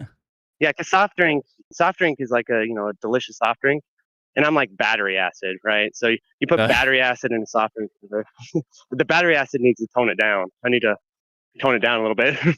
That's why me and Tan, I think me and you pair really well, but I also think me and Tan pair really well because I'm battery acid and he's vodka or something like that. He's something hard too. We both are hard motherfuckers. Hey, you guys got a good pair. I'm really interested to like look back through here and listen to everything since we're out and about so much. There was the average super player enjoyer block. I'm stoked to go look at. There was like that was really good. That was a really good block. Okay, what was for you? Unless you don't want to like pick out favorites, what was the like most impressive run? Because for me, this shit was not okay. This was a fucked up run. There is actually an objective answer to this. This isn't favoritism. The objective answer to this is Mariscan's run. It was fucking insane. This is not favoritism. This is fact. This is fact. The Mariscan run was god tier. It was so good. Plasmo scared the shit out of me because Plasmo said, "This is like a replay." And then I had PTSD flashbacks to when I accidentally streamed Plasmo's replay instead of his live run. Oh yeah. And it was so clean. His run was so clean. I freaked out and thought, fuck, I'm streaming his PB. I'm streaming a replay. And so I jumped back. I was like, I kept it cool on the mic, but I was like frantically paging over, being like, fuck. And I look, and it's a beautiful live in red letters. I was like, oh God. Because I did that to Plasmo once. I even joked about that on the mic. I accidentally streamed Plasmo's PB, and then everyone was like, God, this is like the best run ever. PB. That was the first like run of the day too. So you got got from the get-go like a panic attack. Yeah. No, Mariscan's run was unbelievable. So I think that's just the answer. It was just in terms of level of play, probably the best. It was insane. It was fucking insane. He was making Loop 2 Psycho look like a little baby game. Yeah. I was like, well, I was watching him run and thinking, why am I such a fucking scrub? Why am I such a little bitch? I can't even get through like barely anything in the first loop, and he's like making it look like nothing. And even Plasmo was like shocked. And Plasmo, he's got nerves of steel. He's got high standards. He's a super player. He's the part of Team Ace, and even he was like, "Oh my God, this is insane." So the correct answer is just Mariscan's run. It was the best. It was the strongest. It blew everyone's mind. It was insane. I'm so excited to watch this thing because I woke up around the time Yeah. of Plasma's run for 99, and I only got to catch like a tiny bit of that. Yeah, whenever you say these words, what goes on in my head is I go up to the browser bar where the link is, and then I save it into the replays to fucking yoink everything from, and you have Oh successfully yeah. identified the Yeah. GOAT replay. You better tattoo. You better download the frames of that run and tattoo them on your body because it's that good, dude.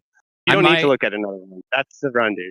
I've been looking And at it's a live, lot of runs so for you this know too. it's like extra legit because it's live. So that means it's consistent. It's not just one time he woke up and he was having a amazing day. Unless this was the day that he woke up and was like fucking Ultra Instinct or something, maybe. But this is why I was insane. This is why I was so impressed with the SDOJ run, because whenever I'm hunting down replays, if I see a replay from a live event of like something that looks very obviously like a very constructed route, this is clearly designed to be like live event friendly. And very consistent. So very like consistent, yeah. When I see like Psycho SDOJ run that's like cleanly doing everything live, like I recently did Battle Garaga for the first time. And there's so many different types of routes you can copy.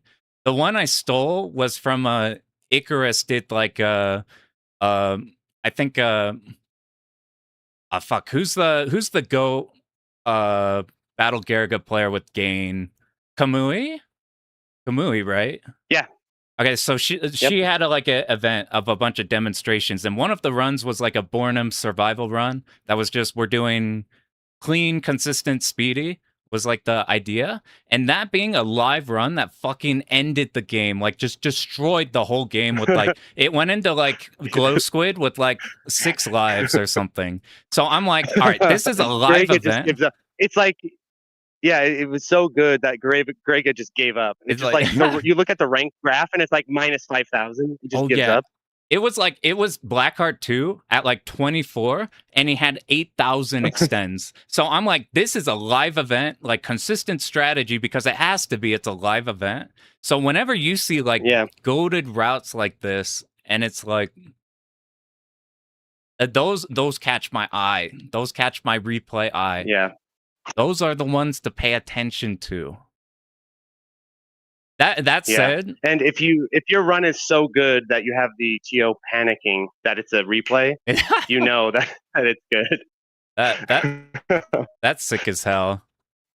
To flip the other side of that coin, because what you find is you find a lot of volatility in live runs.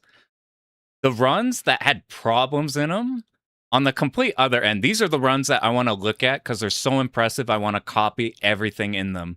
The other end of that are the runs that have problems in them that, because of those problems, make them so goddamn entertaining. So like make them spicy.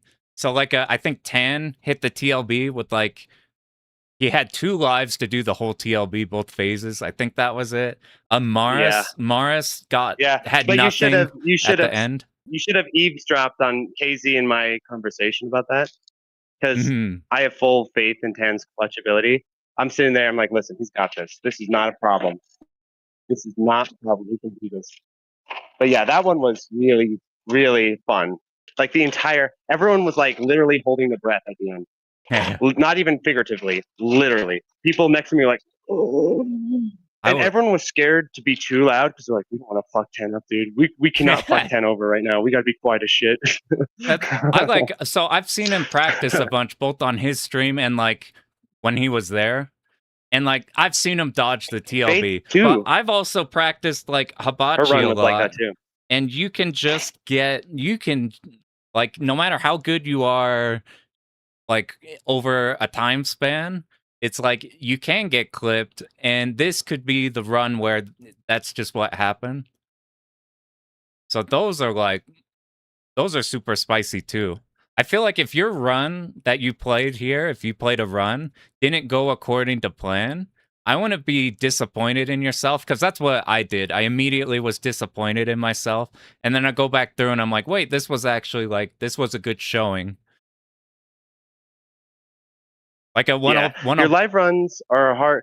I have the record. I have the record for the shittiest live run, so we don't even have to debate that. I have the shittiest live run with my silver gun run, where I was about to die, and I just gave up and was like, okay, this is a let's play because there's no way this is gonna happen. So I have the biggest choke on record too. I have the biggest choke, and I suffer for everyone else, so no one else feels bad. This is all intentional. So that if you ever ask what was the biggest choke in slam, I can be like, well, me. What was the biggest flop in slam? Well, me. But the biggest choke in slam was my Zero Ranger run, where I get to the TLB basically with full resources, full confidence, and then I get hit once. I'm like, not a problem. I get hit twice. I'm like, I've got so many resources. This is nothing. I get hit a third time. I'm like, I could actually die if I'm not careful. And then my mind goes blank. It's like my memory forgot all of the strategies of that. I've never thought that before at that point. My brain like forgot everything. And every attack was like new. I was like, was this like a DLC character? Did they just add new attacks like before the run? It felt like that. It felt like he was doing new attacks all of a sudden. It was like, what the fuck? So I don't think I miss no bombs or anything like that. Well, there's no bombs in Zero Ranger, but I don't think I missed or anything. But I recovered so well and had so many resources when I went into the TLB that it was basically guaranteed. Like you could just tab over at that point, and 99% of cases it would be a win. And I somehow choked the entire TLB to the point that it was very embarrassing. It's like there's. So if you're wondering what's the biggest choke in slam, I am the holder of the biggest choke in slam. It's 100% a thing of like oh, I've won. Let's relax. Every sport or competitive thing you play, you get like you have a life lead, you have a point lead, whatever you have, and then you're like, oh, I've won, and that's how they get comebacks. Or like in this case, that's how your guaranteed win turns into a narrow win or a embarrassing loss. Yeah, that was an embarrassing loss for sure. I was more embarrassed by that loss than the Silvergun loss because Silvergun never had a chance to begin with. There was no choke to be had. You just handed a corpse an arcade stick and said play, and a corpse cannot play an arcade stick. You have to. No, I was playing actually extremely well for Zero Ranger, and then I just fucked it up massively right at the end. That even that though, that makes it fun for live.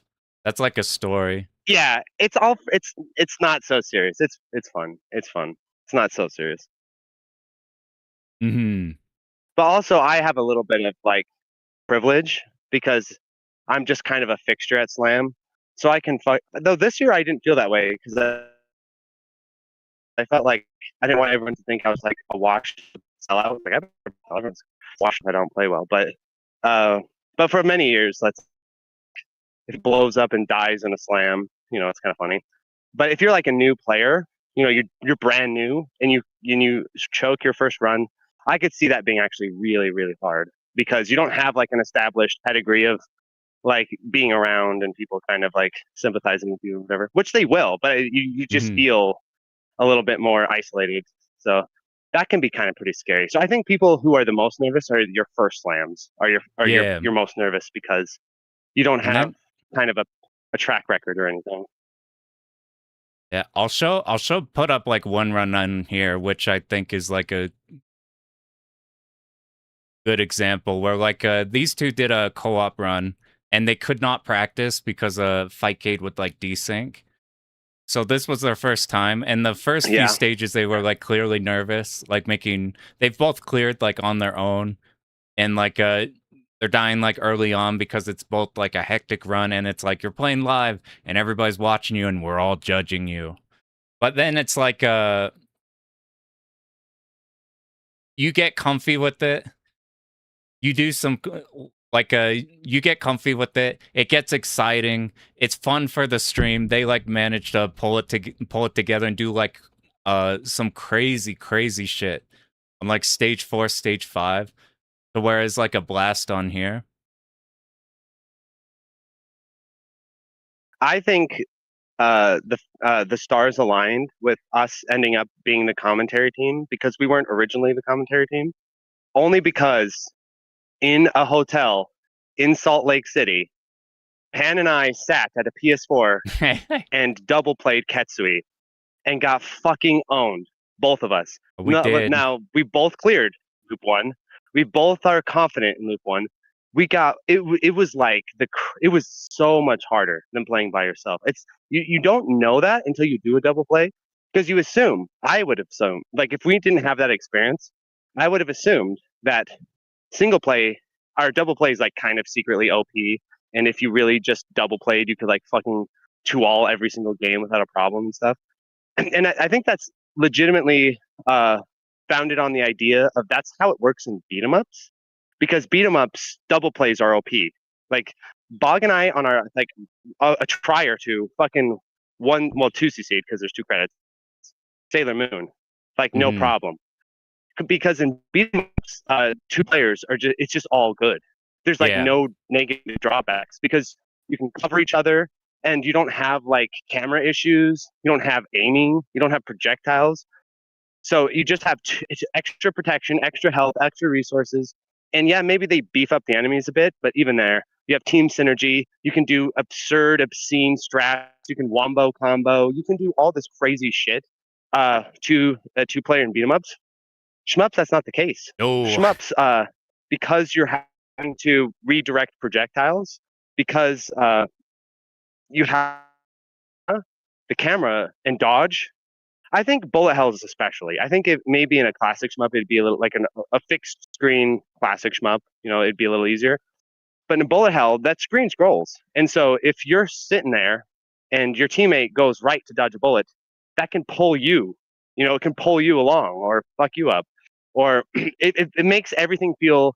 Makes it feel like a good way to kind of experience double play in single player is invite someone over and then have them shake the monitor as you play. Just have them fucking rock the monitor back and forth chaotically. That's what it feels like to do a double play. Like you're never in control of your goddamn ship, Matt, because of the camera. And it's hard both ways because remember, we tried different strategies. Like we tried one strategy of like, all right, let's stay separated and let's cover the screen together so that we'll just suppressive fire. Yeah, we just problem with that is now you get like weird, you get like weird angles of shots you've never seen before, or maybe they all randomly target one player and you're in the corner, so you're just dead, or they all like, or there's all kinds, or there's all kinds of weird stuff with that. So then we tried the other strategy of like, okay, well let's fly together, let's be like a one super ship basically, and we stay together. But then what happens is you start mentally confusing yourself with your teammate constantly. Your brain constantly starts to follow your teammates' dodges instead of yours, and you're like trying to dodge as your teammate, and your teammate's trying to dodge as you. So it's legitimately really difficult. I think you would have to like meticulously route together and play together and literally create like a specific route of. It'd have to be completely different points. Yeah, they did do that at points. Like in stage 5, they did that really well. Mujam sent me like some notes beforehand because I've like, when have you seen DOJ white label co-op strategy? And like and we could see their movement together was really good because one of them would always be up ahead like this. So we can whenever we were stacked together, it was very, very obvious which one was who. We had a Shodia up top that like covered the Zakos also. I did. Is like way to coordinate. I did have a theory about this too, that it might be easier in DOJ because of the lasers. Because in Ket, there's no physical object that like constantly stays in front of your ship that helps you kind of and the colors are a little more ambiguous. Yeah. Or in DOJ, at least you have like that really clear laser that I'm a green laser, right? So you're like, okay, I'm green or blue or whatever the color is. I think that helps a little bit. The Ketsui locks like kind of be like, they're going to be arranged on whatever you're locking, so they hit different things. Yeah, and you don't know. Yeah, it gets more confusing, I think, than with the lasers. So that was a good run into like using lasers. I just wanted to bring this up because if you've never done co-op before, this is the kind of shit that happens to you. Trying to bring up one of the Zakos at the end of here it is. End of stage 3. This section, which is otherwise like you just stream from one side to the other, it's like because there's 2 different targets, all of the Zakos are aiming at both of you. So like half of them are aiming at you that you can manipulate, and the other half are not aiming at you that you can't manipulate. So it like gets crazy. That's why their stage 5 was so crazy. Their stage 5 was like, I think, a great example of teamwork in a 2-player, because they I think what you need to do, what we're kind of doing near the end and what they did, is you need to understand when to be together and when to be apart, and that depends on the situation. There's no one size fits all solution. Like in the honeycomb section, being apart is really good because you're covering both sides, and you don't really get walled in that section if you do that. Mm-hmm. But in other sections, I would say like the rails, you probably want to be together on the rails, right? Because you want to concentrate together and hit the rail together, I would assume. The rails would Actually, be check the so replay. hard. Are Yeah, they? I'm Yeah, curious. check the replay. Actually, are they together on the rail or are they separate? I guess a separate would be that you'd catch it no matter what. One of you would catch it. I guess you account but if for you're the together, RNG. I think you would speed kill it. Yeah, and since Yeah, but one if of you them work showed together you really well, you would kill it. Yeah. Well, together we'll kill it fast, but like we still have to account for the RNG. If we're apart, we could kill the Zako easier. But like if Shodia happened to be the one the rail moved towards, then it's like well we're not killing this rail. That's like it's so so interesting. Like that's actually why you still want to be together, because you could have Shadia be behind and covering Exy, covering it with the Zako, right? Because the spread of the shot, and then Exy could speed concentrate on the rail. We got to do one of these, Pan. This is fascinating. We got to fucking team up and do one of these. We did manage. you know, one of our Ketsui runs, we got like I flipped the very end of the final boss, where it's like the very end. We had no resources. We just had one life. We have to institute a rule. Yeah, but I think there needs to be actually a special rule, not like an official rule. Okay, not like an official like I come over and unplug the console kind of rule, but I think like a street Fred rule, which is that for it to count, you both need to be alive. Like you can't have one player end it. So even though you choked it, it was already, it was already over because I was dead. So I actually ended the run because I died. Because if you think about it, then wouldn't the ultimate 2P strat be just have one player suicide, have one player bomb, suicide, bomb, yeah, suicide. I guess so. And then the second player just play solo. You basically play you like could just do that. You basically play 2-player Bach raid, where like one of you just bombs everything, suicides. Other player bombs everything, suicides. Oh, by the way, Tan, are you back? Have one player. No, you have one player. Yeah. You should have Tan join the call. That'd be fun. Yo, Tan, do you want to hop in here? Tan, join the call. We've been talking shit on you the whole time while you were on your car drive, but now that you're here, we gotta. Yeah. And Tam was cool. He drove us all the way we'll give here. him time to join. I'm sure it'll take. Yeah, I'm sure it'll take him time. I forced him on the car drive to do the Shmup Stage 1 quiz.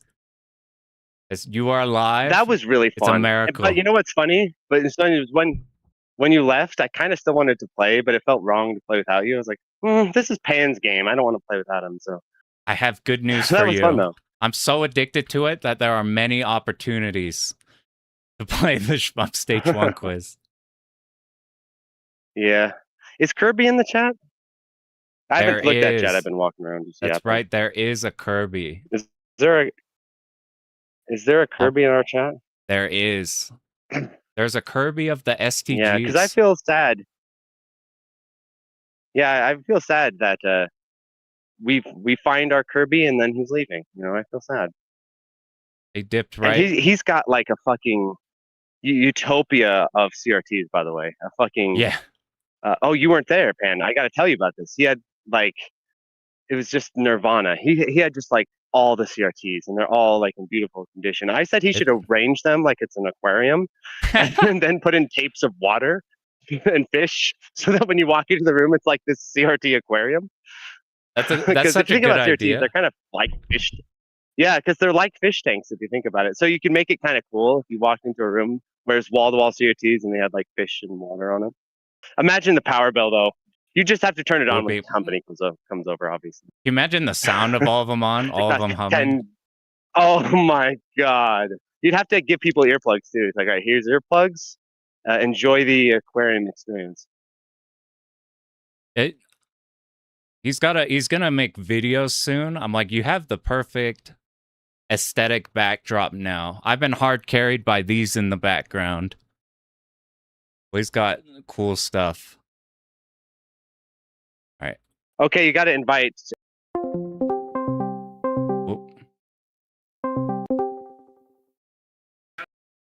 Yo, 1 sec. We lost a mark. Oh, yo, I'm back. So it put us in another DM. So I'm going to the one with 10. Not yet. You got to rejoin. It's like a new call.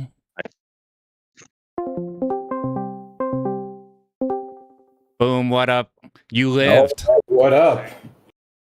All right, are you ready? I need a pickup. So I'm going to the one with 10. Not yet. You got to rejoin. Boom. You might have to mute stream because it's going through there. As much as you want to listen to me twice, which I don't know why anybody would want to. Are you ready? I need a pickup. Yeah,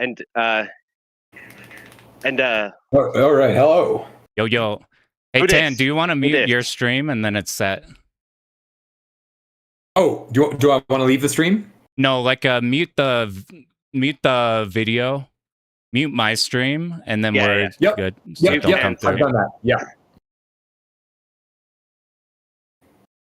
Hey, how's it going, soldier? Did you make it back from the war? 10 minutes ago. 10 minutes ago? We're already putting you back to work. I made a joke at the beginning of the stream.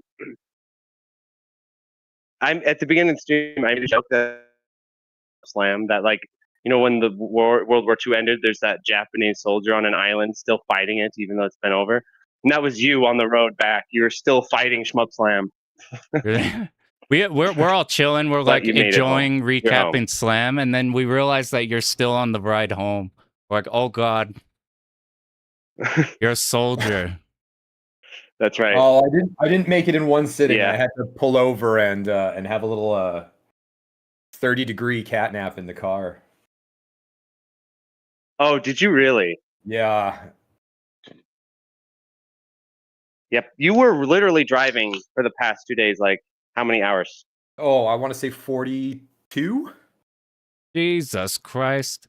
And the first thing you do when you get home is you have to listen to us again after having listened to us for I know. I was 16 just sending hours. you guys a message to say I got home, and then I see you're live, and I'm like, well, obviously, I can't go to bed what now. the fuck? You made a fatal error. Now we got him. After we talked to Tan for a bit, silver gun shirt. Oh yeah. Tan, after we talked to Tan a little bit, because we need Tan's perspective. So this is the Tan moment. But once we talk to Tan for a bit, then we got to bring in our final compadre, the Kirby, so we get the whole car. All right. But first, we got to talk to Tan. Are you sure that you want any Tan hot takes? No. We want all praise and love. No Tan hot takes. Okay. I want all the okay. I need all the hot takes. No. Tan's hot takes might like thermonuclear melt all of us. We might die if he unleashes upon us his hot takes. We might be killed in the process. I'm scared. I'm just kidding, Ted. Yes, go ahead. Uh-oh. Did I get thermonucleared? I see him. We lost him. Oh no, you're good, Mark. Oh, I'm here. Okay. Well, I was saying I was just kidding, Ted. You can unleash your hot takes. I'm bracing for impact. Wait, do you want Crimson Clover hot takes or Night Striker gear hot takes? Oh, I mean, we will do either or both. I mean, I don't really have any hot takes for Crimson Clover, but I got hot takes out the wazoo for Night Striker. Oh shit! I'm pulling up your run because your run was a journey. Right now, I need you to describe your journey with Night Striker gear at Shmup Slam 8. Well, I couldn't believe. I think it was 40 minutes of tech difficulty, like 40 fucking minutes. Maybe actually, me and Streech were like chilling while we were having a good time while that was going down. We're just chilling on comms. I know. With, isn't that funny? But that's that's funny. You know what's funny about that though is like as a commentator, like I do everything, so I like metamorph into different roles throughout the day. But when you're in commentator mode, it's the funnest. That is actually the funnest thing to be of all the things at live events. Commentary is the funnest. You don't have everything is good no matter what happens. You have 40 minutes of tech difficulties. That's 40 minutes of sitting there talking to Screech. That's fine. I mean, yeah, the player explodes and dies and humiliated himself, and their family disowns them, and they're homeless, and they have their everything. They go to jail because they play so badly. That's just entertainment, baby. That's just the Coliseum. Okay, so I just want to like explain what actually is going on here because this looks really confusing. So there's this bug in Night Striker gear, and I've had it like several times, where every button does everything. So when you look in the menu and it says, "Oh, 8 buttons to shoot and like X is to switch gear," what actually happens is every button does everything. So every button switches gear while simultaneously shooting. So you just go into this like you hold down the button and you're just like switching to gear, switching to car, switching to gear while like. And the only way to the only way I've ever fixed it is I just like turn off the game, turn the game back on again, turn it off, turn it back on again, and then it starts working again. But I was so scared to turn the game off at Slam. Yeah, there's another because it wouldn't boot up. Remember the other solution? Yeah. Oh yeah. Yes. So what we did there's was another solution to that. You go ahead. Yeah. Oh yeah. So we just the solution is if you bind them to R and L. If you bind it to R and L, I think what it is Striker gear is it can't tell the difference between face. Oh well, I think it was. You're cutting out, Mark. Wherever you're walking, your Discord doesn't like you. Yeah, he's on one. Oh, I turned left. Me and Bog and I always joke about this. I turned left. If I ever turn left on a call, I lose signal. So I will make sure to continue to move straight in a line. I'm no longer turning left. But I think what happened, this is my theory, is that when they were doing the inputs for the face buttons on Steam, you know how different controllers have different profiles? So like Xbox has a profile, and Nintendo has a profile, and PlayStation has a profile, and they all have kind of different face button layouts. Yeah. I think what happened is they fucked up the Steam inputs, and it's like it's registering your controller as it's basically thinking your controller's an Xbox controller and a PS4 controller and a Switch controller. And so when you press Y or whatever it is, it's like, oh, you pressed B on Xbox, you pressed A on whatever Nintendo, and you press. I think that's why it does that. But if you put L and R are universal across all the controllers. It's like, okay, I figured this out. Okay, L is L, R is R. Okay, we got this. I think that's my theory. Yeah. Because the Steam port was just thrown out like as Ayuchi, or I think that's how you pronounce his name, was like walking out the door. You know that Steam version was just fucking hustled. They didn't test nothing. So we were like, for all the entire day up until your run, we were joking about like a potential technical problem that would, oh man, the universe, it's gonna like, something that would suck if something happens live, because it's always fine, and then something happens on there, and then every possible thing smacked on there happens to 10, and they all happen to 10, which is even funnier. Even though that all happened, I think it enhanced this run.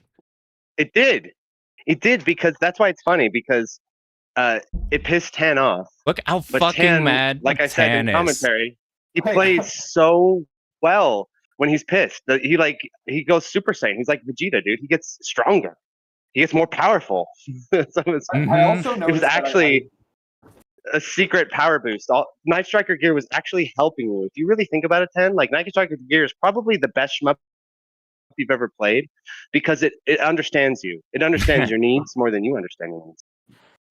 I also it's not just when I'm mad, but it's also when I'm clutch. I like play like insanely well.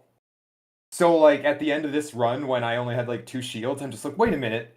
If I play like insanely better when I'm like basically like fucked, what I'll do is I'll milk these arms and that'll be like even worse for me. That'll be even more dangerous. And that means I'll play even better.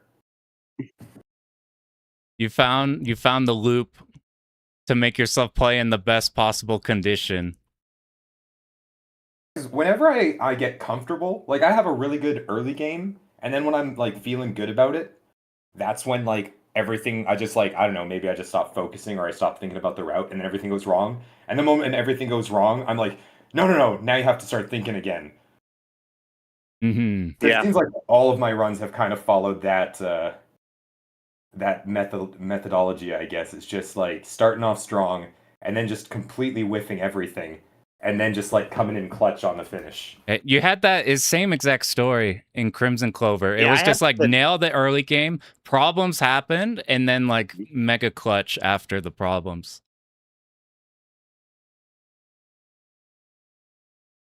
Dude, look at I have the boss pulled up. I watched you on like stream eat so many hits on this boss and it looks fucking horrifying. The moment I was on here and I saw you entered this shit, you were like, if I have like 8 shield, I'll go for the milk as long as I can. You have 2 shield on like the hardest part of the game. And you're like, all right, we'll just do it, you know. That shit was crazy. Yeah, but this part right here that you just pulled up, this part is total BS. I don't even I think the only way to dodge it. So, Night Striker gear's a little weird and it doesn't really work in stages like this one when there's no ground.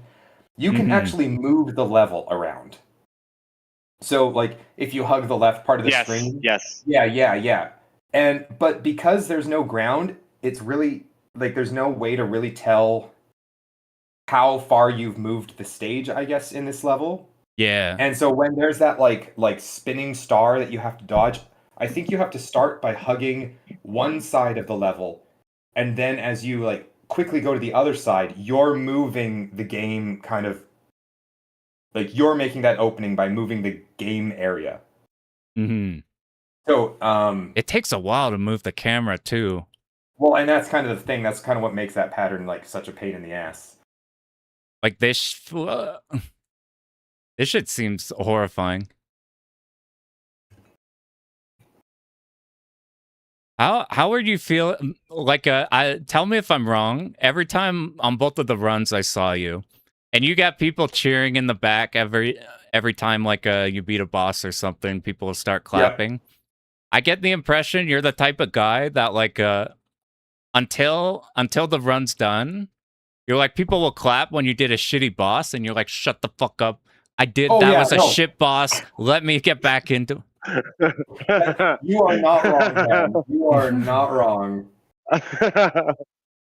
That's really funny. About you know what I said? I was okay with the clapping after the TLB here. After that, I was just like, okay, now we're good. But everything else during this run, I was like, this is all going to shit. I got that. I clapped anyway. You know what I said? I think I said it to Screech. I said it to Screech while you were playing because you were so locked in and focused. I said, I'm not scared for Tan. I'm scared for Night Striker right now. He's gonna kill this game. He's gonna murder this game. Night Striker gear is like running away in fear for how intense fear were. That's why I said earlier, Ken asked me who's my favorite player to watch. I said, you're my favorite player to watch because you're so intense. If you take a hit in the game, you just took a hit in life. Like you like smack into your body. So locked in. It's really fun. Yeah, I know. I kind of have like chronic bitch face when I play shmups. I look like I am so angry, but really I'm kind of mostly just like locked in. But I'm also kind of just like in my head. I'm like, yeah. So I just always have this like perpetual look, like I'm just like about to like kill something. It's perfect. That's like the well, that's better than in. mine. That's why I said I'm glad I didn't have a camera, because mine I look like Leffen from Melee. I have this like weird schizophrenic look on my face. I'm like my jaw's jutting out. I'm like grinding my teeth. I look fucking nuts. How Like looking angry is cool, dude. You look fucking terrifying. Like the game, it makes you look really good. Now I have a question. It involves one Crimson Clover. Okay. So I'm pulling up Crimson Clover. I'm pulling up the TLB. Okay. Now you have 2 lives. Clearly, I've seen you dodge. I've seen you dodge this shit. You have 2 lives to do TLB.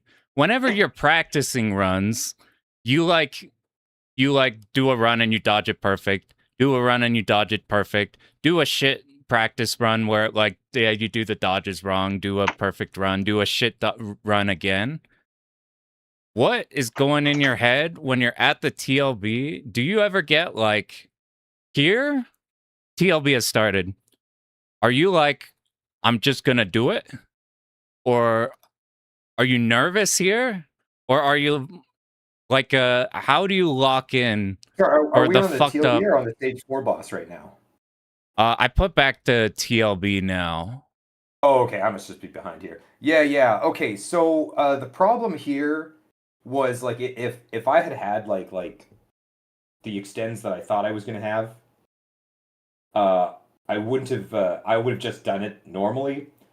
But because I was so scared after stage 4, I basically went into super safe mode, which is just like bomb spamming the shit out of it.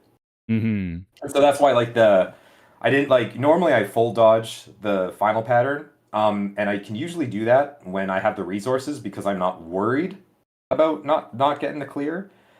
But for this one, I was so scared about not getting the clear that I was like, okay, like you can kind of do the hibachi thing where you just like you bomb, you try and you take off like a little bit of health, then you bomb again, you just take off a little bit of health, and you can if you've got like at least 1 spare life, you've got enough to kind of get through it. So I'm kind of bummed that I didn't.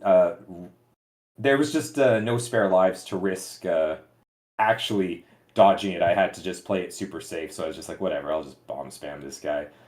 I think that's the right call. Strats you can do just to make the TLB pretty consistent. So it's actually it's definitely a brick wall when you start Crimson Clover, but once you kind of like just do some practice and just figure out some like how to use the iframes, and when the boss has a bomb shield, if you lock on the bomb shield, you get so much energy back. So you can actually like you can chase your bombs. Like you can spend a bomb and get the bomb back with the iframes. Mm-hmm. I mean, it has diminishing return, but you can do it like 4 or 5 times. So it's pretty safe. Like that's what's happening right here. Gotcha. You bomb, you go up. Yeah, you got like a huge grip of it to like try to get to the next one. Yeah. And then yeah, you go up, use the shield to kind of like, you know, erase a bunch of bullets, and then pull back, and you got lots of space. Do you? I mean, it was still pretty clutch though. So I was still pretty freaking out. Do you perform like so like I pulled up just stage 6 or final stage going up to the final boss, and you have like enough lives that you have to do this stage perfect, or else the final boss is gonna be like extremely like a resource problem. Like here, do you clutch up, or here like are you scared here, or are you more locked in? Is this the hallway from hell you're looking at? I think so. Yeah. This is right before the whole final. Yeah, the hallway from hell isn't that bad as long as you've got it routed out. The only thing that might happen is you you're late on your final double hyper, which is totally fine because you can just bomb out of the single, and then you'll still kill the final cyber orchid. The only problem with doing that is that because you're not getting the double hyper, you like basically your break rate is so high here that this one part right here is like a good it's like an extra 400 billion for your score. So if you bomb out of the hyper, you get nothing. You still do the kill. But if you do the double hyper, then you can just like fucking cash it. Like this is where you're cashing in right here. All these like Zaccos are coming in, and this is where you'd be like quadrupling your score. So that part I wasn't worried about. The part that I was worried about was I have a safety method for the stage 4 boss, and that's I go into the hyper on its final pattern, and then he shoots these 4 lasers. Mark knows what I'm talking about. He comes up to you point blank. You have to sit right in front of him. He shoots these 4 lasers, and you got to stay in the middle. Here, I'll pull up. Which one's the 4 boss? Yes. That's the one that gets the Is it cool the big tank? Or is it the... I'm just going to answer Enho right now. Yes. Yes, I do. Mark has been trying to convince me that I have been getting Stockholm Syndrome and that the game is actually starting to rub off on me. Okay. No, I hate it. I hate it with a passion. Yes. The power of spite. When you have... You play so but strong. They don't know the mind of... But they don't know the mind of Tan. Hold on. This is without context. Because Tan... It's not like you talk to Tan and he's like just chill, and all of a sudden Night Striker Gear is like this one random game that pisses him off. Tan has very high standards. Like Mushihime-sama on Steam, pisses him off. Like it's not like it's not like Night Striker Gear is like some kind of unusually shitty game that annoys him. Like explain what bothers about Night Striker Gear. I think it helps kind of give insight. Let's start with what we already talked about. The fact that not only can you not just select a single button for like your gear or your shot. No, it has to be, oh no, A and X are this, Y and B are this. So you already go into the controls and you're like, oh, they didn't even know how to fucking let you set your own controls. Well, that's a great sign. Like, are we going back to PS1 era? And that's only like that's your first like kind of, because the first thing you do when you start a game is you set your controls. If that's the opening, where are we going from here? And then you got no replays, no training options. Like you all these records. Like the only reason now that we have like the record that I did yesterday or the day before is literally because you recorded it.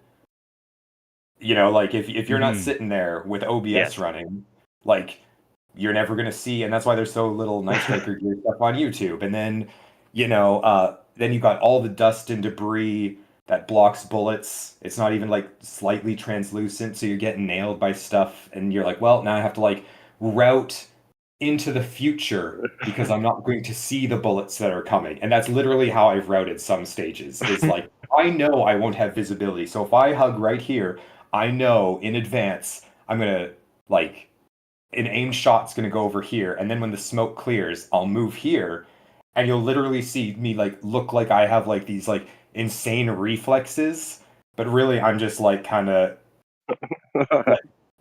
so it's just the polish. It's the lack of polish, man. So what got you to commit to it? Because we hung out, and that is, and you were like, check out this. And 10 is 100% legit from that, because it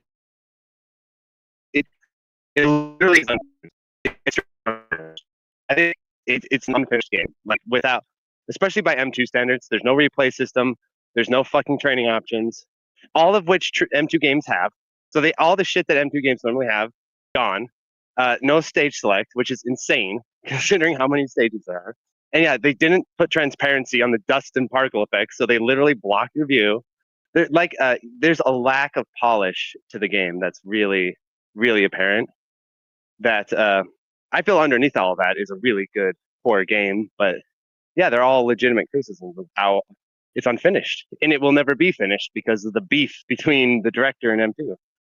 It's a tragic game. I think it's ultimately a tragic game because it's beautiful in some ways and so unfinished in others. One thing that I want to say that I'm actually really happy happened during the Night Striker Gear run is there's this like bug that happens. It's pretty rare, but like I guess when you've played as much Night Striker as I have in the past 2 weeks, you see it a lot. Mm-hmm. But like what'll happen is when you get to the bosses every now and then will like flicker in and out of existence. And it happens on the train level on this run. And when I was fighting one of the final divas, so it was like one of the last stages, but like the train keeps disappearing and coming back, and then the train like parts behind that train like appear and then disappear, and it like keeps on like it's just a mess. And sometimes it happens on the sky stages, and it makes it even worse because since there's like it's just the boss and the background, what'll happen is like the skyscrapers disappear and then they appear, but the boss disappears, and then the boss disappears and the skyscrapers come back, and it's like then all the bullets start disappearing, and you're like just moving around going, well, I don't know if you can get hit or not. And then one time I actually did get hit by like, and I was like, oh yeah, no, so they still do exist. So I'm just flying around like crazy, hoping not to get hit. It's from invisible That's stuff. like Garega, the invisible Garega bullets. Mm-hmm. Yeah, I think it's all really unfortunate that Gear didn't get like proper time to get like all of these bugs fixed. If you're still on the sewer, the clean sewer, it's the stage before this one that starts happening. So what after all of this, and like when we met up and you're like, hey, take a look at this game, I hate it. And then the next time we talked, you were like, I have the world record. That's because like, so for context, Pan, Mark and I were all just kind of hanging out in Salt Lake City, and we like I had a hotel room, and so we like Pan brought his mister and a monitor, and we just like fucking hung out in a hotel room and just like played shmups, and it was freaking awesome. That's where the Ketsui double play happened. Yes. Yes. And the Ketsui double play happened. And yeah, and so then kind of like I had on Steam, I had a couple of shmups like Angel at Dusk and Night Striker on there, and I think it just was the opportunity for me to be like, just start raging about them, like, oh man, you guys played Angel at Dusk, man, this game fucking sucks, and I'm just like going off, and then of course Mark is just like, Night Striker Gear's not that bad, guys. Like, was that the start of you hard committing on it? If we're in a relationship, if Night Striker Gear's our child, like Tan is like the angry father, and I'm like kind of like the co-enabling mother. I'm like, it's really not that bad. Like if you think about it, like yeah, so it has a little underclimate. It's still a good boy deep down. It's still trying deep down, which I think it is. I do generally. I'm not nearly as sensitive to these things as Tan is, like, you know, the lack of polish and stuff.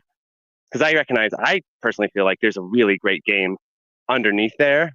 And yeah, so I really like it, honestly. I personally really love Night Striker Gear. So I go home and I'm just trying to slowly inception love of the game into Tan. Yes. Day by day. Just little bits of battery acid, one at a time, until he. Well, yeah, I'm not sure it's working. This is actually kind of how you. So I go home and I'm just like, okay, well, I'm sure shit ain't playing the B side. So I play the 5-stage run, and then I notice that like I'm like, oh, I'm scoring this okay, and so I'm like, you know what, I'll just play it for an afternoon, and then I end up like getting like second place or whatever, and I'm like, oh man, okay, I think I think I'm scoring enough that I'll send Mark a picture, and I'll be like, there, I got the like this score. Game still sucks. And so he sends a message back and he says, well, that's because you're not playing B-sides. B-sides is the good mode. Yes. And so he convinces me to just. It's true though. That's not a lie. It's true. B-sides is the better mode. You gotta play B-sides. That's like the best mode of the game. Oh. And so anyway, then I was like, all right, I'll just do it. And then I was thinking like Slam's coming up, and I'm like, well, if we just do Night Striker for Slam, at least maybe some people will like buy it, and then I'll give M2 money, and I support M2, so okay, I'll do a B-side. So I'll just practice the other stages. Anyway, accidentally get the world record doing it, and then I'm like, well, maybe I should like actually go for some score, and then I like bump it up again, and then again, and I was like, all right, well, I guess I'm locked in now. Now you're stuck with I would it. argue all of this, by the way, is the trademarks of a good game, by the way. If you hate it and yet you manage to not be able to stop playing it, there is something deeply good inside. Well, I mean, I couldn't not stop. I told you I had this exact experience. I told you I had this exact experience with Ghosts and Goblins Resurrection. The exact experience. First time I saw that game, it's like, this looks like a pile of shit. I hate these graphics. I hate its vibe. It looks stupid. The controller's stupid. Like, I just hated it. Then the boss said, no, it's actually, play it. And I was like, playing it. I'm like, this fucking game. This. And I keep playing it. I'm like, well, that's kind of cool. And then I keep playing. I'm like, damn, this is like kind of awesome.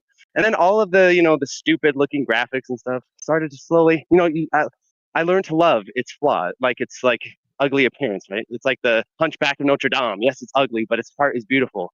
There's a good soul inside this game, even though the production kind of sucks. So that's my goal, really. It's just to help Tan appreciate the good soul inside Night Striker gear. One B-sides mode at a time.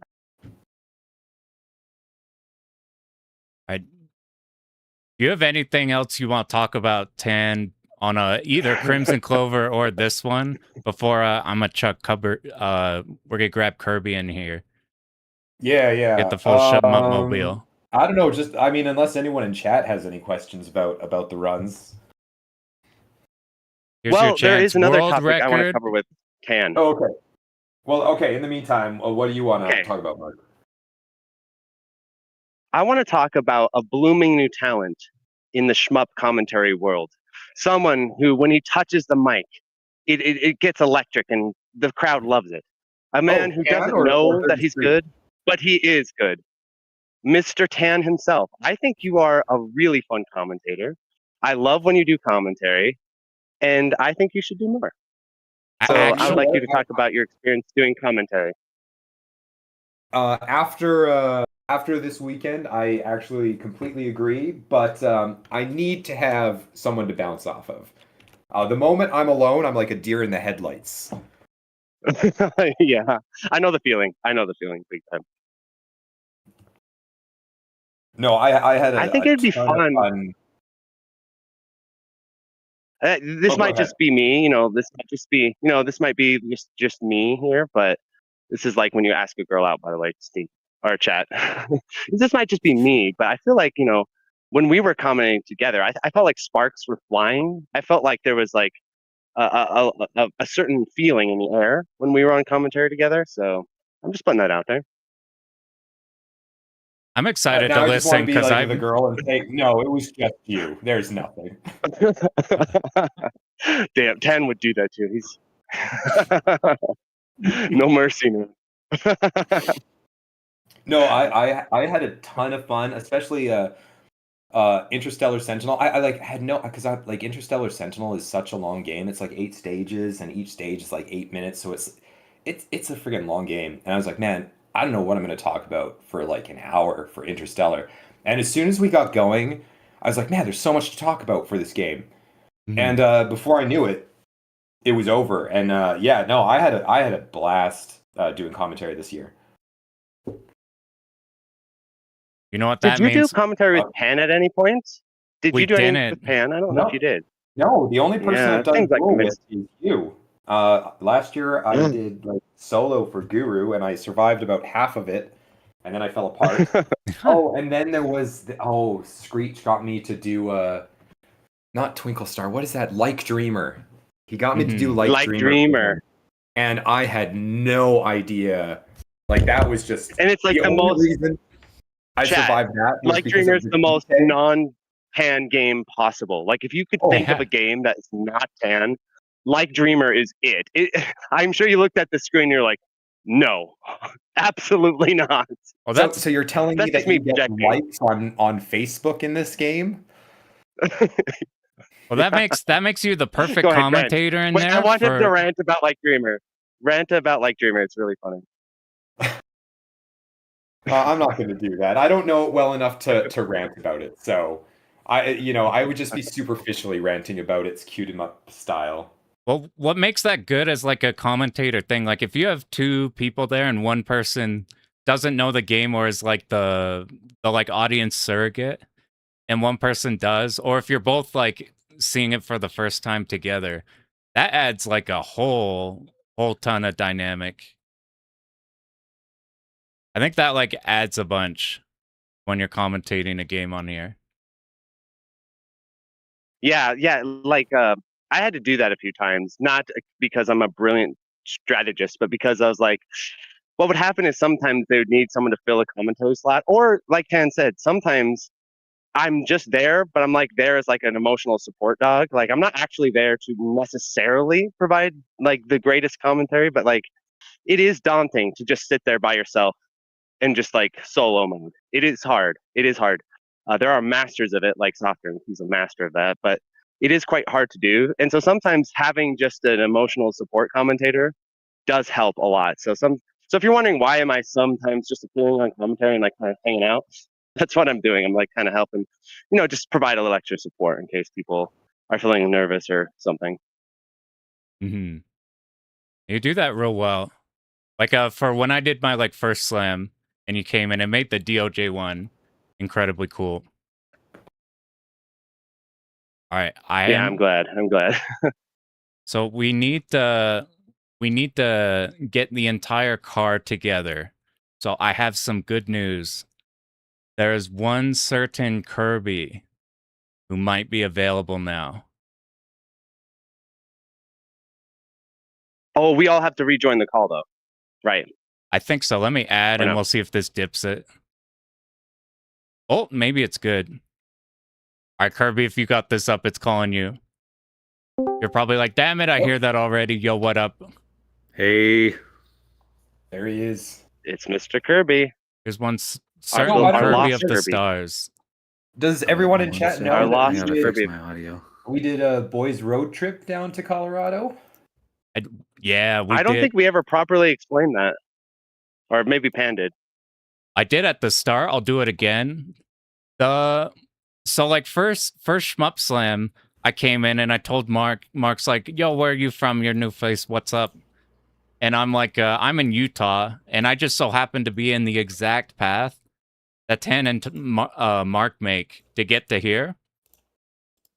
So for this time, they're like, oh, let's road trip it. We'll like pick you up and everything. And Kirby here, Kirby's been in the stream a lot. He's been here for a while. And he brings up one time, we're just talking about random Utah tournaments. And it just so turns out that Kirby has been to said Utah tournaments. So Kirby's here. So I'm like, we're all road tripping down.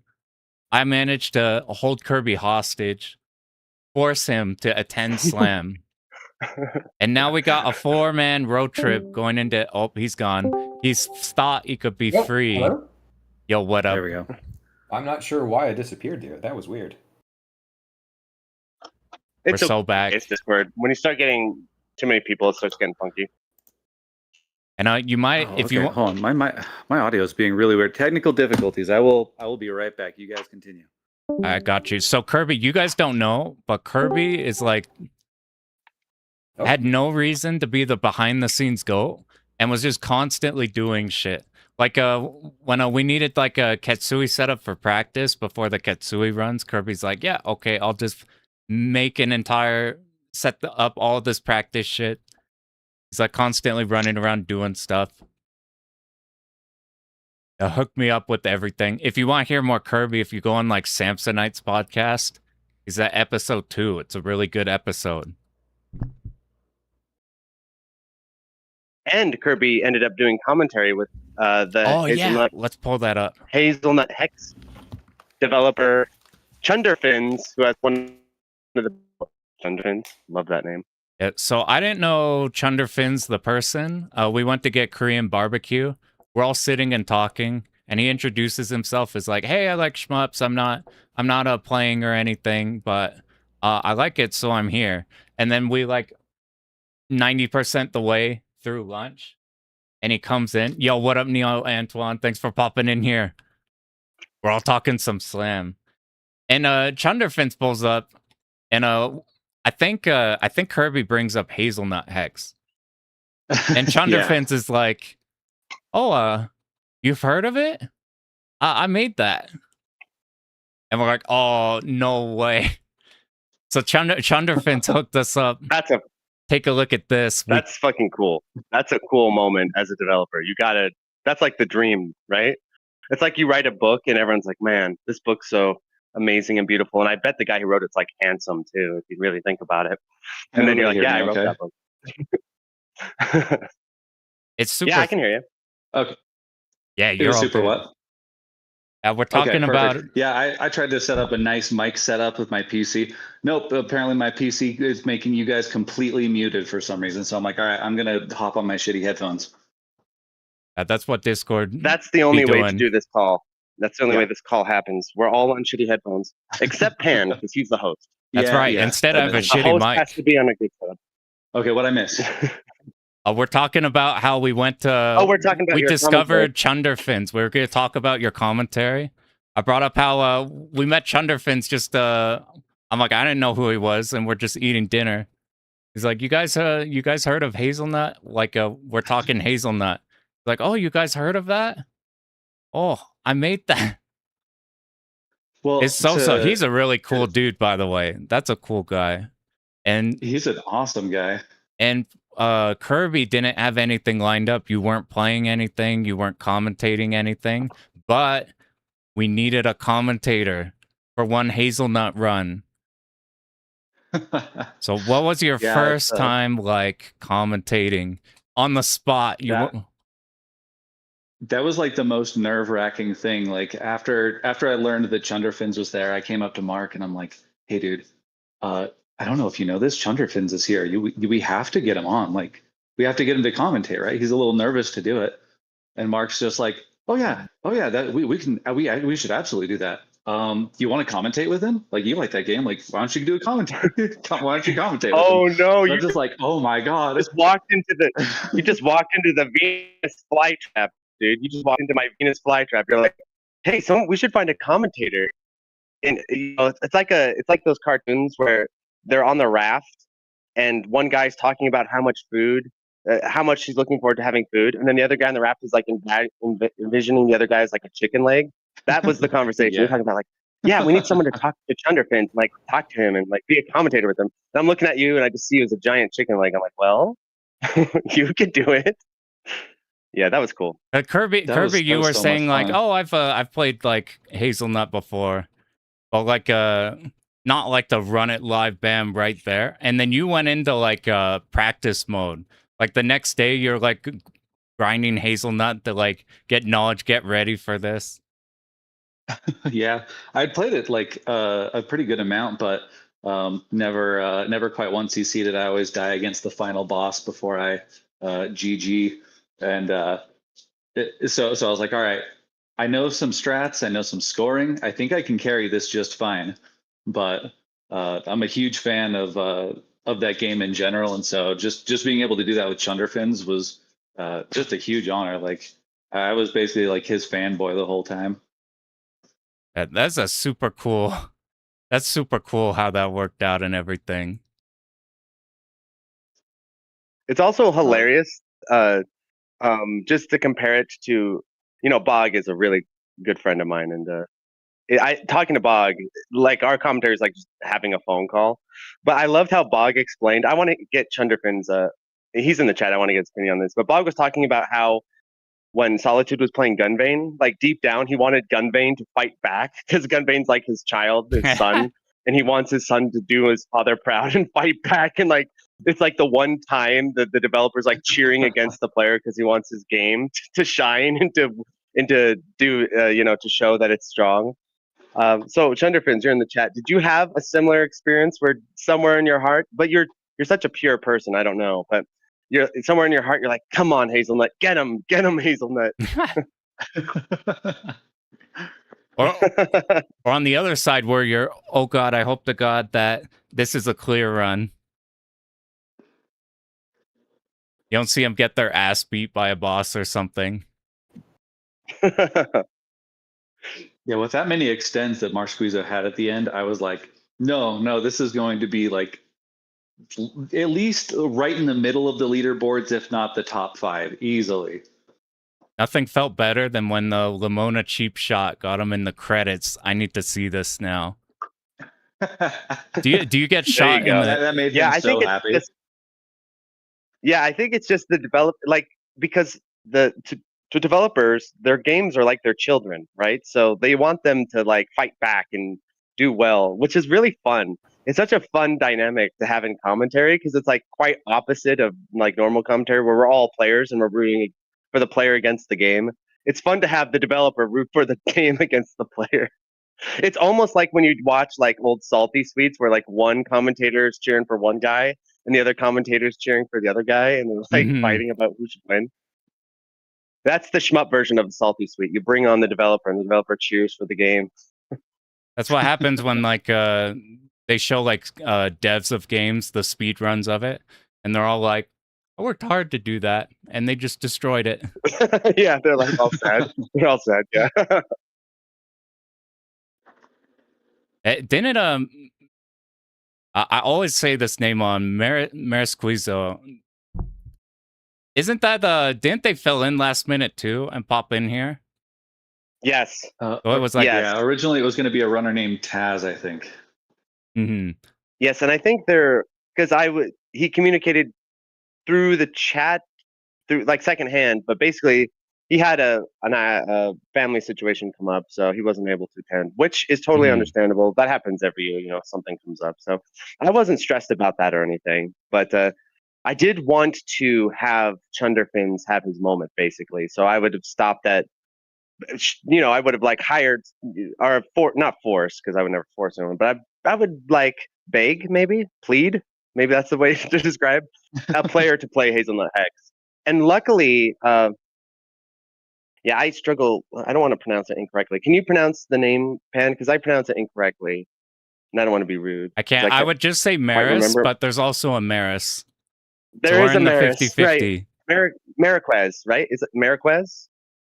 Is that correct?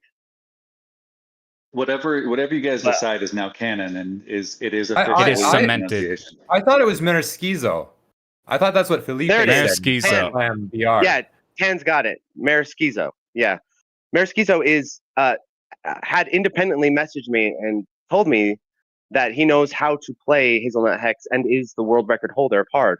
So it was like a peanut butter and jelly sandwich. I was like, okay, we got the peanut butter here, and then the jelly, Chunderfins, and then the bread, Kirby, and then bam, we made it happen. Apparently, I'm the most important part of the sandwich. Is the most important part of the sandwich the bread or the peanut butter and jelly? I guess that's a philosophy debate there. I mean, I guess so. You know what? Well, here's what it is, though. A sandwich can't exist without all of them, right? Because if you have a bread by itself, that's toast. If you have peanut butter and jelly by itself, that's a tasty treat, I guess, but it's not a sandwich. But if you put all three together, then you got a PB and joint. Hey, I have a question for you, Kirby. Yeah. This is your first slam. And we chucked you in. We threw you. I didn't tell you when I said I was getting a ride to slam until you agreed. And I'm like, oh yeah, I'm going with Tan and Mark from Electric Underground. You might have heard him. So you're deep diving immediately into first slam. You're in a car full of a bunch of hooligans. How was your first slam? Just in general. That's so true. It was. That's the way to describe honestly, it. He was in a car full of hooligans. Ever had. That was like the most fun that I've had in honestly as long as I can remember. It was just a blast from start to finish, and I miss you guys a ton. It went by so fast. It's kind of tragic because it's almost like a fucking what's that guy that made all those 80s movies? Like a Breakfast Club and shit like that. It was like that guy. It was like Christopher Columbus? Group of myths. No. The guy did Breakfast Club and Ferris Bueller's Day Off. Maybe I'm thinking the wrong guy. The guy, the high school movies. No, the high school. He does all the high school movies, like the 80s and 90s. John Hughes nailed it. That's There you go. Yeah, it was like a John Hughes movie where a bunch of misfits, we're on a road trip, we're bonding, we're having fun, and then it's all. And then there's the twist. We're all like, "Hey, yeah, we can all meet up and hang out." And then, yeah, why don't you explain the twist, Kirby? Explain yourself. The twist is that it was actually like I hopped into a car, like I as a normie hopped into a car with a bunch of super players, and the movie actually turned out to be Misery. Misery. No, Pain. that's not the twist. That's okay, not, okay. Hold on. twist. But then which one of us is Kathy Bates? I thought that since I'm the normie, I have to be Kathy Bates. You guys are all the writers. Oh no, I'm Kathy. I'm Kathy Bates. Then I mean, we all know. But no, the twist is it's like the end of Ferris Bueller. We're all best friends. We're all like, yes, we're gonna have a great time. And then someone has to go off to college, and we can't have any more fun adventures because someone is moving I know who away. that one is. That's Kirby. I will fly back just to ride in the car again next year. I swear to God. That would be hilarious. That would be the funniest shit ever. You go literally backwards to get in the car trip. Dude, that's like half the adventure right there. The road trip was fun though, so it would be kind of worth it. Dude, whipping up Tetsui DS on the road was just like so much fun. That's a great idea. Oh man, I felt bad because you were like you spent like half of your Shmup Slam helping out people. Like the whole time, I stole all of your stuff, and I paid you back by you bought me drinks. Those were good drinks, though. Speaking of stealing stuff, I now have a 40-foot long HDMI cable that I'm not going to use. Did I leave it in the car? Yeah, I sure did. You did. Hey, and I told Dan. I told Dan driving back to Utah to deliver it to you. I wouldn't take that long. I also told Tan that he would not realize that he didn't have it for maybe months. Oh, I would have realized it because I was going to take them all back today, and I was like, I'm too lazy for this shit. I'm so tired after Slam, so I was like, I'll do it tomorrow, and then that would have dawned on me. Oh, okay. Because I figured, at what point are you actually going to need like a 40-foot HDMI cable other than Slam? Basically, it might be an entire year. Enough that Tan could just like drag one side all the way to Slam, and you grab the other side. Yeah. Oh man, what's your favorite part of Slam, Kirby, as a first-time person? Honestly, oh god, I don't even know. Like, there's so many things layered on top of each other. Like, first, you have the coolest people ever. Like, everyone's so friendly. It's really weird to have people understand what you're talking about when you say anything about any shmup ever. That's already like some kind of out-of-body experience. Mm-hmm. That's what got me to stream, is so I could just drag people to me that actually understand what the hell the words out of my mouth are saying. That's actually a really, really smart idea. Because I've just been like hoping for the best, and I still have never met a shmupper in my life other than when I like actively go to these events. Mm-hmm. You stream, you bring them to you. You solve the problem. You know, that actually makes a lot of sense. Actually, I mean, there's only available one person per state, at least for the U.S. that, you know, and one per province for Canada. That really feels that way. You and I are an anomaly, Pan. Like, we are the Utah anomalies. We actually have a few. Like, if you guys have heard of like Cave Maniac STG, he's also here. He's got a bunch of cool runs. But what? Yeah, and in Idaho, it's me and Solitude. I think there might be a third Idaho player, but so Idaho has two as well. Me and Solitude. Mm-hmm. But I want to bring this up about like because I used to be a lurker before I came to my first Shmup Slam. Like, I knew about shmups for years and years, and I messed around with them on my own, but I never really talked in any Discords or anything, or like any streams even. I want to do comments. It's like, I'm sure there's probably lurkers in here who have not typed stuff who are in that camp. And if you want, like a community, you could just hop in. The like Discords are like super cool with stuff you want to do. But like Slam is extreme. When I went to my first time, it was extremely easy to just go and talk to people because they all know shmups. You just talk some shmups. It's sick as fuck. Or like, I don't know, I'm just encouraging you to, if you want a community and you feel like, I can't, I'm either like, I'm bad, I shouldn't go out to Shmup Slam, like, who cares about me? Or like, I'll just, whatever. I'm like, you get a community, you meet a bunch of people, it just happens. You don't need to, like, I just recommend it. I bring that up just because and Shmup Slam isn't like Fight Club, you know? You don't have to play live to come to Shmup Slam. That's very true. I'm glad you pointed that out, Tan, because some people are confused about that. Yeah, you do not have to do a live run. There's an entire half of, I would say it's half at this point. There's an entire half of Shmup Slam that has nothing to do with the stream at all. We spent so much time just hanging out, eating, checking out the arcade, getting our ass beat in Third Strike by Joe. By beautiful Joe. Yes. Dude, I think Joe came just to show that, yeah, I can kick all your ass in Third Strike. Oh, yeah, I'm convinced Joe comes just to flex. Literally, but he looks so good doing that it. Man's ripped. And he looks so good doing it that you don't mind, right? he doesn't have to flex. You start to like it. He doesn't have to flex. He just exists. Therefore, it's cool.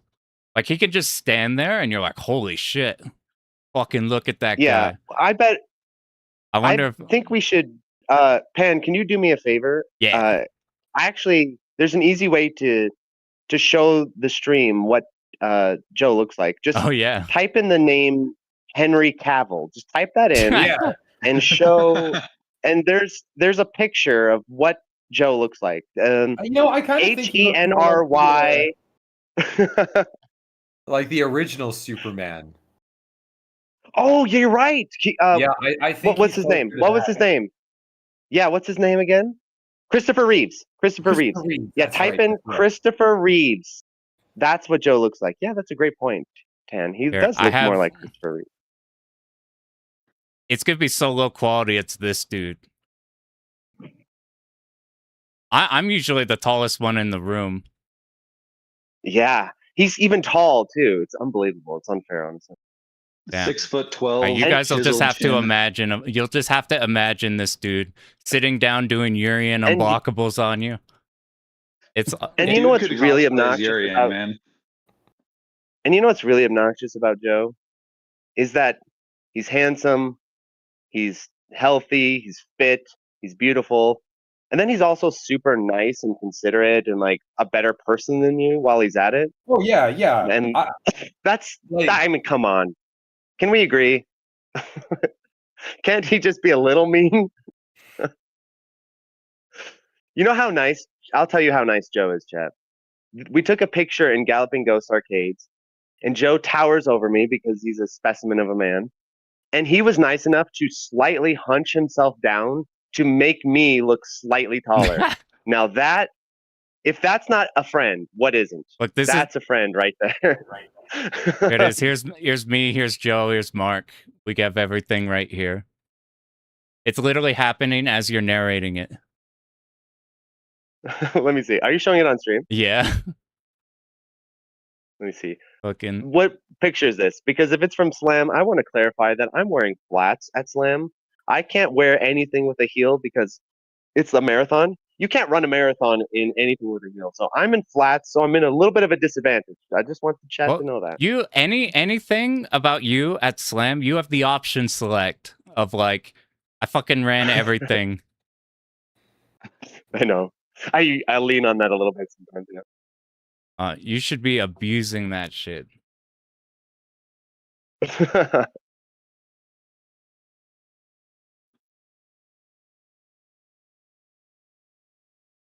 Oh man, you guys got anything you want to bring, or if chat has anything you want to talk about? I got one thing to say. Let's hear it. Just to kind of piggyback off of what you were saying earlier. like to anybody in chat that feels like they want to kind of just like be a part of a community or something like this one. Like I've been playing these games since 2008 and I've just been a lurker the whole time. And the moment I finally opened my Gab, good things happened. Like people were nice and welcoming. Like Pan has just been nothing but an absolute homie. And so there's nothing wrong with like just reaching out and talking to people, join a Discord, like just enjoy what you enjoy and be a part of something. I think it's just the best thing you can do. That's super well said. I think that's a big deal because so many people are scared. And I want to give encouragement to anybody. Now, you barely had to see any runs. What was your favorite run? Or I guess Tan, too, we didn't ask. Yeah, let's ask Tan. What's your favorite run, Tan? Oh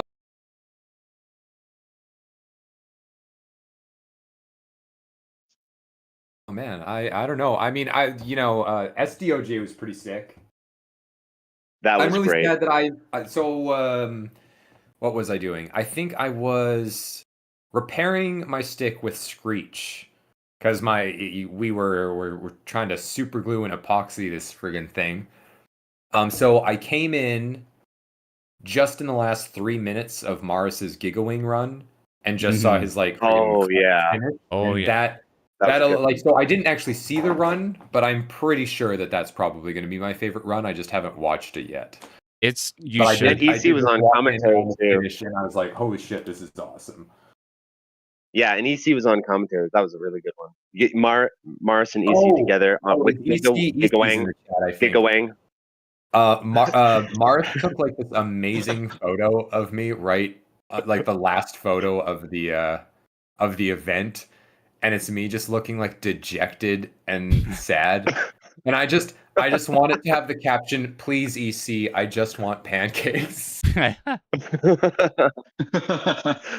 Oh yeah. We covered that saga. I don't know, were you here, Tan, we talked about the EC saga? Like in chat right now? That must have been before I got here. No. Yeah, I think you were still fighting the highway when we that was fun. But do you have any insights you want to give on that, Tan? Any insights? No, I don't. I mean, really, honestly, I'm just I got to go to bed. Out of work. That is fair. So I do gotta go, but I just want to say this is definitely like the best slam so far already. Every slam just keeps getting better and better, which is great. I was really worried that you see so many people that get into shmups and they like get super into it for like 6 months and then they realize actually this isn't for me, and then they disappear. Yeah, I call that the monthly shmup cycle. The monthly shmup cycle is what you're describing. Yeah. Yeah, it's like the 6 month cycle or something. Yeah, that happens a lot. But with Slam, it's been getting bigger and bigger every year. So really excited to see that like every time we go. So I'm excited for next Slam, and I'm already I mean I already know Slam's been over for what 18 hours, and I already know what games. When did you walk through your door? That's when Slam ended. Whenever you got out of your car and got in your house, that was the end of Slam. If you look at your phone, I texted you the moment I walked in the house. I said I got here 10 minutes ago. So it would have been like 15 minutes before I joined this chat. There you go, 8:20. Yeah. So that was hour and a half ago. No, a little more than that, like an hour and 40 minutes ago. You're like, please, dear God, I'm tired of listening to these people. Of the 7 days. Well, Tan, when you're ready to finally come back, I demapped the pause button from the bomb button. Oh, excellent! I love it. Yeah, but could you take out the LS62? Much appreciated. Oh, did you say to take it out next time? Yeah, that's the best stick I've ever used. Wait, the 62? I know. I liked On it as Kirby's well, Tan. stick? Well, we can gang up on Tan Beautiful. here. I liked it as well. The short throw. I liked it. It's too short. It's too short. I'm sorry. I'm gonna spread the We'll get 62 a longer propaganda shaft so for hard. it. If you need length, we can give you length. If Seimitsu wants to support me, I will sell the 56 for days. What is the throw on a 56? I can't even remember. What's the throw on that like? Early actuation, long throw. Interesting. That's an interesting stick configuration. Explain the appeal, Tan. The appeal is the moment I bought it and the moment I installed it, every single shmup I played on the very first run was a PB. Wow. Good argument. That is an endorsement. Excellent argument. Yeah, that's a good endorsement. That's a pretty good one. I'm not even joking. It's like, turn on Ikaruga, PB. Turned on Blue Revolver, PB. Turned on Gawange, PB. And I was just like, you're not supposed to get like good equipment when you're learning how to do something. It's like you're supposed to get it after you've kind of learned, and then like that way you're not kind of I don't know, trying to piggyback on like anyway, like it just I learned on like the Sanwa, and like the moment I like switched over to this, I was like, oh yeah, like I'm finally at the point where like hardware is holding me back. Mm-hmm. Because it was just so that is true. Don't play on Sanwa, kids. Friends don't let friends play on Sanwa. Yeah, that's right. Yeah, friends don't let friends down. And also when I got rid of the Sanwa buttons, I stopped accidentally bombing like all the time. The big deal. They're just too mushy. You have a little anxiety and your finger shakes even a little bit. It's like, you want me to spend all your bombs right now? And I'm like, no, I don't. I noticed that like if spread you a little flash tap I have to say though, for the Sanwa button lobby, I've had a set of Sanwa buttons. I don't know for how long, for years, wanting them to die, and they just won't die. I'm like, die, you fucking! It just won't. It refuses to die. So you have to at least give it some kudos for its durability, because they even if you want them to die, they won't die. They will just rest. Mm-hmm. Okay, that's fair, because I do feel like I'm gonna have to replace my Seimitsu stuff pretty soon already. But it's just like what I'm getting out of the Seimitsu is totally worth it. So yeah, I'm gonna get Senmitsus when I swap, but I haven't gotten the damn things won't die. So maybe 10 years from now I'll get a Senmitsu. Next slam, when Mark is super tired, I'm just gonna swap the micro switches for brand new ones, and he's just gonna keep chugging along. If you guys didn't know, to Sanwa forever. If you didn't know, Mark plays on a K lever, which you probably don't even know what that means unless you're like Tekken player or something. Oh yeah. Yeah, now the bullying begins. Bullying begins, man. With this K lever using I know. ass.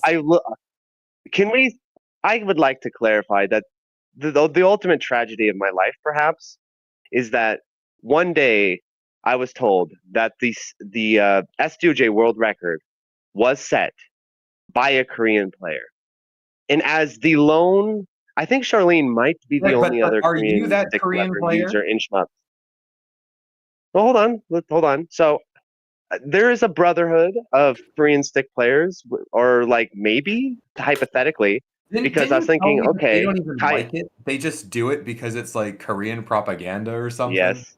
Yeah, exactly. Well, no, they were forced. Well, they were forced to use them by Green Arcade because Green Arcade insisted that they use them. Yeah. So, so sometimes that's necessary. But anyway, so Kayar sets the world record in SDOJ, a Korean player.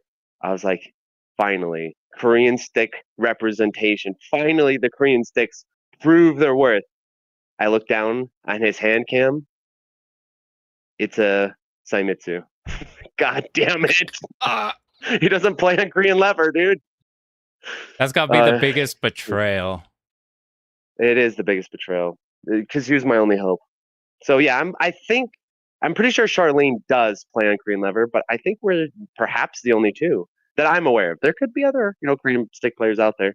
And every time I hope for 1 second, hey, maybe you want to try a Korean lever. Every time Japanese lever users have a visceral disgust the second they touch the stick, like it's gonna burn them alive. So, yeah, I love the Korean lever. I will play on it till I'm dead. It's just my favorite. I play on Japanese levers every so often, especially on cabs and stuff, but because I can't take the lever out and put a Korean lever in, otherwise I would. But yeah, I play on K lever, and everyone should. Tried your it's lever the right way for the first time, and so Ikaruga is like probably the shmup that I know the most in my life. Like I learned it at such an early stage that it was like no save states, no nothing. So like I know it literally like inside and out. And so your lever, that's the first game I tried it with you when I was trying out your lever. I died literally on the second enemy by running into it. And I was like, oh yeah, this thing's a piece of shit. Damn. Like it's not even just like I'm like, oh, it's a little weird or whatever. It's literally death in the first 3 seconds. I love how much Tan hates the lever too.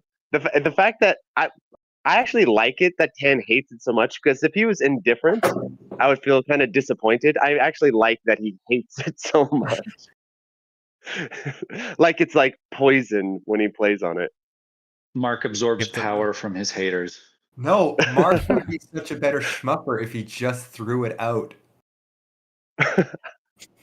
It's the training if that's weight. True, I hope that's not true. I really hope that's not true. Imagine, your story. I think we need to. I hope that's not true. We need to. What was your stick again? Well, 56. Mathematically, we are scientists. We need to.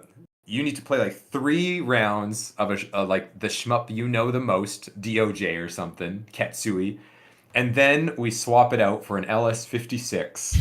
And then when you fucking do 3 PBs in a row, you're gonna be like, I emote Ketsui first try. First try, fucking emote. It'll be like taking the training weights off this entire time. I know what Mark would do, and he would do the same thing that I would do. He would look at me and he'd be like, I don't care. I'm still using the K lever. Yeah, exactly. Yeah. Now you understand me. Yeah, we understand each other. Yeah. This is why we're a great commentary team, because we understand each other. Yeah. Actually, this is my favorite lever, which like everybody's like, do I need a stick? Do I need a stick to be good at shmups? Like, am I holding myself back? This is the most powerful lever I've ever used.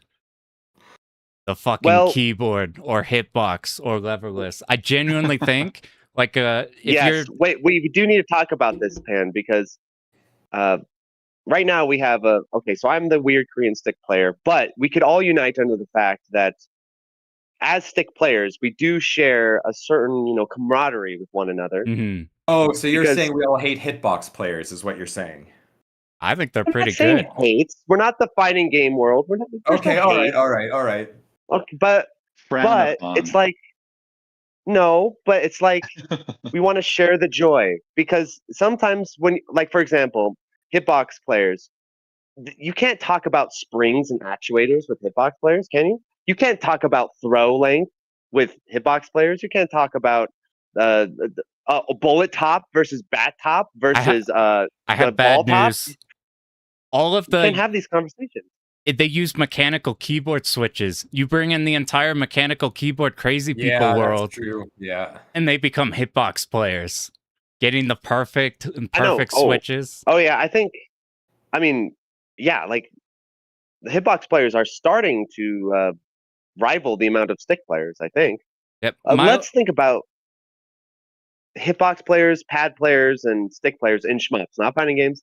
And to clarify for the chat, I believe very strongly, we talked about this in the car ride, Kirby will remember, that the philosophy behind levers isn't like science. It's more like the philosophy of tennis rackets, where there is no scientifically, this is the best tennis racket, therefore everyone uses this tennis racket. It's that based off of your hand, based off of your body, based off of your mind, based off of what you like, you find your lever. Like the lever, like, you know, in Harry Potter, you swing your wand and it gets all excited. It's like that. Like there is no scientifically best lever. It's whatever lever fits your body play style, your mentality or whatever. Mm-hmm. And so the one you're most comfortable with is like the one that you will be the best with. So like we joke about this, but like, oh, I play on pad was like I mean, it helps getting a good D-pad, but like I play on pad. Do I need stick or hitbox? Do you want to play on those? Then you can switch to those, but ultimately what you use is like Smug in Street Fighter 4 used an Xbox 360 D-pad. I just remembered now that Gus plays on an Xbox 360 D-pad. And Gus did a ultra live clear. There's no way that was D-pad. real, because you could not do that on a fucking 360 D-pad. I'm gonna vouch right now for the 360 D-pad. I used to mod them for my friends that used to play fighting games. Mm-hmm. If you take a Pringles can lid and fucking cut it into a circle and lay it on top of the D-pad, it makes it perfect. That shit is so nice. But the caveat is you have to sand a small circle around the rim of it because the D-pad stands too high and it bumps it. So you're like, it's almost I used to good mod with that just for my homies. That's actually sick that you could turn that into like a good D-pad. Since that one's so memed on. It's actually, I used to make them pay me in Pringles, and so I have 30 Pringles lids in my toolbox. Oh, they're like Fallout caps.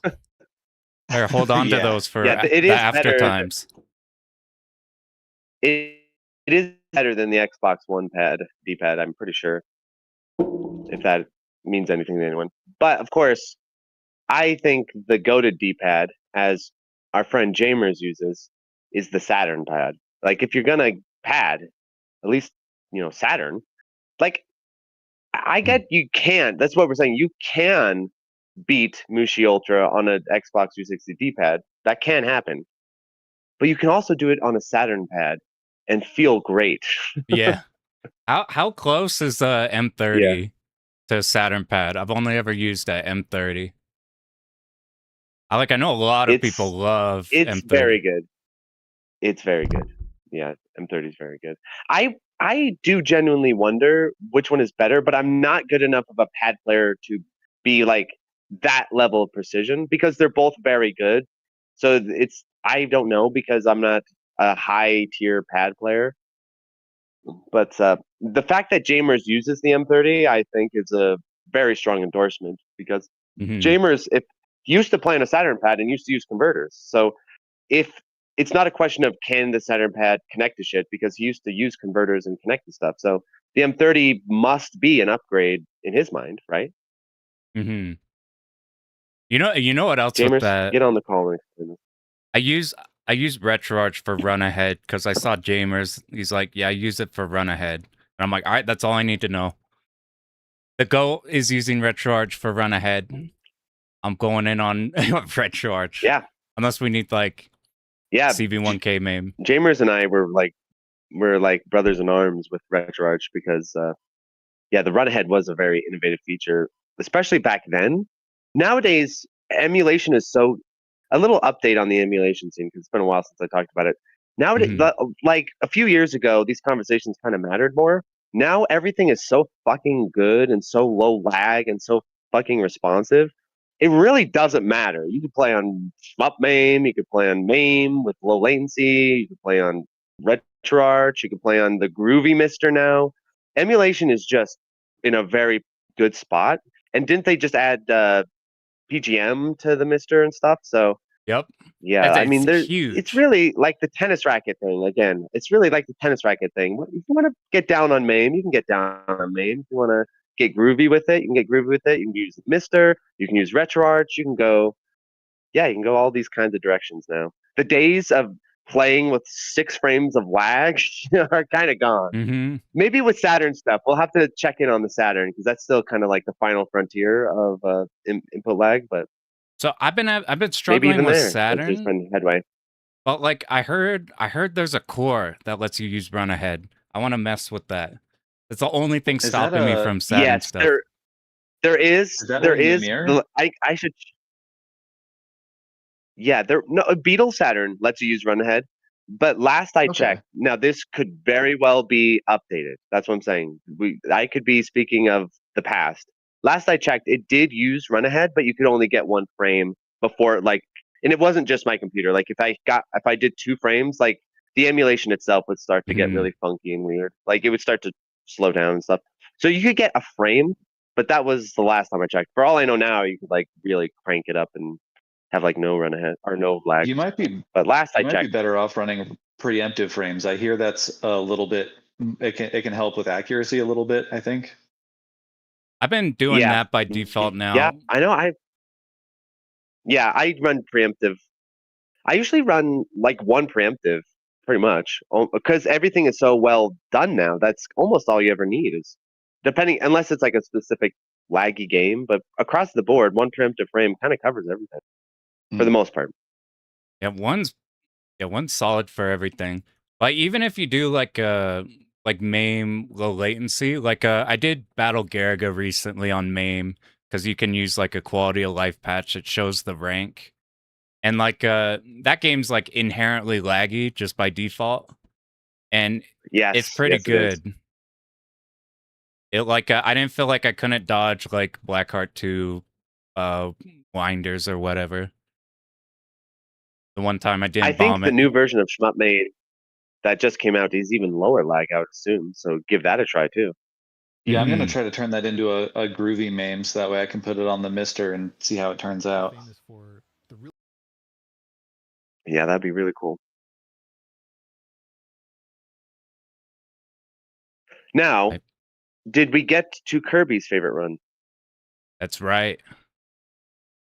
I mean, I'm biased. I didn't get to see all the runs. I was running around like playing games and talking to Morris and Joe and KZ and Guru and everybody, like just having a good time and helping with setups and stuff. But I'm totally biased. I got to pick the Hazelnut Hex run. Like Marsqueezo absolutely demolished that run. It was so much fun doing that with Chunderfin. So completely biased. That was my favorite part. That's awesome. I'm excited to listen to that one. Yeah, that was really cool. I'm excited to check out Samsonite's run though. I just read in the chat that he PB'd, and it's really, really fun to watch his journey sometimes. So yeah, that's a great run. Samsonite said he wants to come in person next time. I really hope so. That'd be awesome. Yeah, that'd be cool. I'm really excited about like the growing in-person attendee list. And to clarify for the chat, I'm being a little sassy. Okay, I don't really have a problem with keyboard players. My best friend is a keyboard player. I mean, for God's sake, Boghug's a keyboard player. Can I really hate them that much? Boghug's keyboard player? Trying to. Yeah, he's a keyboard player. Well, he uses Hitbox, I think. I think he uses Hitbox. That's my goat. Using the optimal. You know, Wes uses really Hitbox. Hitbox guarantees you Mushi 1.01 Ultra. Yeah, I'm kidding around. It really doesn't matter that much. It's not like fighting games. It really doesn't matter. I mean, again, 360 pad Mushi Ultra. Need there be more of a good conversation. Yeah, I'm hoping Wes wants to do something next time if we snag him. Yeah, that'd be really cool. That dude's incredibly good. Yeah, I'm bummed out that he wasn't able to do that Mushi Ultra. I do not blame him for not wanting to do that one on there because that run is psycho. Like getting out of stage 1 and 2 is like he did it. That shit is not a joke. Oh man. Well, Faith has encouraged me. Well, not like personally, but I mean after watching. Yeah, I might have that was a great run. To start working on, on the side, I'm going to do Denmaku Unlimited 3 practice for next year, and maybe Night Striker 1 also for next year. But in the meantime, I might attempt some unlimited strats. Well, you got inspiration. You got to commentate the unlimited one. We had to drag you to commentary because you're like, I don't fucking know. I know original arcade. Dude, I know, and it's all Soft Drink's fault. Like, what was this guy doing? Sleeping? I think Soft Drink's in Japan, so the time-wise. With the whole damn hostage. No, I know. Yeah. No, it was good. It was a lot of fun, and it definitely kind of inspired me. So I'll probably start working on that, and who knows where we'll go from there. That's cool. Kirby, if you're gonna do a run awesome. next I would slam, love to see you play Unlimited. Non-ironically, I'd really love to see you play Unlimited. No. Yeah, I understand. Yeah, that'd be really cool. and getting a Night Striker 1, so you get like, now you could be like, now here's the good Night Striker. Or isn't there? Was it? Am I supposed to be playing Asura the something? What the hell was this game that people were telling me that I was supposed to be playing instead? Asura the Striker. It's in that your Night Striker format. Here's the funny thing about playing the original Night Striker, is that you will like it a lot more because M2 actually did a good job porting the original Night Striker. It has online leaderboards. It has save states. It has like all the cool shit. They gave it the polish and care that it deserves, so you're gonna like it way better. Meanwhile, their own child they neglect and leave unfinished and fight with the director. That's why Gear is like a tragic character. It's an abused child compared to Gear or the original Night Striker, which gets the VIP treatment.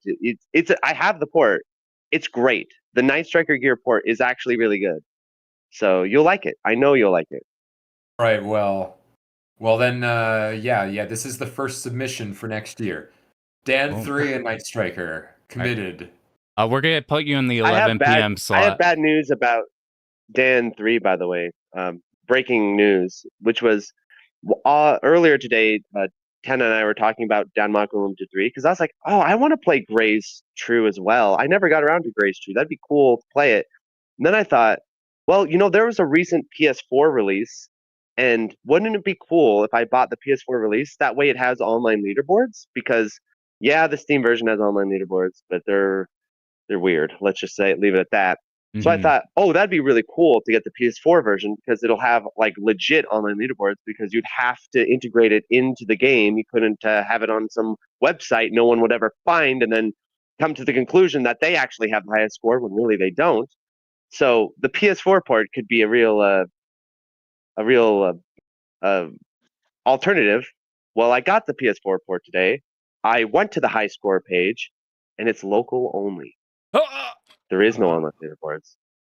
Now that was a little sad, considering the PS4 port is recent. Is the superior version because at least it shows you the top 100 Steam players. Yes, but you have to go into exactly like the Steam OS kind of. It's not even integrated into the game. You gotta. Yeah, you gotta hack. You gotta hack Steam to see the leaderboard. Yeah. But yes, that's exactly what I'm saying. Is unfortunately, the PS4 version is not the alternative. And if you think about the PC version, it's still going to be better, because especially if you use Special K. Are we, even though obviously the PS4 version is not any better than the Steam version, are you saying that we are doing a Kumite? I think so. Okay, I think so. The only question is, are we going to drag our PCs, or are we going to play on PS4s? Remember, I'm using Steam OS, so I just bring my laptop. Oh, you cheater. You cheater, pumpkin eater. We already have the first run. I'm going to have to do the same. I'm going to use Steam OS and bring my laptop. Quick, okay. Someone get me a Steam machine. No, because this is a legitimate concern of mine, because I guarantee you the PC version is going to be less laggy than the PS4 version. I thought if the PS4 version had online leaderboards, at least we'd have that. But I think the PS4 I don't want to be way laggier than the PC version for sure. Yeah, I feel that as well. So I don't want to be fighting 5 frames of lag, and you're like at negative frames of lag because you're on Steam OS or something. Yeah. Yeah. So I'll play on PC as well. So that's our first run for next I'll have Slam to- already cemented. Yes, Herbie, what this will are be you playing? fun. This will be fun because are we going Graze True or Graze Hard? I think we got to go true, right? Yeah, that's what I thought too. I just wanted to make sure that you weren't gonna wuss out on that. Damn. I would never do such a thing. Okay, excellent. I would never do that. You have. Now I'm actually really scared. I would do many things, but never wuss out on a Graze True battle. You would use a K lever, but you're gonna definitely play True on Denmark Unlimited 3. That's right. We're basically there's a cartoon called Darkwing Duck, and there's an episode of Darkwing Duck where he fights, I think, like Minus Duck or whatever, the yellow one, and they're like exactly the same, but they're like inverted mirror images of each other. That's basically me. That's basically us. Yeah, we're like mirror images of each other fighting. We both like Danmaku Unlimited 3, which everyone else hates for some reason. Childhood is basically kind of identical. Yeah, so it'll be a battle of. I feel like, since I'm the K lever user, I'm the underdog. I would say 100%, but you do it to yourself. Yeah. I actually don't believe that at all. By the way, I believe the K lever is god tier, and that's literally the Japanese stick part. You're basically Japanese stick users slander it because they're afraid of its power. They want to keep it suppressed, so they slander it. You're the perfect candidate for Scientology because you'll just believe it. In the K lever cult. Have you heard the truth, Tan? There's a truth, and until you understand the truth, you're always going to be a step behind. Just always remember that. I have bad news. I'm a Tekken player, so I know about the K lever, and I choose not to. I'm going to next Slam. Pan is going to be on a K lever. I'll do DDP Hibachi on a K lever. Will be only if that will be possible. I'll swap the K lever. It is possible. I did it. I did it. I cleared DDP on a K lever. You got me there. Yes. No, he's gonna run it on a 62. I know it. I've been looking at. In fact, after this Kirby, I gotta send you the gates to see if like the one that you have is what I think I'm looking at. Okay, it's really easy just because the old gate for the Panasonic is white. The Omron one, the one that you're looking for, is black. Gotcha. All right, everybody, whoa, that's a lot of people. You all have to shut the fuck up. We found the perfect stick, and I need nobody to buy it and make it go out of stock until I get 2 of them. Everybody, Tan hates it. Tan says that it won't get in world records, so it's the worst stick. Spread the word. It's the worst. I mean, isn't that basically? I mean, wouldn't that be how you sell a stick? The stick gets you the world's record. So like buy this stick. I was tempted for a moment there when he was talking about this. I could see my future. I was like, oh, you know what though? I was still able to do 122 in Night Striker on Morris's stick. Morris, what do you have installed in that beautiful red stick case of yours? If he's still in chat, I don't know if he's still hanging out. Yeah, what stick does Morris use? That's a good question. I didn't touch what I had to use for Night Striker. Yeah. Oh, that's what you had to use? Yeah. I forgot. You had to you almost world record on the wrong stick. That was a song with GLF. Oh, well, that explains why I got 1 million less than than my personal world record. Seimitsu would have been a world record. Yeah, you would have got those extra points with this Mitsu. By the way, Morris, I showed these at the start. Gave us all these. Morris, no, I feel like now that I'm thinking about it, I may need to form an alliance with the Sanwa players because they're also rejected like the K lever players. So maybe we need to kind of form an alliance against the Seimitsu oppressors. So yeah, but you know what? Actually, Morris, you do you play on that Sanwa. You know, obviously it works. Morris, how do you have your start button on the side of the friggin' stick? Like I readjust my stick all the time, like on my knees or whatever. And Oh, Morris actually plays on Simonson. Forget that whole conversation. oh, that's a great photo. Yes, so Morris was going around taking photos of everyone because he now is a professional photographer, but then he bought this thing that makes little Polaroids, which are amazing. They're so good. I have a they picture are of like great. a lineup of them. Oh yeah, show the lineup. That'd be cool. Yeah, it's gonna be in shit quality, but here are They're coming out good on stream.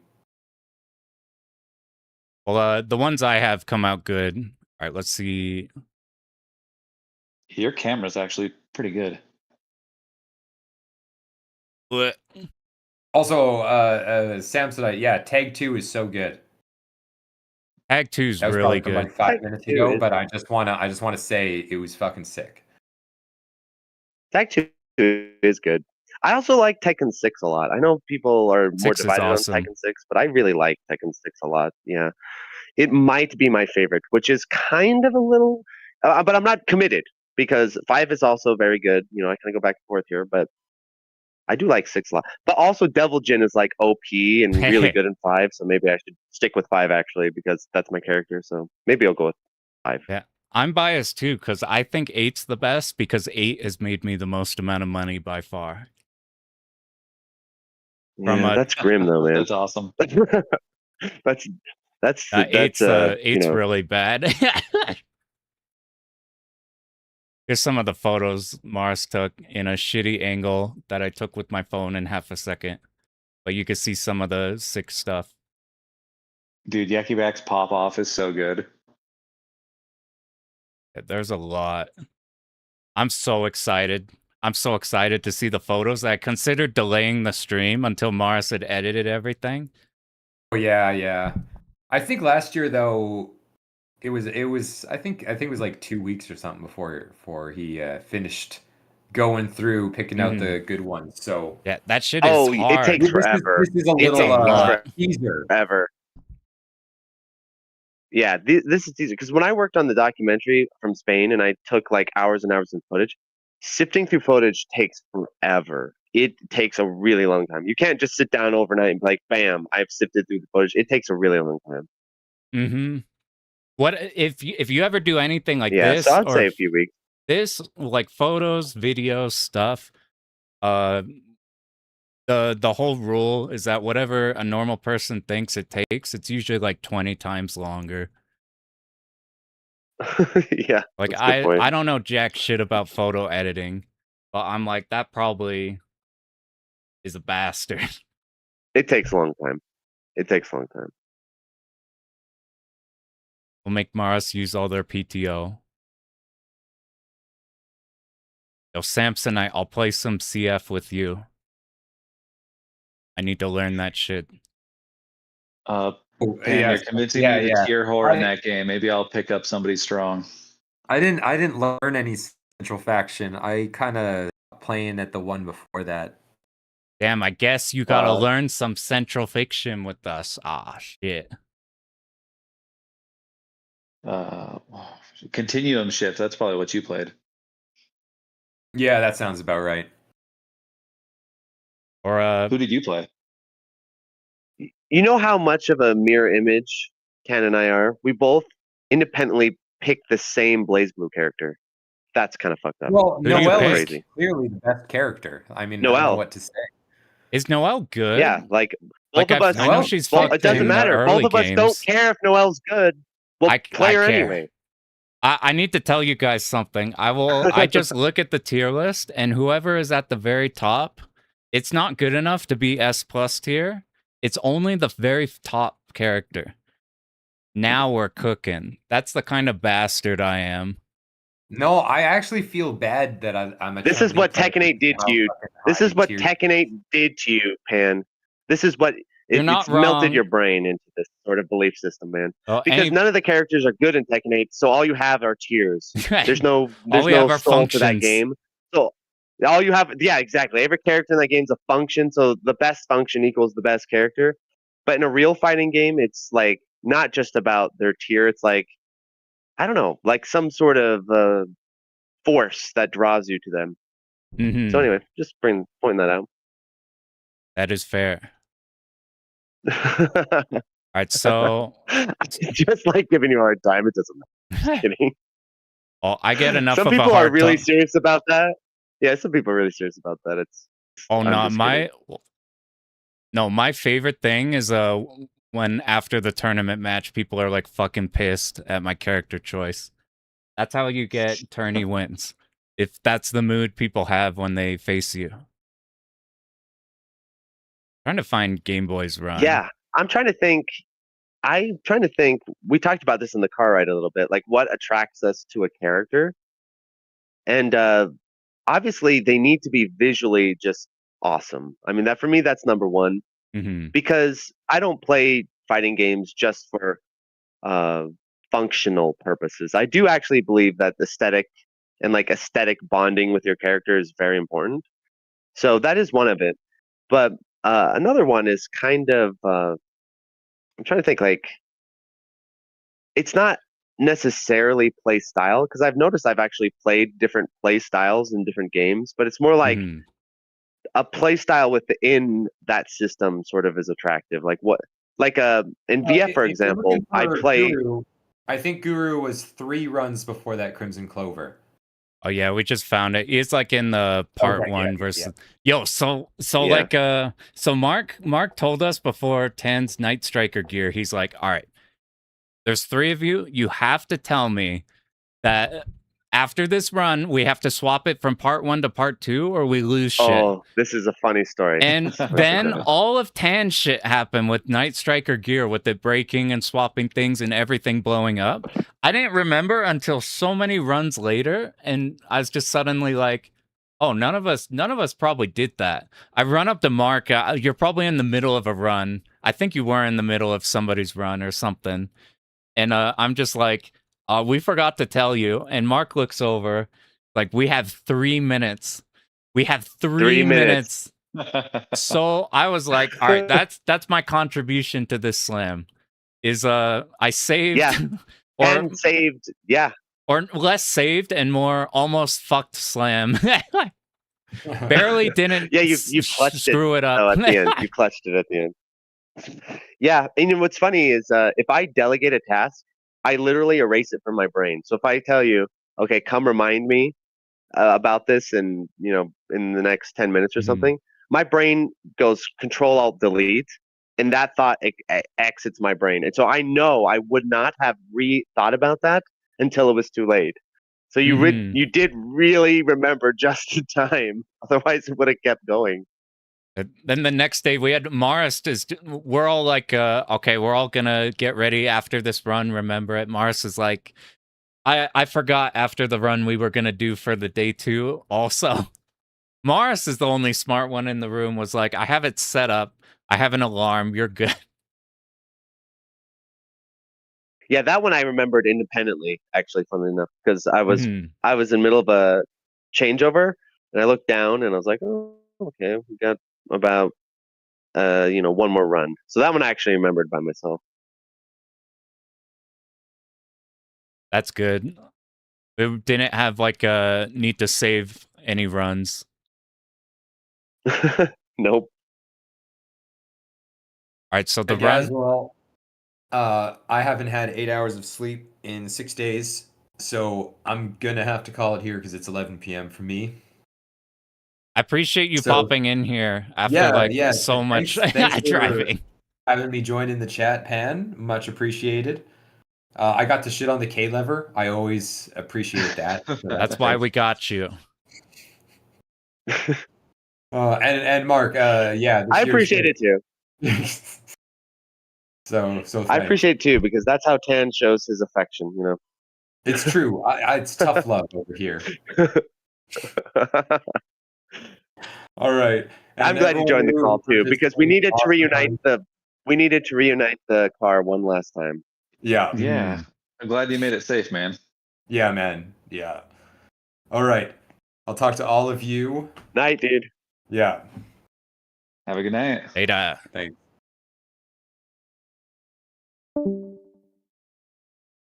Tan was okay. actually the very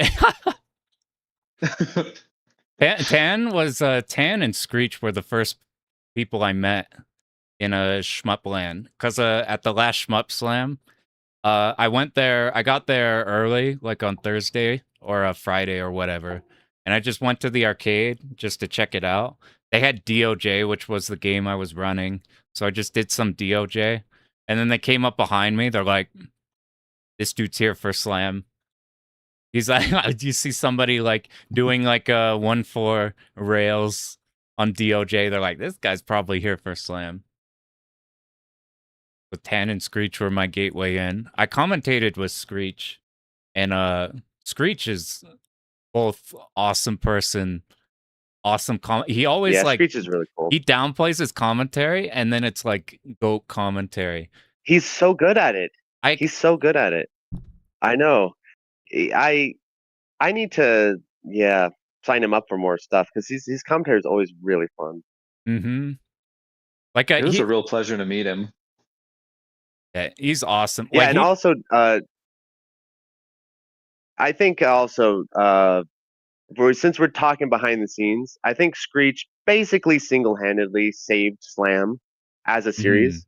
That if Screech did not exist, there wouldn't be a Slam, because the great mark end of Evangelion was Slam 5, where the venue. I think I've told the story like a bajillion times, so I'll be very quick. Basically, I booked a hotel conference room, a big one, to host Slam 5. I was all jazzed on it. And they said, yeah, we have high-speed internet. I'm like, fantastic. So then the week before, literally the week before Slam, people have booked their plane tickets. People have paid money. They're coming. I'm like, okay, well, let me go do a little speed test so that I know how to set the bit rate of the stream. That was my thinking. So I go to the venue, which I had to drive to. I get there, having fun, relaxed. I actually recorded the Gungrave Patreon episode while driving. Like, I had the mic next to me. It's like, anyway, I was driving while doing that. No, I pulled over actually, so I wasn't driving. But anyway, then I get there. I do the speed test. Turns out they have the legally lowest standard internet legally possible. Like, you cannot actually get a lower speed internet. And it was so slow that it was literally impossible to stream from. The bit rate would need to be like fucking 180p or some shit like that. I mean, it was the most catastrophic speed test ever in the history of speed tests. And I freaked out because I had no idea how the hell am I going to run this event with no stream.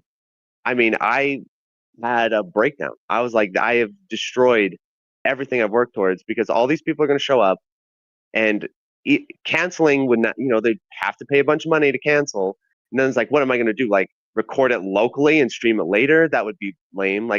So I started panicking and started calling venues, venue after venue after venue. And all of the venues were like, and I asked, like, yeah, I'm having an event. Like, what kind of event? It's like, well, a gaming event. They're like, no gamers, no gamers, no gamers. Every venue was like, no gamers. So then I talked to Screech, and the Screech was helping me find Airbnb. It's like, oh, we were like, like battle planning. Like, okay, how do we find a new venue? And he helped me come up with like getting an Airbnb, and then finding the Airbnb, and doing all that. So basically, Screech saved Shmup Slam and me probably from eternal damnation. So an MVP of the series for sure. Yeah, that would I can't imagine in that moment. Like, that's like a event ending, like, permanently moment for that kind of thing. Like, traumatized. Well, what I think would have realistically happened is the people probably would have forgiven me, but I would have never forgiven myself, and I would have been so ashamed I would never. That's what would have happened. I think, the guys who came out would probably forgive me and be like, "Oh man, that's fucked up," and we'll try again next year or some shit like that. But I would have never forgiven myself, and I would have quit. I said, "That's it. I'm never running another," because it's too embarrassing to fail this catastrophically. So luckily, that did not happen. Instead, we got the Shmup House, which was a really fun event. And a lot of the people who came to the Shmup Slam 5 are sort of IRL regulars: Tan, Joe, Screech, Maris. There's more. Now if I forget someone, I'm going to be really sad. But a lot of the guys that are like kind of Shmup Slam regulars came to 5. That was kind of like the first, like, well, there's 4 too though. No, I mean 6. Damn it, it was 6 that was at the house. 5 was at the hotel conference or at the college conference room. But At yeah, that Screech one, really came through in the clutch. Is my story basically. that one was a great one too, because I was still a hermit at the time, so I just watched that one live. And the vibe of that one was really cool. Or watched that one at home. Yeah, It ended up being really Colonel good. too.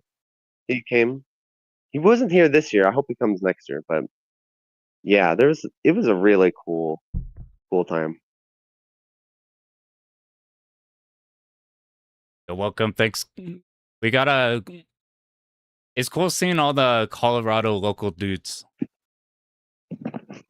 are coming in. It's like when Yeah, you I meet know. like dudes outside of like Yeah. your local scene. It's sick as hell.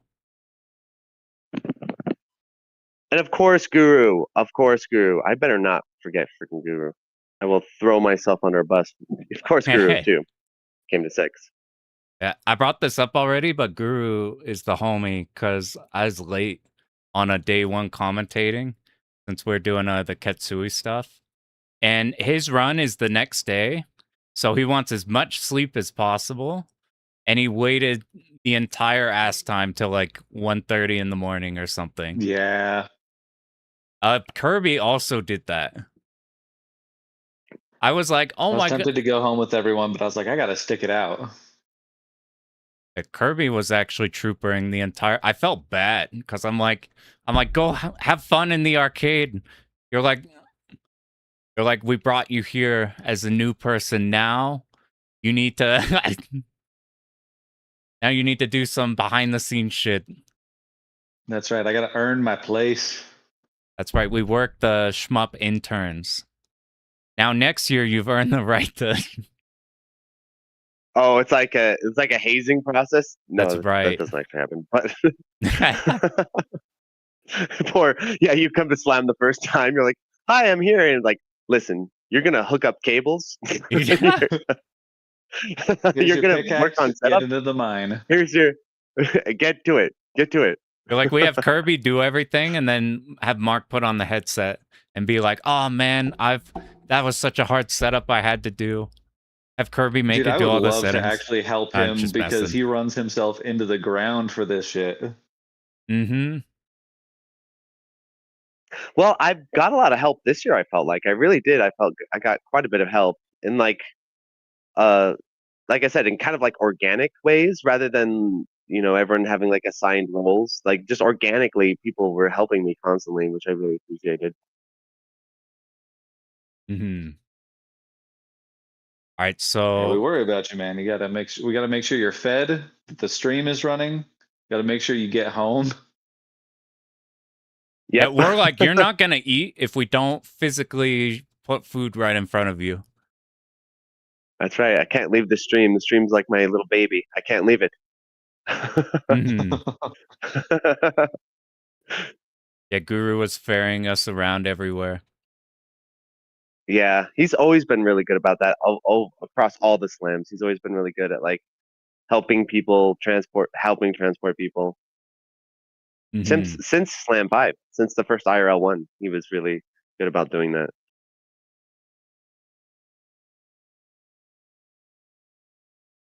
Having a car will immediately make you the MVP. It makes it's you so the GOAT. good. Yeah. All right, so here's the plan now. So I'm gonna start before I gotta get some sleep. I want to go over 6, my. Right. Slam See how 6 much was the BNB. Slam 5, 6, Slam 5 and 6 blur together so hard in my head that I legitimately forget which one was which and who was where.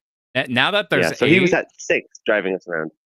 Now that there's 8, there's so many. They're gonna be like the Tohos, where you're like, oh god, was that 14 or 15? Yeah, that is not even an exaggeration. That is very true. It's like the Slam shmup. 1 through 4. I have no idea what happened in those. If you ask me what happened, it's like the PC 98 version of Slam, where it's like, what happened in the first 4 slams? I'm like, stuff, I guess. Stuff happened. I streamed stuff. I don't remember. And I put a lot of work into those too. They're really good, but they blur together so hard. I have no idea what happened in Slam 1 through 4. If you ask me, if you like pick the run, you said, is this in Slam 4 or 3 or 2 or 1? I'd be like, well, okay, let me think about it. So it's like the shmup music quiz in the car again, where it's oops all Toho, and you're trying to pick which Toho it is. Exactly. We it's kept exactly rolling, like that. It's completely like that. We kept rolling 2 or 3 of them. All right, so that was a fun game. Yeah, I'm constantly addicted to it, and every time I bring it up, everybody's like, "Oh God, why? Why do you keep making us do the Shmup Stage 1 quiz?" And now you have an excuse. You can be like, Kirby likes it too. We got to do it for him. That's right. All right, so before I gotta head out of here, since I got like an hour, I was gonna go over my DDP run. So if you guys wanna director's commentary, yeah, if you wanna director's commentary, if you wanna be here for DDP, cool. If you hate listening to me, you get head out of here. You could do either one. Regardless, let's see it. I'm gonna pull up some DDP. What do you think you're gonna run next year? I'm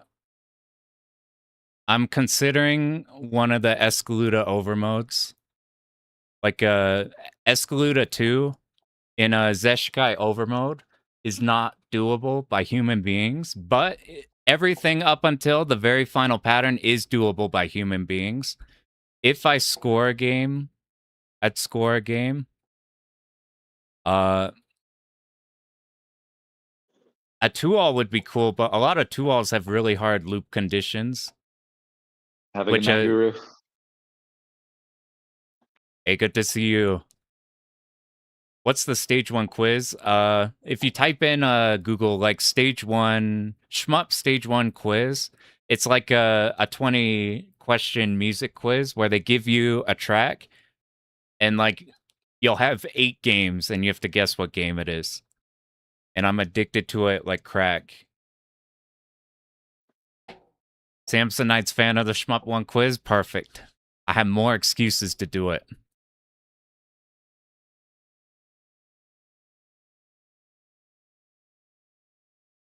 All right. So I'm pulling up some... Yeah, go ahead. I'm going to volunteer you for a 2-all of DOJ white label next year. Oh, you had me at DOJ. You lost me at white label. There are a few runs I just will not do out of principle, and it's Ketsui Ura and a DOJ white label.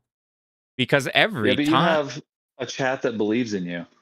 I do, and they're fucking awesome. And I want to say I looked at the chat replay on here because I was looking at here and I was like, kind of disappointed because I messed up a bunch in like silly places.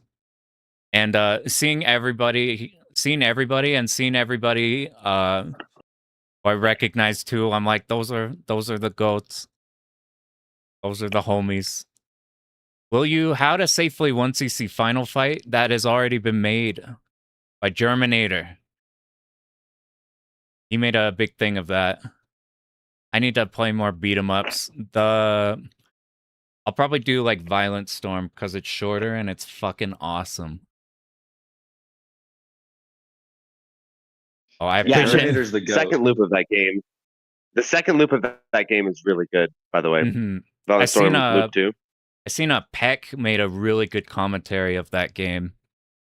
And Desmaku fucking 6-alled it, or I forget how many times. It's crazy. Yeah, the thing is with Ketsui Ura is the requirement's so fucked that it's not that I don't want to do it. It's just that I don't want to dip time. I like getting the run in like Like, there's a reason we only play like a game for one stream. I want to get the clear and get out. But like Ketsui Ura, that's a game that it's like, this is my game. I'm going to grind this game. I don't like grinding too much. That's really why I lean on survival, because you clear really fast. That said, I live, eat, breathe, Ura and sleep Ketsui. Ura would be a grind and a half, my friend. Yes. like I was Ura would be a grind. It's something. I kind of want to do it. Funny enough. But I'm always like, you know, my eyes are bigger than my stomach type of thing. Like, I love the idea of grinding Ura, but then like actually doing it, you're in the thick of it. Do I have the capacity? I don't know. But I do like the idea of emote. So here's the strategy for that. I'm gonna get the emote player. That's gonna happen. I'm gonna keep grinding it and get it. You hella can. You hella can. Just try to get Ura. Oh yeah, because prepare you for emote.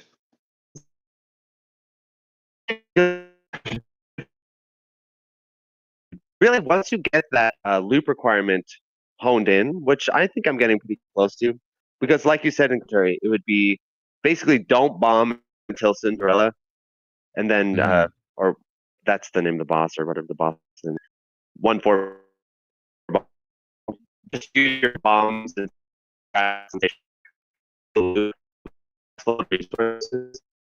sorry, you're turning left right now. He's turning left real hard. I am. Oh, now you're right. I'm turning. Yeah, I've gone full Zoolander.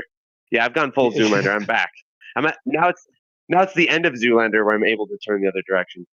That's right. Steel Magnum. Yeah, you're talking about your bomb spots.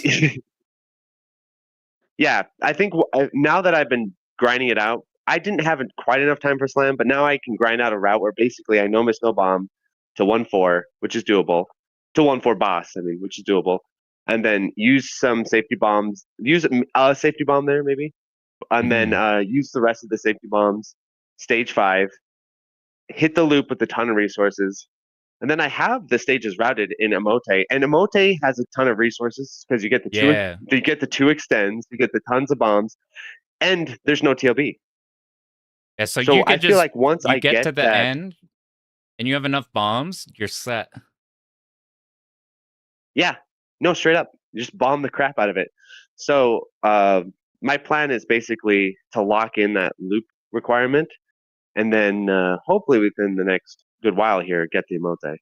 Because I've been practicing. I didn't show it in the runs because I never could get the emote loop, but I have been practicing the actual stages and stuff, and I feel like I've got a pretty consistent route for all of them.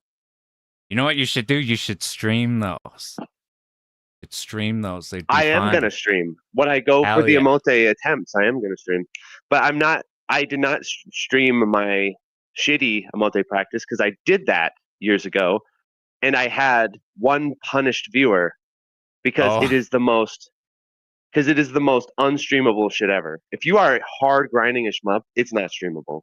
It's me resetting the same 30 seconds for hours or like for an hour. It's just not streamable.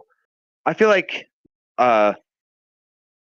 with shmups, at least for me, streaming wise, I want to stream when I know I'm getting real close. Like, so when I'm getting those entries pretty consistently and I can feel like, okay, a run happen, that's when I'm going to start streaming so you guys can see me like, working towards it. But there's a game plan. There's like a possibility, type of thing versus me streaming. Okay, today I'm going to be save stating stage 4 for 5 hours or 4 hours. I think that's good. It's just not streamable. It's not streamable. Because every time I've done a learning stream, it's just been like, you're just watching somebody trial and erroring and save stating for a while. I just started doing it whenever it's like, I can at least do a run. It's more interesting. I think so, especially because it's also when you're streaming, when you're really hard grinding, it's hard to stream anyway because you're not talking, you're not, you know what I mean? It's like, it's just really hard to stream. So you're just glued to the screen. That's my plan. When I get close, chat. Yeah, checking chat is exactly. You have to route because like checking chat. if you're DDP stage 4 boss but is the thing like is, if you're chat's doing best full friend. runs that you think are cool, yeah, but if you're running like runs that you think could possibly clear, that is actually quite streamable because in between the runs you can take a little break, talk to the chat, and then there's like kind of a natural drama of, well, is this one going to be the one? You know. So I think it is just much more streamable than just hard safe state grinding. But if you want to get the multi-loop, guess what you got to do? You got to do a bunch of hard state grinding. That's part of the There's a process. lot of that. That said, you brought up a Ura loop. Yeah. What I've been thinking about is like, I've seen a lot of people just do Ura start runs where you just start at Ura and then go through. And then you're cutting out I think that's even in Shmup MAME now. Is it really? I didn't know there's like a ROM or something you could do with it. Yes, I think Shmup MAME has like some sort of, I don't know if it's a ROM necessarily or if it's like some kind of a ROM modifier or something. I really know the detail. Like basically, or something. Obviously, in the PS4 port, I don't know. It could be a ROM. It could just be straight up a ROM, or it could be like some sort of, because for example, there's this sort of modifier file for DDP that I have that changes the ship color. You can if you put it in like the core of Shmup Arch, you put it in the core file, you can use it to change your ship color in DDP, which is really cool. But it's not a ROM. The file itself is not a ROM. It's like some kind of modifier file. Right. So I don't know if it's a modifier file, if it's like a ROM hack or whatever. But apparently in Shmup MAME, you can do that. You can choose the second loop to start. And of course, you can do that in the PS4 port. In PS4 port, you can hard launch into Ura from the start.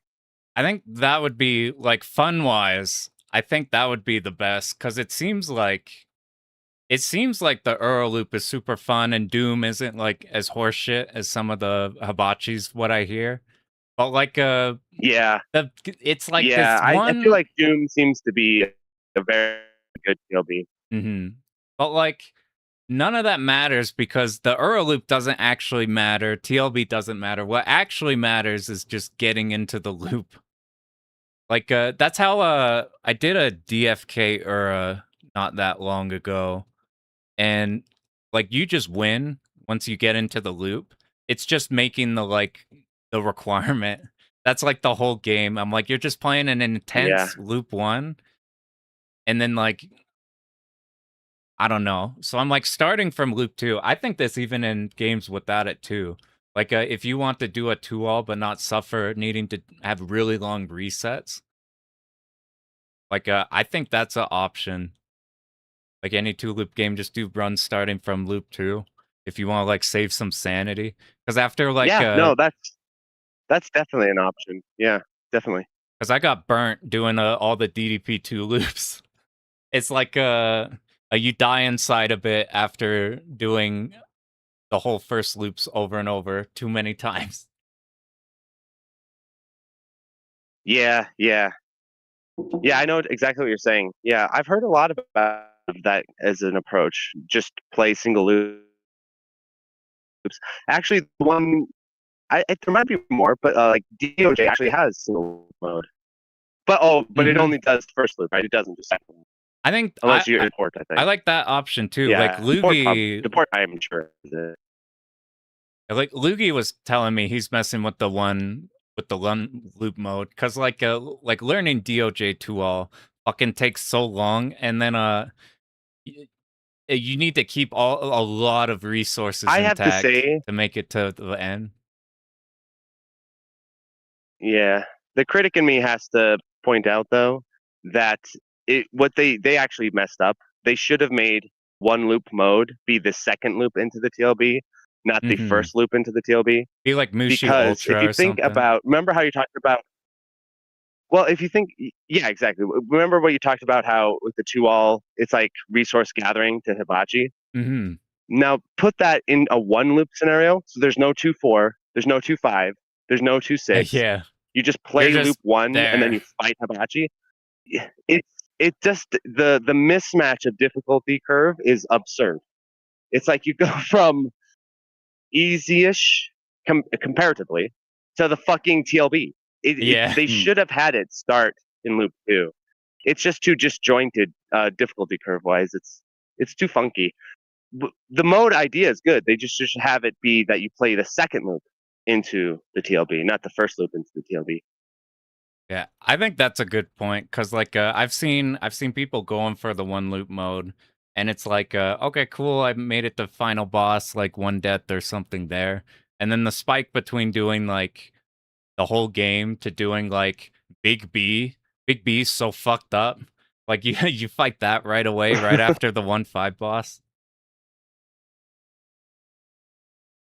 Yeah, and just remember too that you gain a bunch of resources during the first loop, right? You gain the extends, you gain the hidden extend, you gain a bunch of bombs. So ironically, it's kind of in a way easier than if they just dropped you into the TLB with no stages in front, right? Because you'd have like this default extends, default bombs. But the fact that they let you kind of get a runway to like build up extends and build up all these resources kind of undermines the TLB too. Whereas if it was the second loop, you'd have to spend those resources and extends, on the stages and on the earlier bosses. So I think it's just too much of a mismatch. Yeah, they need that idea, but like change it a little bit, and then that would appeal to me a lot. Like a one loop starting from the second. That's why I don't play. Because here's why I don't play one loop DOJ, even though I like the idea, is because okay, I play one loop DOJ, I map or I get my routes organized and consistent. I get to Hibachi fucking locked and loaded with resources. Then I beat Hibachi. Do I feel like I actually beat Hibachi? Do I feel like I actually earned that win?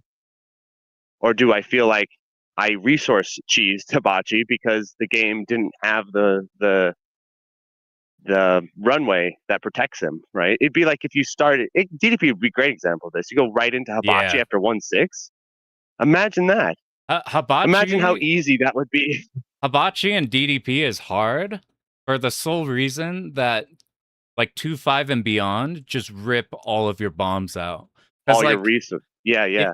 Like DDP Hibachi, which is what makes its difficulty so weird, is that if you have enough resources, then he's like, because he's a boss you resource through, then it's like... But he's not Hibachi hard. Yeah. Because the whole meta of the boss that's really fun is you're playing the resource game, right? You're playing like, should I dodge this? Should I bomb this? Should I dodge this? Should I bomb this? And it just works really well because you're not fully locked and loaded. But if you come into Hibachi with loop 1 resources, I mean, it is possible. You could like no miss, no bomb and get all the way to him that way, and really good players do. But that's also like insanely impressive to be able to do that. Whereas like a 1 loop, no miss, no bomb is good, but it's not the same thing. So yeah, that's why I'm not a huge fan of that 1 loop mode, is because it kind of undermines the TLB a little bit. I think that's why stuff like the Mushi Ultra was a good idea. Except yeah, I think that's a better idea. Except you want to know something funny? I just read on one of the Discords or something. It popped up. They're talking about how nobody at Cave had cleared Mushi Ultra. They did it as a joke, and because the whole idea was that they wanted it to progressively get more and more silly per, like, just start ramp, and then just get extreme at the end. They're like, we made it so it's technically possible, but none of us want it. We did it as a joke. And now it's so funny because you'll see, like, people talk about Mushi Ultra as like, well, outside of Aki, it's like a moderately hard clear. And then like Aki makes things really fucked up. But like it's like they're like, it's not the worst actually.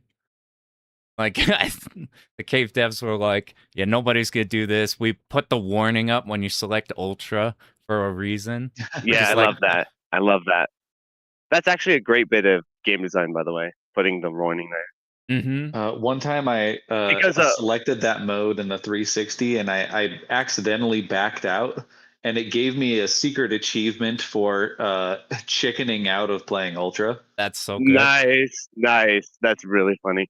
Yeah, I think that's the much better approach than what a lot of developers do, which is they lock the highest difficulty mode to make sure make sure kids don't get incited and hurt themselves or something. Yeah. But I think the warning screen is the much better approach, where if you're a real serious player, you don't have to grind to unlock Ultra. It's just there. And if you're a newer player, it warns you. It's like, hey, this is like the hardest mode. Watch out.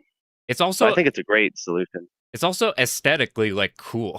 Like it's inherently awesome. cool needing to be like, I have to mystique. bypass this warning to even play this mode. It's like like Yeah. Toho lunatic modes. Like they're inherently called lunatic, so you know what Zune thinks of you. But like in the difficulty descriptions, they'll always be like lunatic for unusual people. Or like things like that. That's funny. And it adds to the like aesthetic of like Gives it mystique for sure. mm-hmm. All right, so That I was have actually... Here, go ahead. Oh, sorry, you keep going. I was going to say that's actually something I brought up to Chunderfins during my commentary is when you select the different shot types, type A will say great choice, type B will say cool choice, type C, which is the spread shot, says decent choice, just to insult the player just a little bit. That's pretty good. Like that little meta in the UI. Yeah. Apparently, it was suggested to him that he should make it balanced choice, as in like balanced breakfast. I thought that was pretty funny. That's a pretty good idea. Like the cereal theme I just pulled up here.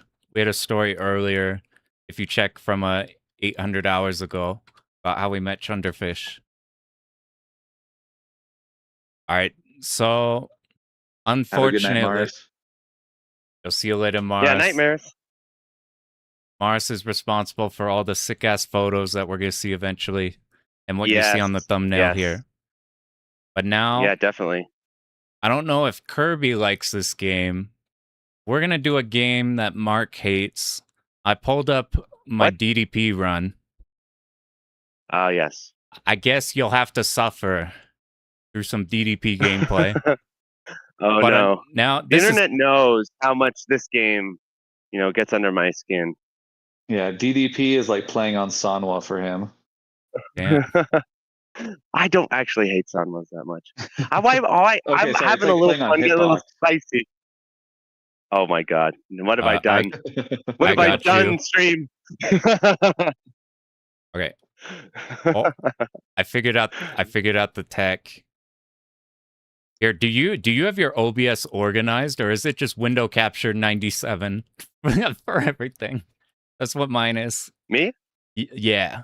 My like when I'm streaming Slam, or like my home stream. Just anything to do with OBS. Do you organize? I never organize OBS except for Slam. Yeah. Yeah. On my personal, it's fucking chaos. It's pure fucking chaos. I'm not an organized person. I love shmup so much that I became an organizer. That is fucking insane. That's like, I can't tell you how against my nature it is to organize things. It's like a raccoon dropping something shiny. It's that hard. Like organizing, coordinating, schedules, all the things I don't like to do. So that's how much I love shmups, is that I organize an event. That's what we do. You gotta go against your soul for it. Here, this is probably delayed for you guys. I wonder. I don't know if you're on your phone, Mark. If does it let you watch the stream? Yeah. If I stream Discord, if you're trying to watch some DDP. Yeah, I can watch streams on my phone. Right. We'll have the double behind the scenes because now we have me and you talking about our commentary of me and you. I love this. This is like director's cut of the director's cut. It's perfect. This is the director's cut of the behind the scenes. There's actually something like this. There's a video that's called The Making of The Lord of the Rings. And it's a video about a video. It's a video about the behind the scenes documentary of Lord of the Rings. So you get the double layer. So I appreciate this. This is That's proper pretty sick. YouTubing content. Here we go. Proper content. Dude, it still trips me the fuck out that I'm making content. Like every once in a while, it's Slam. Somebody would be like, "There's Pan, the YouTuber." Like, what the fuck? Oh, I'm so confused. the dirtiest. It's like so... Pan, the panhandler, and Pan, the fucking hermit. I'm not. But by the way, I'm not talking about the people who came up to me. What I mean is like when we're in a group together, and somebody brings up the fact that I make stuff, and I'm like, oh yeah, I'm like, I'm just some dude. Yeah, being a YouTuber is like the 20th century version of like being a panhandler, basically, in people's minds. It's like there's always like a little bit of a gross element to people, I think. I don't know, maybe not. I think maybe that's just my experience, but I guess maybe with younger generation, they're a little more like, oh, YouTubers are cool. But yeah, but when I go out and about, yeah, it's kind of exactly how you said. It's like, oh, he makes YouTube videos, right? Like, versus, oh, he's a musician. Oh, he's a writer. Oh, I mean, he's a director. YouTuber, it's like, oh yeah, he makes YouTube videos. Actually mean it less in that way, more in a way of like, I was a hermit for so long, and I'm like, well, I'm not going to stream because I can't talk on camera or like have anything interesting to stream. And now I'm like, I blinked and I'm like, what the hell? Why are there so many people here? Yeah, well, your stream, what's happening? Your stream is really fun. It's my favorite stream. Your stream is my favorite stream. That's why I tune in. I appreciate that. Even after having to hang out with me for an extended period of time, you managed to get through there. That's right.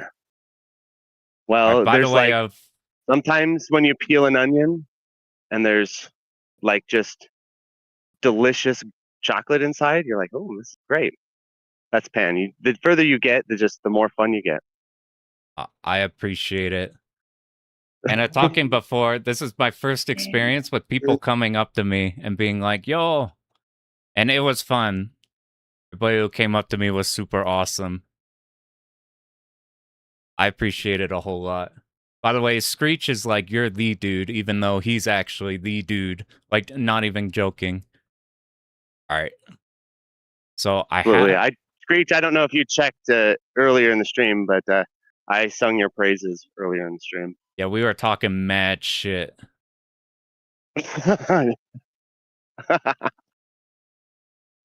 Yeah. Not quite, but is Das Fulio arcade owner? Yeah.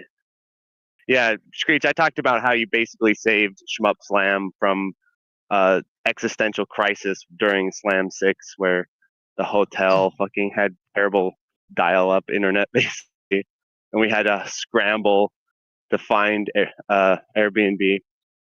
Mm-hmm. You saved the Shmup Slam lineage. Yeah, definitely. All right, I have DDP pulled up. It is time. I went into this excited, confident. And we're going to see what happened. Just bought a few boards to throw in for a bit. That's sick as hell. This is like when they make the documentary about like Roger Federer and they show like his first tournament win. This is Pan's DDP play at Slam 8. This is like the first step to greatness. It was so long ago. Back then when I was a young, impressionable young man of 2 days ago. So you were one drive across the country less than you are now. And which is a long time in Tan terms. Tan basically is died of old age by the time he's back. So for DDP is so interesting because like I watch at I have this interesting perspective on my stream because I have the combination of doing guide content inherently for like beginners or people who want to, or people who just want to learn this style of route. And I've cleared some hard games. So we have some like gamers who have popped in here who are interested. So we're in this position where I see from like both sides. So from a 2-all perspective, this first loop is fucking free. It's free as fuck. There's like a couple killing points. So like 1-5 boss can cause problems. The Hall of Hell can make your stage 6 harder. And this, but really this whole loop is just the 1-6 boss and just not making an error anywhere else. But in the I would say I would add to it before the innovation of, because I want to point out your innovations throughout this comment, because you won't, so someone has to. But you innovated 1-4 in my mind, because for me another huge hurdle is that 1-4 boss lock, where my approach technically works, but is not nearly as consistent as your approach. So that's a big innovation that you don't even think about 1-4. That's like a speed bump to 1-6. Where before 1-4 is a huge choke point because I would often screw up the lock so much that I actually learned to fight it straight up because sometimes the lock would fail, so I'd have to fight it straight up. It's really hard to manually time and kill. Yeah, it's hard as hell. So and like reading exactly the damage value, you're like, okay, that's kind of close. That's about right. I that's can't the L, the bottom of the L, or some shit like that. I can't remember where I stole it from. It was probably Asagami or Wes or like Fuku-chan or something, but I saw it there and it was so much nicer than just like getting a somewhat damage and then manually timing your like laser when he moves to the sides. Yep. But that's what I would do. Yeah.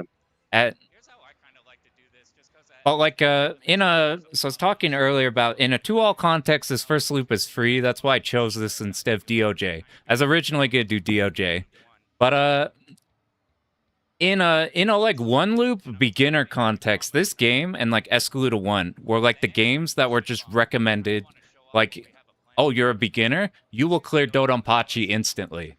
Or like, oh, you can slow down an Escaluda, you're gonna clear that instantly and not tell him about the final boss being fucked up. So I keep seeing I'll rewind because I need to talk about the tank in a sec. I keep seeing like new people jump in those and they like get their ass beat by this game and by Escaluda 1, stuff like the Escaluda 1 final boss or Cesare are pretty mean. This one, I don't want anybody to feel bad if you can't clear this game that quickly the first loop. Because this is a deceptive easy game. Because this game is only easy because of the amount of bomb resources they give you in this first loop. Like to get through like Hall of Hell, to get through like if you're 1-alling, you bomb the shit out of like the 1-6 boss. But like that's from like a experienced player routing perspective. Like I'm just gonna find a replay that makes most of these stages brain dead, and then like the only things I have to worry about are things I can bomb. That is why people talk about like DDP 1-all as like an easy game, because it's just like you get so many bombs that it's like if you learn the early game, then 1-5, 1-6, you just can bypass detonate the late game. Yeah. Yeah, that was my first 1-all, by the way. I learned the early game. One. That's cool. Bomb the shit out of the. Yeah, I bombed the shit. It's actually like the first video on my channel, not on your channel, on my channel, because I forgot I was on your channel. Yeah, the very first video on my channel is my DDP 1-all, and I basically did just that. I learned the early game and bombed the shit out of the late game.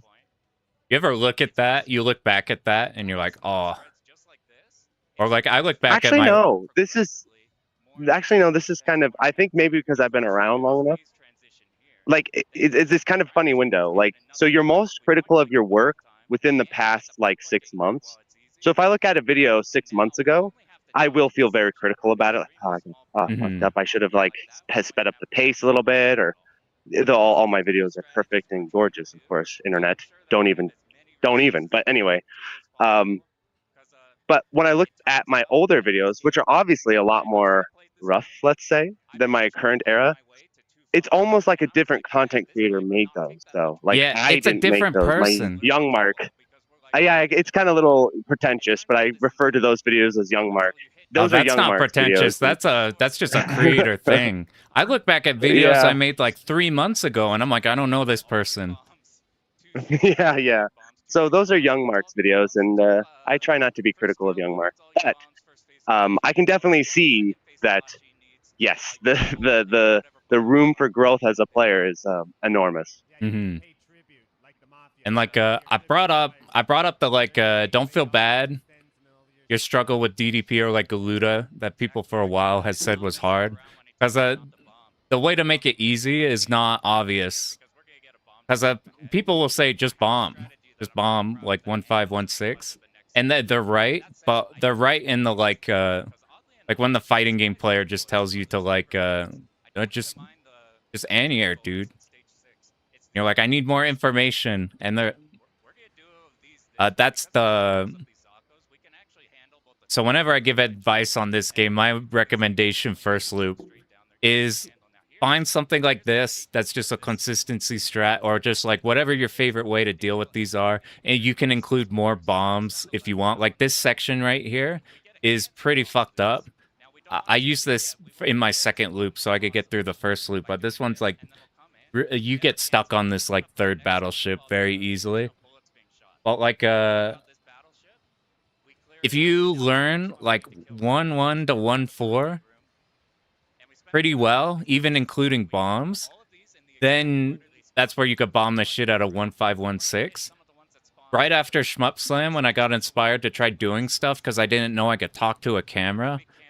Like after Shmup Slam, I just tried a one-off commentary of like Dodonpachi. I just had some like here's just how you bomb spam through the game.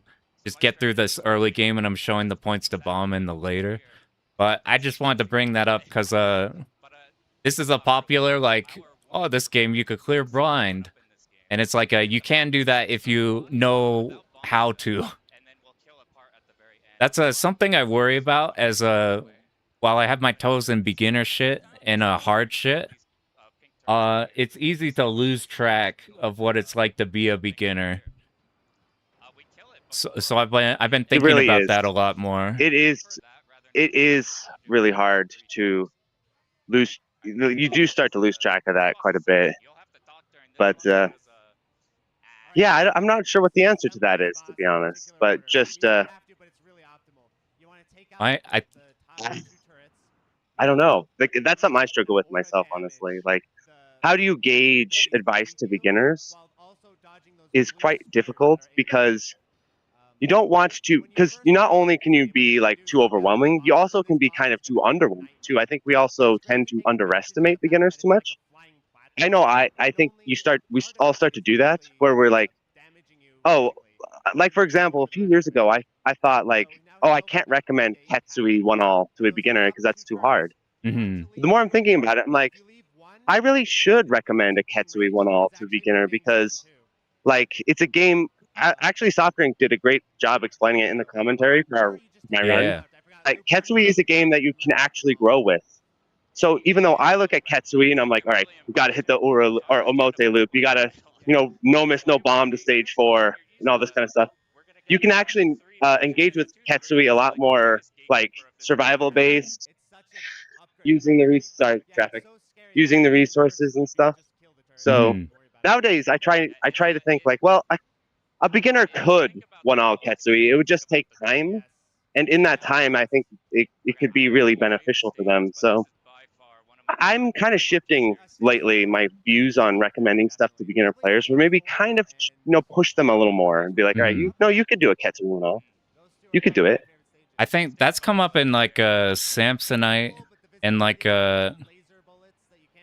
is come up with like you can give like beginner players like here's like a easier ramp up, here's some of the easier stuff, but like you are capable of like stuff like a Ketsui 1-all. Like if you want to get the Ketsui 1-all, you shouldn't stop yourself from doing it because it's a hard game. Ultimately, the game you want to learn is the game you will learn. Like there's like I do think that actually helps newer players more than like kind of feeding them low intensity games, because you're kind of delaying what makes the genre special in the first place. Because the genre is special because it pushes players. Obviously, you can't be like, okay, let's take this to a logical endpoint and give them Mushi Ultra or something. Obviously, there's kind of a thread you gotta go with here, but I think like the Cave 1-alls are actually good beginner beginner modes. Not beginner modes. That's not what I mean. But like, be good beginner goals to work towards. Like, Yeah. because I know I did. I worked for my DDP 1-all. That was the first goal I worked towards. I didn't work towards like an easy mode clear or anything. As like mine too, I started with like Galuda 1, which was like a easier cave end, but like it's not a joke. You gotta gotta learn how to learn these. Final stage but stuff. I wanted to learn that one. That was like the most appealing one to me. I think I brought this up also in the Ketsui commentary. But like if you followed like Hidden Fortress's journey with Ketsui, he started off with like he likes shmups, but like he really likes DOJ. And that was like the game he wanted to do. So DOJ 1-all was his first cave clear, which is really fucking hard. Like your White first label or black label? I'm not Black. sure. Even regardless of version, I'm like, that's a pretty spicy one. I've been seeing people struggle so much with DOJ because it's like it's pretty punishing relative to like this or like a Donpachi. But like he wanted DOJ, he went for that. He wanted Ketsui badly. And you can see his entire journey. And like he didn't want it because this was a hard game. He wanted to prove himself. He didn't want it because it's supposed to be a good game or something like that. But you can feel his passion in everything. He's like everything that beats his ass. He's like, fuck this thing. That motherfucker, but it's fucking sick as hell that I got killed by this, because you could feel the like passion in Ketsui and what Ketsui like wants from you. I was talking with like Soft Drink in that commentary about it feeling organic. And like if you watch like Hidden Fortress's videos of his journey from going from like I like Ketsui going through it and then like getting his ass beat by it, eventually getting the clear there. Like the game you want to do is the game you will clear. Yes, for sure. I believe that really strongly. I think that's one of the best pieces of advice, really. Because the game you want to do is calling to you for reasons that aren't about, function. Like we talked about with fighting game characters. There's something beyond it, beyond function, that's calling to you. Yeah, it would be like I want to play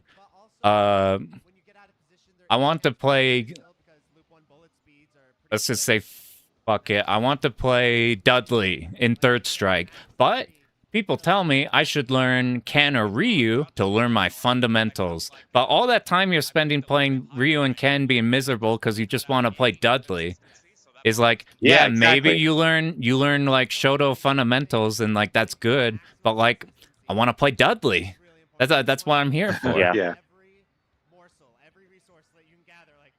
I do think that there is like a point though where it doesn't translate quite well. I mean, my story, Pan, with basically my first time taking a fighting game seriously, dipping into like a tech character like Rachel has just like it totally soured kind of the experience of trying to grind your way up. So I think there is some kind of a bit of a mix that you should have. Yeah, that's a good point. And like there are players who will like learn. Yeah, shmups don't tend to have tech characters though. That's a bit of a. I guess there might be. There's probably some tech ships in shmups. Now that I think about it, maybe. I think like in Grega or something like that. I think the comparison is like be in a soft like tech area. I think the comparison is like I think even if a game is hard, like if you want Ketsui as your first clear, are there easier games? There are much easier games. Do you want it and do you want it badly? You should go for it. I think the interesting argument against is what Kirby said. If you compare it to like, I guess this is extreme, but if you're like, I want a Gunbird 2 2-all or something, or like I can't ever remember what Juju Kenobi played. It's Sengoku Blade. That's what it is. Sengoku or like something Blade. like that. Understand Hellsinker. Well, none of Hellsinker. None of us will be able to decipher that one, but like that's an interesting one there, where it's like, where's the line where it's like, I guess all the harder ones past that point would be like 2-alls, which in case you do the 1-all, you're not gonna like checkmate yourself by like brand new players like I'm doing Mushi Ultra and I'm doing nothing but until I clear Mushi Ultra and then they quit or whatever. I'm like, I guess that doesn't really happen. That would be interesting, actually.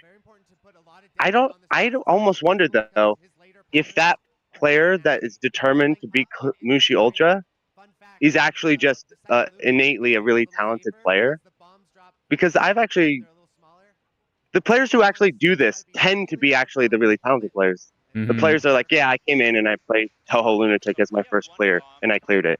And these are the guys that you're like, oh yeah, they well, probably you're a like, really good player. Like our advice doesn't apply. They know how to learn. Exactly. They already know the whole shtick.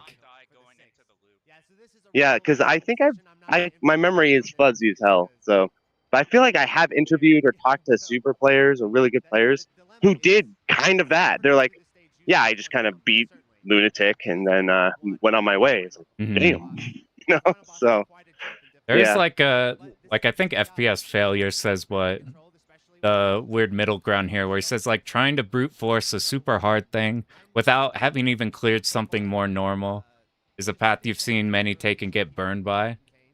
Yeah. I guess the solution is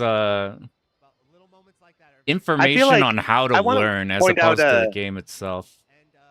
I feel like there is a distinction that's interesting where I've encountered this a lot with score play. So I've seen many, many times over the years someone come in and say, I want this score. I want a high score. And they exactly, they end up burning out. They're like, well, actually, it's just too much and it's too frustrating. But it's almost never the case that I've seen that someone does this with survival runs. Like someone comes in and says, I'm going to clear Mushi Maniac and then burns out. Usually, if you're focused on survival, I think it's because scoring has a lot of sort of softer, vague, I guess, softer, vague consequences. So sometimes you can't even know if you're losing score or if you're not getting to what you want to get to, and that's really frustrating. But with survival, if you mess up, you blow up and die. So you're like, okay, well, there was a mistake that occurred right here. So let's work on this. I think it communicates to the newer player a little better, right? You kind of understand survival stuff a little even more. Yeah. Yeah, failure follows up by saying like key skill they don't learn it when bashing their skull against a brick wall is like the process of stringing the run together, focus like practicing problems. So I've seen people many a time, and I've seen people in fighting games who like I've known them for years, but they don't know how to learn. So they just play, and then it's just at a complete standstill. So I'm like, for everybody who's like at least in a survival sense, if they're stuck or whatever, I think the solution is like sharing how. So like I was scared to try 1cc's. I thought 1cc's were an anomaly by like speedrunner type players who were like, oh, you're not supposed to beat this game on 1/4, but these special players have figured out a way to do so. Instead, I didn't realize that these were like designed in a sense to be able to do that. Until I learned, like, I saw Prometheus full extent of the jam. I learned how to actually learn. And I think that's like the... Yeah, I think now that you mention that, one thing I think we all can agree on is one of the best things to do with beginner players is have them read full extent of the jam. It's like the sort of introductory Bible to the genre. It's like, all right, step one, read full extent of the jam. I mean, this will really help you. Because what's great about full extent of the jam that separates it from like a guide is it's not just about like the technical aspects of, okay, here's what you do. It has those, but it's actually what I think is best about it is it kind of maps out the philosophy of the genre really well. It explains like the mentality that you need to have when you play. And I actually think that's much more important than the technical, like, oh, here's a cutback or streaming and that kind of stuff. It's like, this is how you think about the genre. This is how you practice the genre. This is how you evaluate the genre. So yeah, I think that's a great resource to give people. I know that really helped me because I remember when I first was getting into shmups, I did not believe that like 1cc's were like normal. Like you just said, like I thought like a 3cc was like normal. Like okay, normal people get 3cc's. Like freaking like insane people get 1cc's. But yeah, after a little bit of sort of watching runs and reading that, I started to realize, okay, so this isn't as unachievable as I once imagined. Mm-hmm. Like it's like the access to like the information on how the big deal. Like like I've been thinking about, it's inherently obvious to like a skilled player, somebody who's just been around, that like I can look at a replay and dissect their strategies, or I can practice by like this section I'm having trouble with, I'll go stage select, I'll try out different strategies. Those are things I just inherently think about, and that aren't like blatantly obvious. Because how many like people, like just normal gamer, do you give a shmup and you're like, okay, let's put like a easy game for them. I'll give them Dodonpachi, or I'll give them Galuda, or I'll give them like, even like, give them something like Thunder Force 3, like a less, maybe that's like memo stuff, whatever, like a easier game for them. And their experience is they boot up the game, they make it through stage 1, maybe they died on the stage 1 boss, and then they game over on stage 2.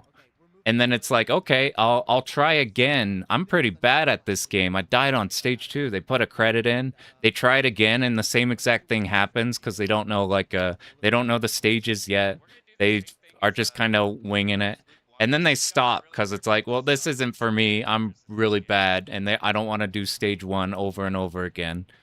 Where it's like the moment they have the information that like on like the how.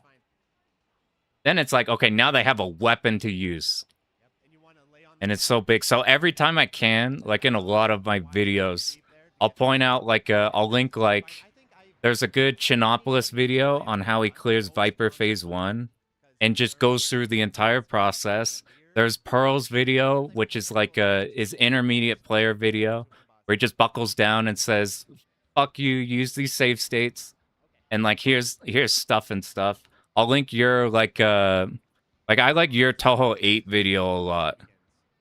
That one I really like as one to send like new players and things like that.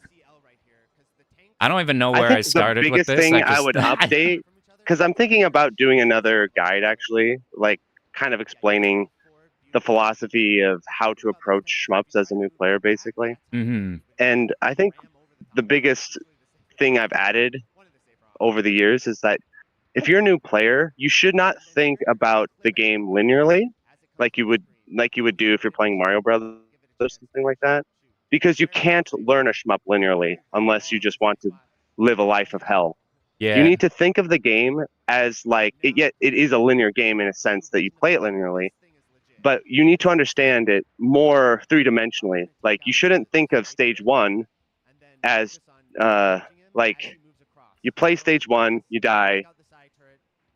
When you're approaching, you should think of it more exploratory, where when you first play a shmup, you are not playing to win, you're playing to literally learn the layout of the game, which I think is what the super players do. I'm starting to figure this out, where like they don't play in a kind of way like, okay, I'm going to start in stage 1 and I'm just going to like luck dodge my way into stage 5, beat stage 5, and I've learned the game. It's like you should think of approaching this learning the game like you're learning the terrain and learning the map. So you're going through and you're like, okay, this is what's in stage 1.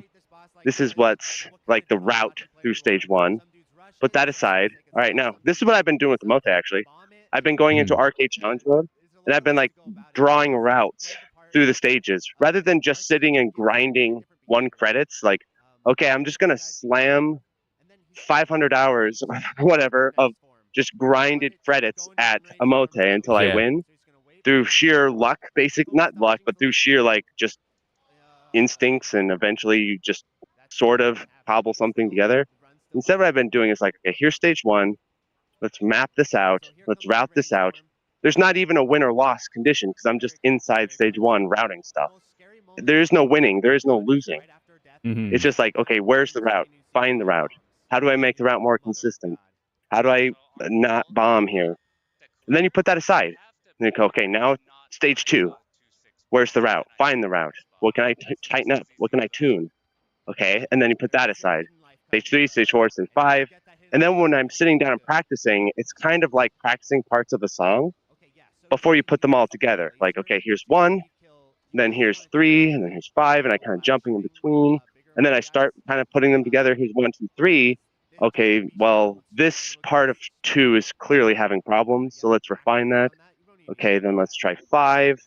And you kind of are trying to put it together out of order rather than trying to tackle it completely in order. But and it's like because I think if you're trying to put it together in order, you get too locked into the idea of like winning when you should be sort of exploring and charting kind of. And it's like it's not inherently obvious.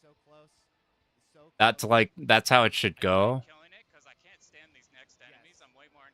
Yeah, I don't, especially because the games, a lot of the games didn't have stuff like arcade challenge mode or like stage selects and stuff like that. The games did just present themselves linearly, so it would make sense to sort of try to learn them that way. But I think ultimately, I mean, obviously you can, but I think it's a more grindy process than it needs to be, and less kind of interesting. Something adjacent to this, like Point Blank says, like biggest thing he sees with newbies is they try to like perfect a stage and then move on. They're like, until I can do stage 2 every single time, I go to stage 3. Yes. That's a huge problem. Don't do that. And I'm because what happens is it's like drawing actually, or I design. Maybe I kind of know this now because you don't design games linearly. That's a really bad idea. Because what happens is that the design of stage 5 should interconnect with the design of stage 1. But if you're drawing it purely linearly, unless you're a genius and you can fucking map that shit out perfectly, what happens, and you often see this happen, is that by the time they get to creating stage 5, they have grown and matured and developed so much that stage 1 should basically be removed and redone anyway because it's poorly designed in comparison to 5. It's kind of like that actually has to do. Go ahead. It's kind of like writing a book where you write the start and then you're going through it and then you go back to that like beginning to make sure it's like lines up with what you're like leading in towards. Yes. And when you're outlining a book, what you do is you go back and then you start creating threads that interconnect from chapter 1 to chapter 18. But that's because that's part of the like sort of editing revision is you kind of connect them together. And I think that's kind of a good way to think about composing a shmup route too, because by the time you're routing, if you're going fully linearly, right? By the time you're routing stage 5, your depth and understanding of the game has grown and matured so much that probably all of your routes for stage 1, 2, and 3 are shitty, and you need to redo them anyway. Like, for example, I'll give you a tangible example of this. I discovered doing like despawn strats in stage 4 because of the tanks and all that. Because I was like, okay, there's got to be despawn strat here. And then I started going back. I'm like, oh, I can despawn the choppers in stage 2. And that's really, really helpful in Emote. So then I rerouted that. And then I went to stage 3 and I was like, oh my God, there's all of these like strats with the boats and all this sort of stuff. So that's why I think you should try to sort of, when I sit down, I usually try to, have a goal, have a sort of purpose, but it doesn't need to be fully linear perfection because that's going to drive you up the wall. You should make it more like fluid, I think. That's how you burn really fast. Yeah, that's how you burn really fast. It'd be like, okay, I need you to learn Stairway to Heaven, and every time you get a note wrong, you need to redo this every single time. You'd go insane. And like it also makes it like it also makes it way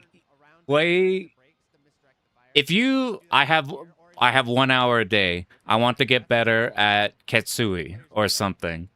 It's so much easier to be like, today I'm gonna just mess with more of stage 4, and you go on and learn stuff you can on stage 4, or like I'm just in the mood for stage 5. You go in, I just got an hour messing with stage 5, as opposed to like if you are, I must complete stage 2 perfectly before moving on, then it turns into a chore so fast. Yeah. Because then Yeah, you're like it does. for me, learning new things is the best part of shmups.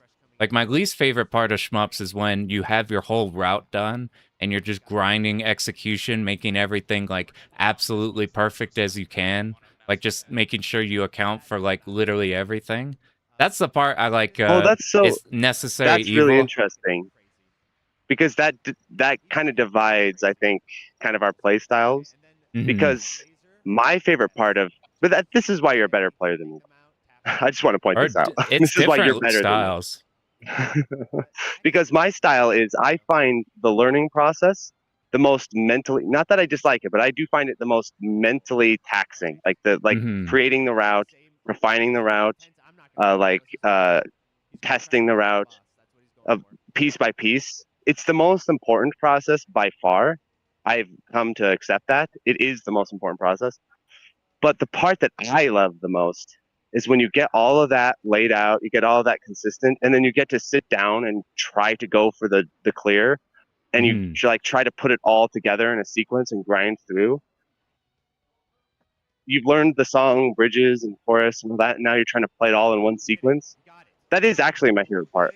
You're like, I That's what have I it like all the best. now. Now Like let's put it there. if I could live in a universe where I knew all of the routes for all of the shmups I ever play, and I could just sit down and grind out clear attempts, I'd be a happy boy. Or maybe I wouldn't, but that is my favorite part: is putting it all together and grinding it into form.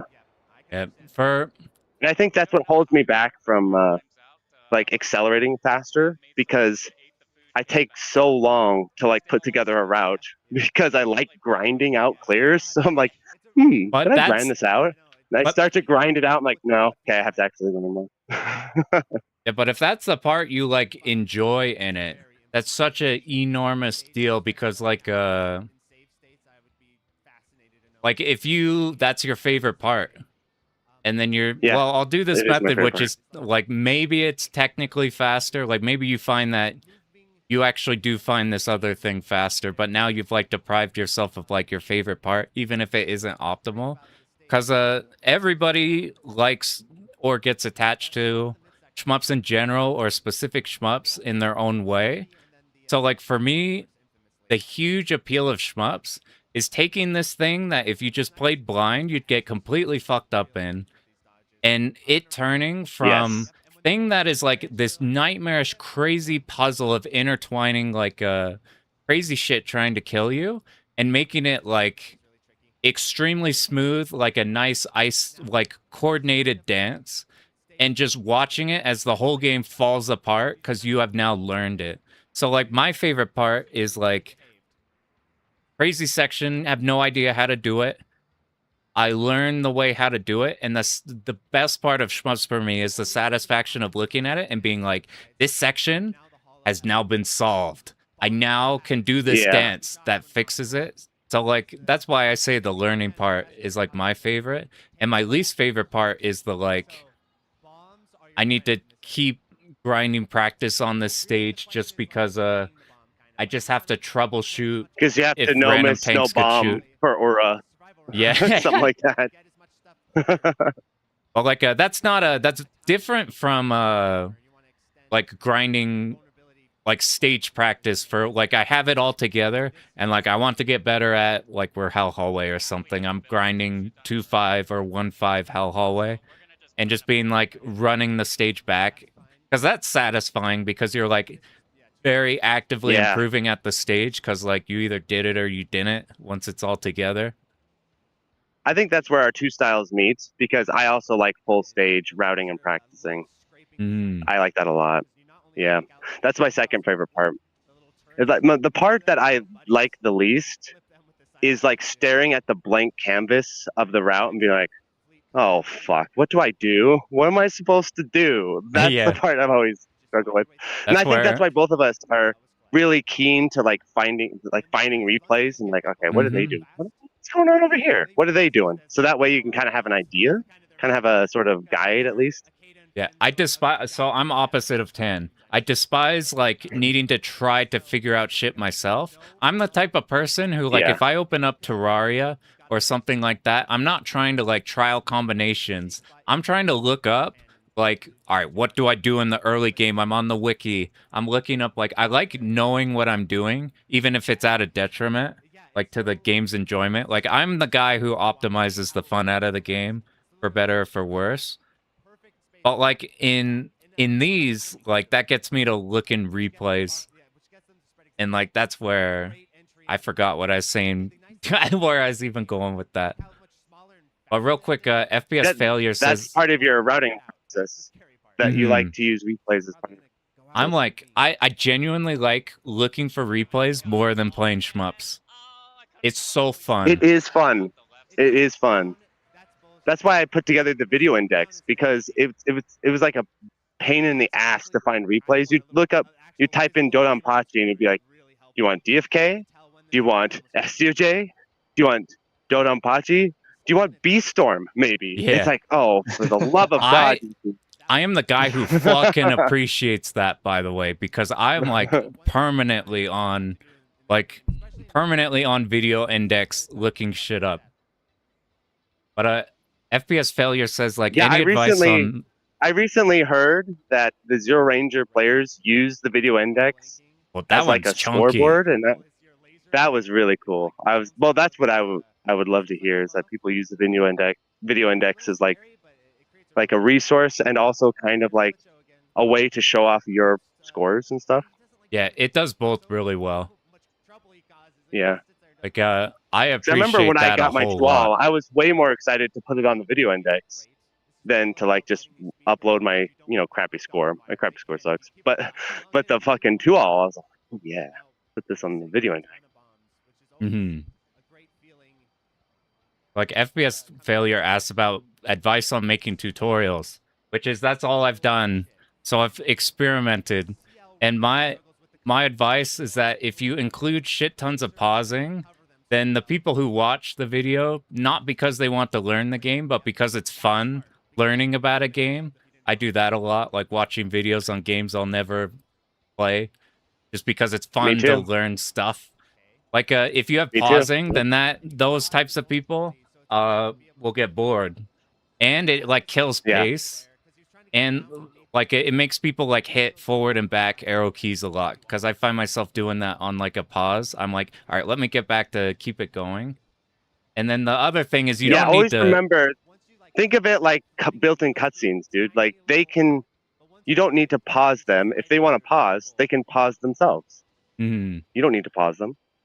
And the other one is, because these are so fucking lightning fast, and I've been getting better at doing single takes, getting through everything and getting all the information I want out of there. I would only you don't need micro details. You don't need like, okay, this is a staircase of Zako. I will explain, you will kill these Zako from right to left. People can look and see that you are killing them from right to left. The important thing is that at the end of the Zako, you need to laser the big tank. So we kill these Zako and laser this big tank to speed kill it. That's like all the information they need. They don't need to pause and be like, now there will be Zako. Go from right to left. Now hold laser. No, you just go laser the Zako. Here's the big tank. We need this big tank to die. That's why we're lasering it. The other thing is, if you're like a lot of people get nervous talking on camera. What I've found is I don't script everything, because it's a whole thing to script in that type of thing, which is why you see like Hazy Levels had a podcast with Samsonite. He talks about how, or Hazy Level talks about like how they want to. They've stopped doing like super hard edited. They've like done a lot more in the like ramble format. What I would do is I would watch through your stage that you're trying to demonstrate and just think in your head, plan what you're going to say, have like mental notes what you're going to say, and then now record your take and try to hit those points as they come up, doing like not extremely detailed, like very specific routes, but the huge thing that actually matters in that section. And people will like look in deeper if they need like deeper routing stuff. And it makes it so now all of the people, it makes it so like you don't have dead air because you've practiced in your head the things you want to say. You may have to re-record a couple times. It takes me 2 to 3 hours to record like a one all because I just reset so often until I get a decent take, which you don't need to do, but like you do that, and now the people who watch because it's fun are like they're not bored and they know what's happening, and the people who are trying to learn get the general strategy, which is the most important thing, and if they need more detail, then they can like slow motion, just like pause whatever. But that's my advice. And the best part is if you're playing a Tate shmup, you can put like Subway Surfers on the side just in case those people get bored. You have enough room with the Tate shmup, but like that's pretty funny. Definitely doing one take for natural pacing. Yeah, that it's like a plus. Its editing is a fucking bastard. There's reasons like Mark videos take 800 years and like Shmup Junkie videos take 800 years. Fucking, you have no idea. Editing is like if I turbo calculated bastard. Like the hours to minutes, like hours of work to minutes, it's absurd. It's fucking absurd. It's like every minute is God knows, it's maybe so much. They like 5 hours, something like that. It's so, if not more. It's so easy to just look at it and it's like, okay, he just talked for a while and like, oh, we'll put in a clip or whatever. It must not have taken that long. You're like, you have no idea. Every time we cut in some other thing or do any amount of like visual flair or like, I don't know, it's a lot. That's why like my videos are starting to be really way shorter and they're like one take format. That's why like Hazy Levels was talking about like it's too much. We're just doing this one take format now. And that's why stuff like edited I like extremely respect, like a whole lot. Like that stuff is intense on time. But that's my ramble. No doubt about that, my friend. No doubt about that, my friend. But I make everything intense, so you get that. So, like, even like my Pragmata video, for example, is an hour and a half. Now, let's not even count editing. Okay, so unedited is 12 hours of recording. 12, and when I say 12 hours, I don't mean I sit in front of the camera for 12 hours. I mean there's 12 hours of footage of me talking. And I probably sat in front of the camera 16 hours. And more of that is you have to sift through it too. Takes forever. Yeah, and then guess what? You spend like 3 hours editing a 20-minute section, 30-minute section. Okay, no, it'd be 20 minutes for 3 hours, maybe less. And then you realize I should just redo it and it would be better. And then you redo it. Oh no. So if you wonder why Mark videos take a long time, it's because of what I'm saying, because they're not made linearly. I'm like redoing them over and over. I'm like redoing sections of them, building on them. It's a whole ordeal. But the end product is something I think that's kind of comparable, I think, to like learning a shmup or something, where you don't want the end to be like fucking amazing and the beginning to be shit. You want it to be like consistently good throughout. So sometimes as ideas occur to you near the end of the recording process, you're like, you know what, I should go and like sort of revise in the beginning of the process and make that sort of thematically tie in and stuff. That's something I find most impressive in like your videos is when you have like when I see a video pop up on YouTube and it'll be like I don't know, fuck it, some speed run video that's like, oh, here's the journey of how they solved fucking Yu-Gi-Oh! The PS1 game or something. Or like, this isn't the video I'm talking about. I'm just saying random name, for example.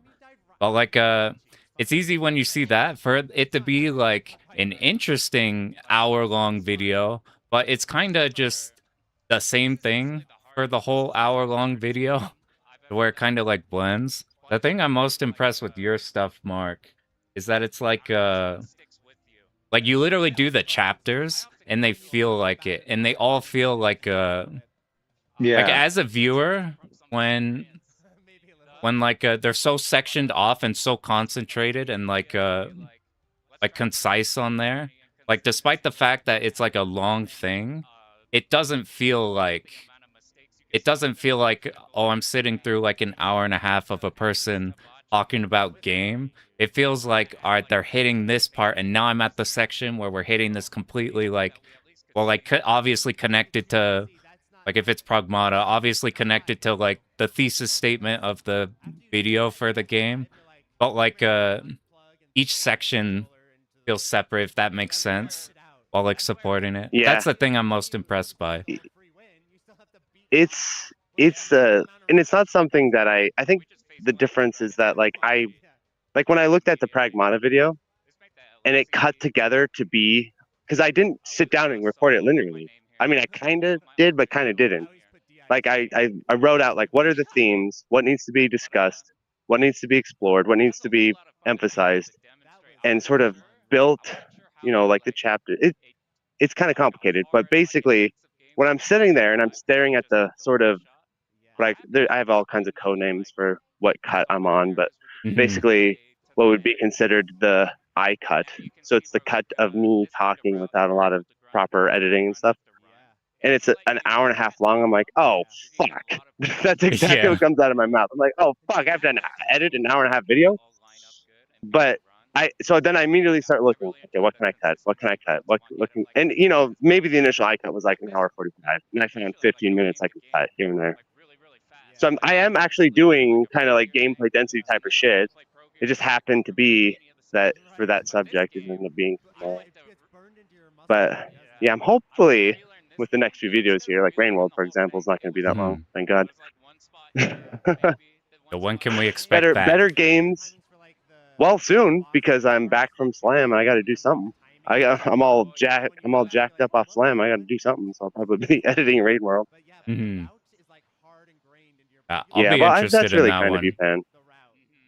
Yeah, but going back to, we were talking about putting together routes, correct? Right. Oh no, we were not. I'm a step behind. We're talking about making tutorials. That's what we were talking about. Yeah, and I think all of your advice is really good, man. So I just want to like throw in another sort of bonus point, basically, which is that I think ultimately, if you ever think about teaching something to someone, you do find the key details, like you said, like laser the tank. That's actually important. Laser that fucking tank. But I think also too, what's most important of all is sort of teaching the philosophy of how the game thinks, what the game values, what the game believes is important. Like for example, Bog was teaching me to play Cyvar recently, and I was approaching it like I was playing a cave game. And let me tell you, that's not the way you approach playing Cyvar. And Bog was like, no, it's all about the grinding, dude. You gotta fucking grind these bullets. That's how you play this game. And like, and the second like he kind of explained the philosophy of Cyvar, grinding the bullets, it clicked together.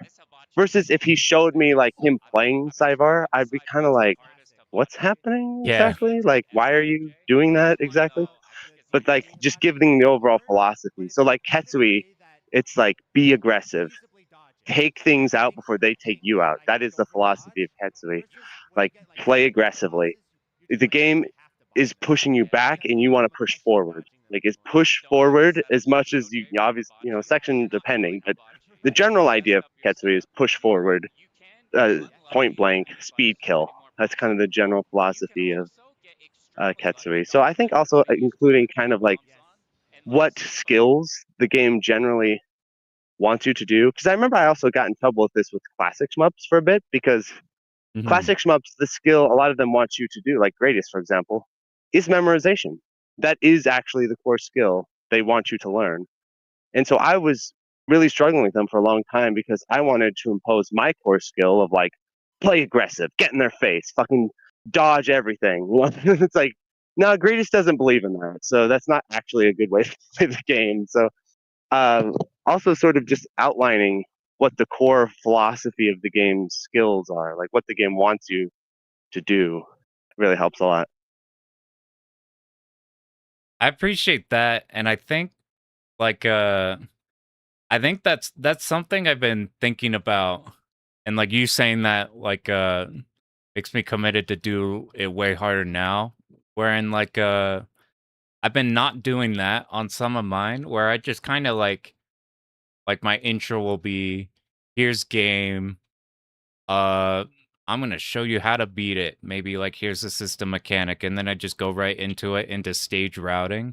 Whereas like I've run into, I'm gonna make a Batrider video. That's gonna be like my next guide thing. And you can't just like, okay, I'm gonna teach you Batrider. Let's pull up stage one. And then like, no, we need like, let me explain to you our total routing strategy for this game. Because like without even like that way they can correctly assess their own risk reward scenarios. Because if you give them details without the overall philosophy, it works in a technical sense. But what happens is when they get themselves in situations that are not part of the route, they're off route, basically. Recovery, we talked about that in the car, I think. Like the importance of recovery is like a core skill of the genre that I think needs to be emphasized more.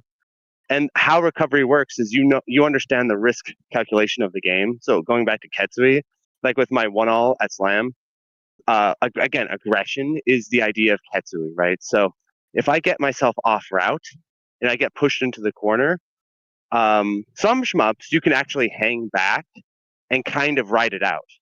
A Gradius would be an example of this. So, depending, but like you can, some shmups anyway, you can kind of ride it out a little bit and be like, hang back, hang in there, find your opening, and then come back. Ketsui isn't like that. Ketsui, if you get pushed back, it will keep piling on top of you until you die. So if you get pushed off route, you need to pull back into the route or fucking bomb that shit. Get back sort of the control of the route. Obviously you can recover in kind of a more passive way, but generally that's very punished by Ketsui. So kind of just trying to think about what are the consequences of the strategy and what the game pushes for. I actually like what I think defines a lot of Euro shmups is that they actually reward passivity a lot. So like if you're struggling in a Euro shmup, play passively. Avoid things, don't commit to anything, sit in the corner, and you'll be fine.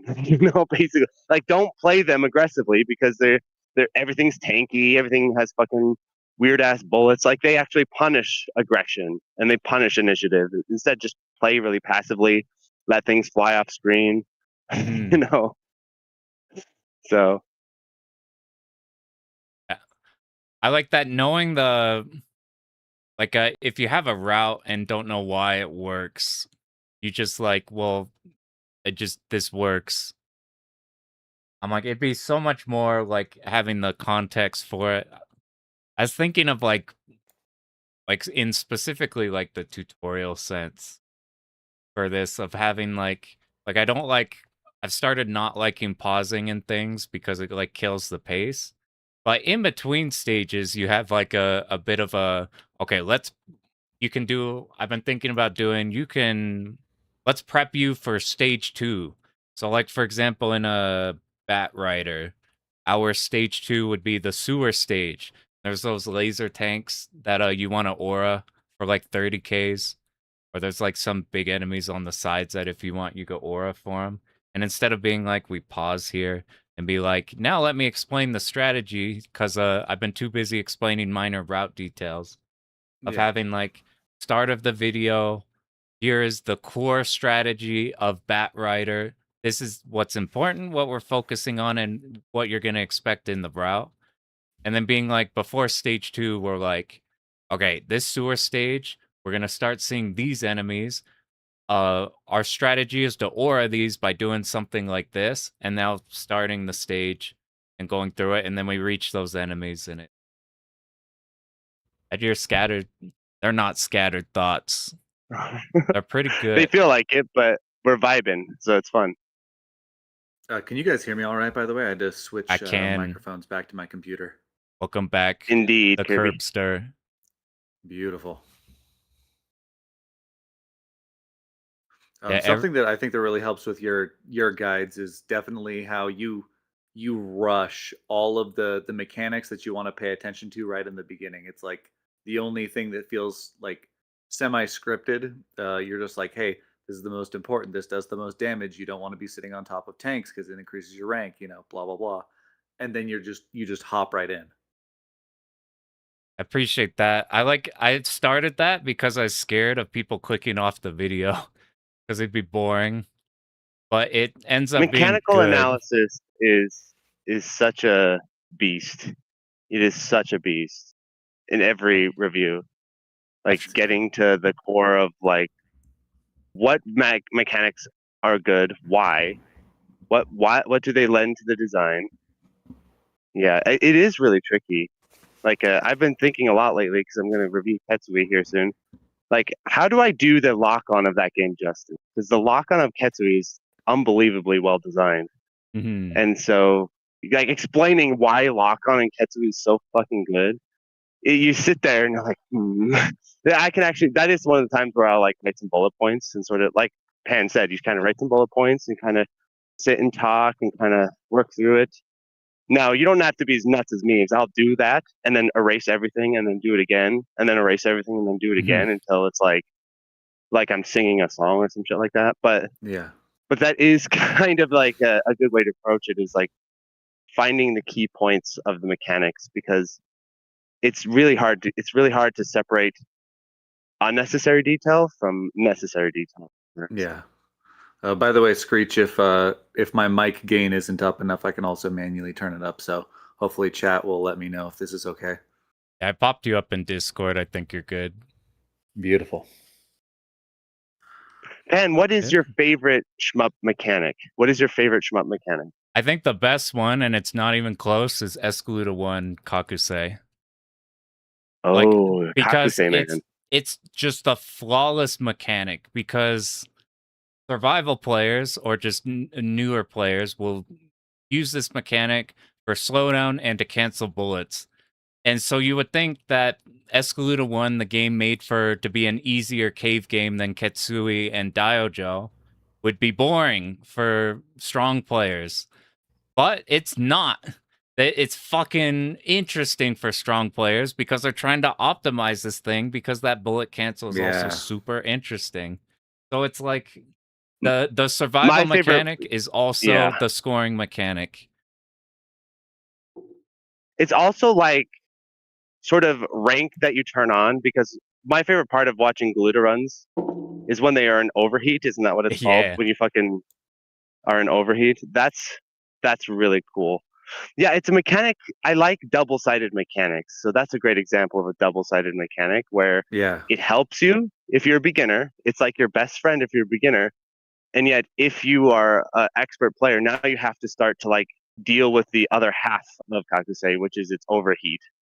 So, because high scoring runs use overheat, right? It's like that's a key to high scoring runs. I use it a lot. Anytime that you have no gems and there's no reason not to use it, like they find all the places. It's kind of like when Tan and Night Striker Gear finds ways to touch the bottom of the screen. It's the same thing. Yeah, I do. I actually do love the riding on the ground for points. I know it drives Tan crazy, but I think it's fucking brilliant. You're an genius NMK and gamer. So much fun. Yeah, I am. That's one of my favorite things about NMK is like the one where the little feet. What's the character you play, like a little raccoon or something? Then it goes down on the ground and it has a little feet.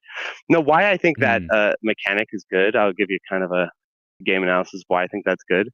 Is it creates a shared goal between the enemies and the player.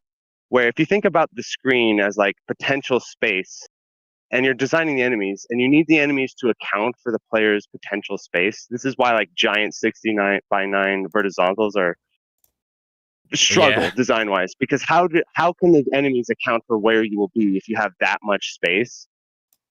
But if you have a game in which the enemies know and the player know that being on the ground is good, that's what we want. That's the goal. Then the enemies can actually start. It creates a shared understanding between the player and the enemy to get on that ground, and then the players can, and then the enemies, when they're well designed, like in Night Striker Gear, can start countering that incentive. So it's like get on the ground to get the points. By the way, the enemies are gonna attack your ass and fuck you up when you're down on the ground. Versus if you like play more, if you just like fly and just try to fly around the corners and stuff like that. What I really think that ground incentive brings a lot of focus to the level design, because it gets you somewhere that the enemies know that you're going to be there. Versus like in a lot of rail shooters, the ultimate death of most rail shooters, not Night Striker Gear by the way, is if you just fly in circles. Like Star Fox 64, as much as I like that game, if you fucking go in a circle, yeah, that just owns most of the level design. Especially if you barrel roll while you're doing it, you're reflecting bullets while dodging them constantly. Yeah. So again, being on the ground. Imagine if you had to play Star Fox 64, but you had to fly just above the ground a lot of the time. You know how sick that would be? You could construct a lot of level design behind it. Yeah. Yeah. You could do a lot with that. Like the system, like giving you reason to be in certain places for like the best result. Yes. Like I think of immediately like the Ketsui, it's up. Ketsui is like you want to be up the screen. That's what it wants you to do. And then like I think like Mushi Futari, like the entire stage design is like all around the big cancelable enemies. So that's like the goal, and everything is around that. Yeah.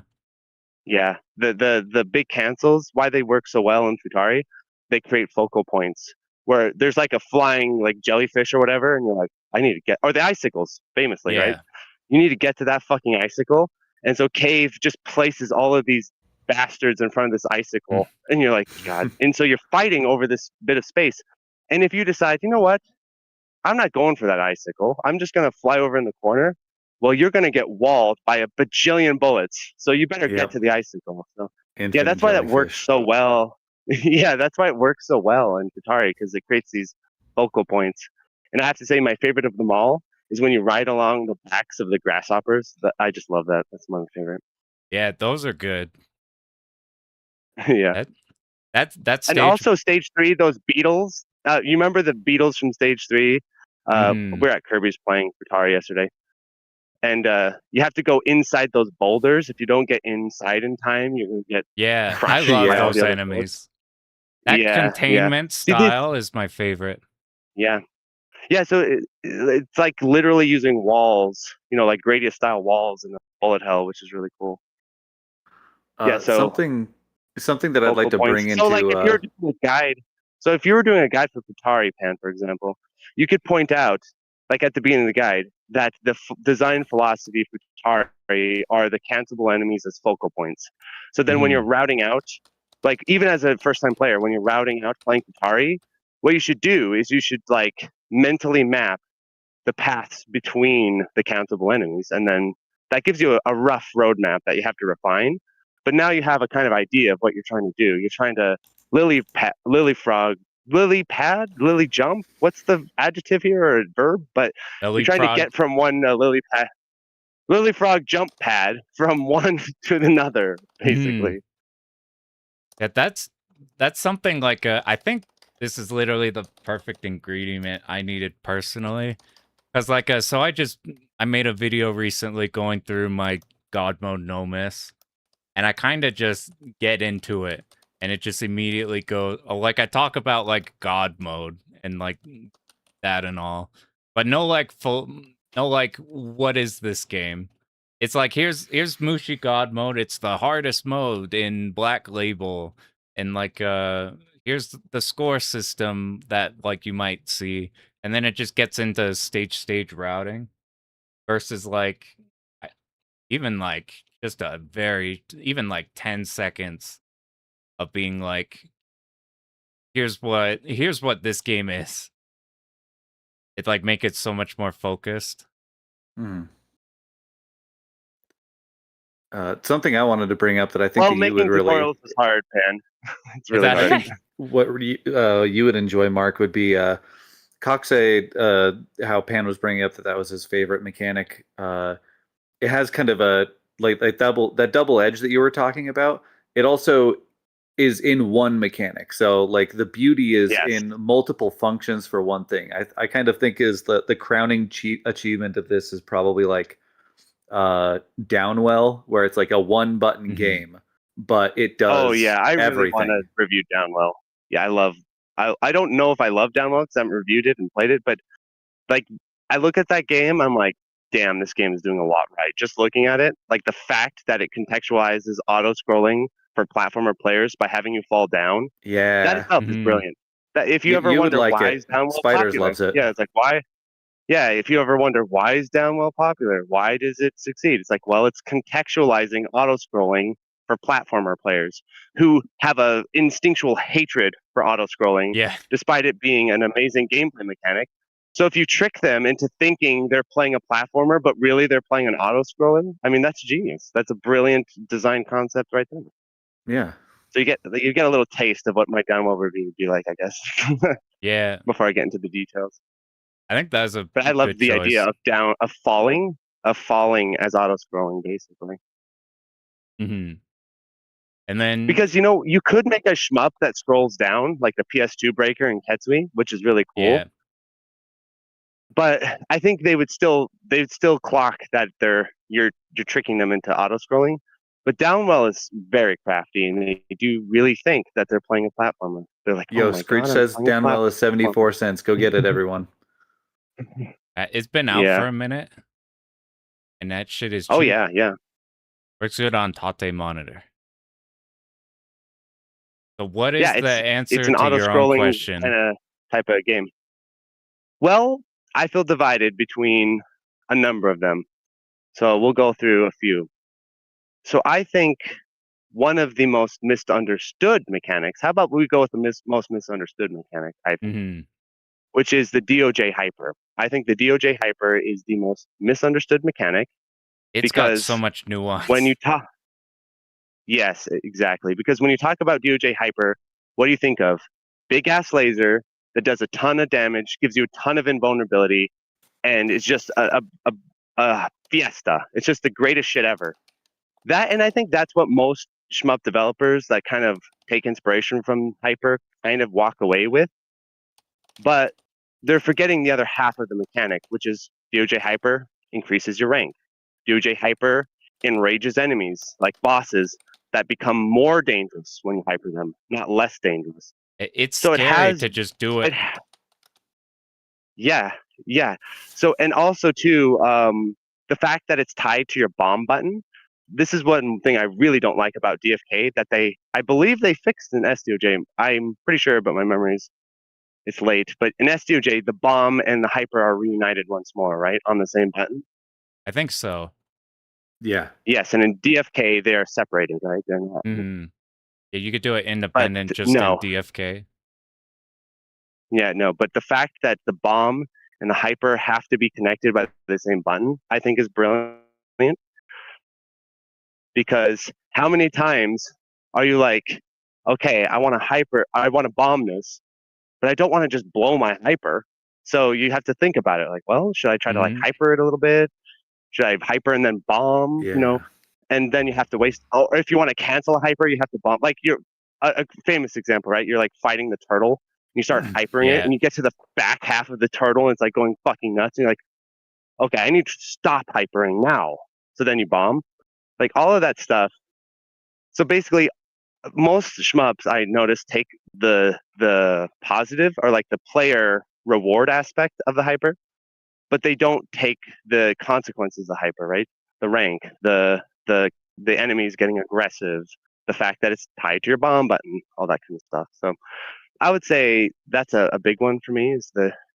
And Crimson Clover does do that with its break system and stuff. So again, break. Clover's got a really good system for that. Sure.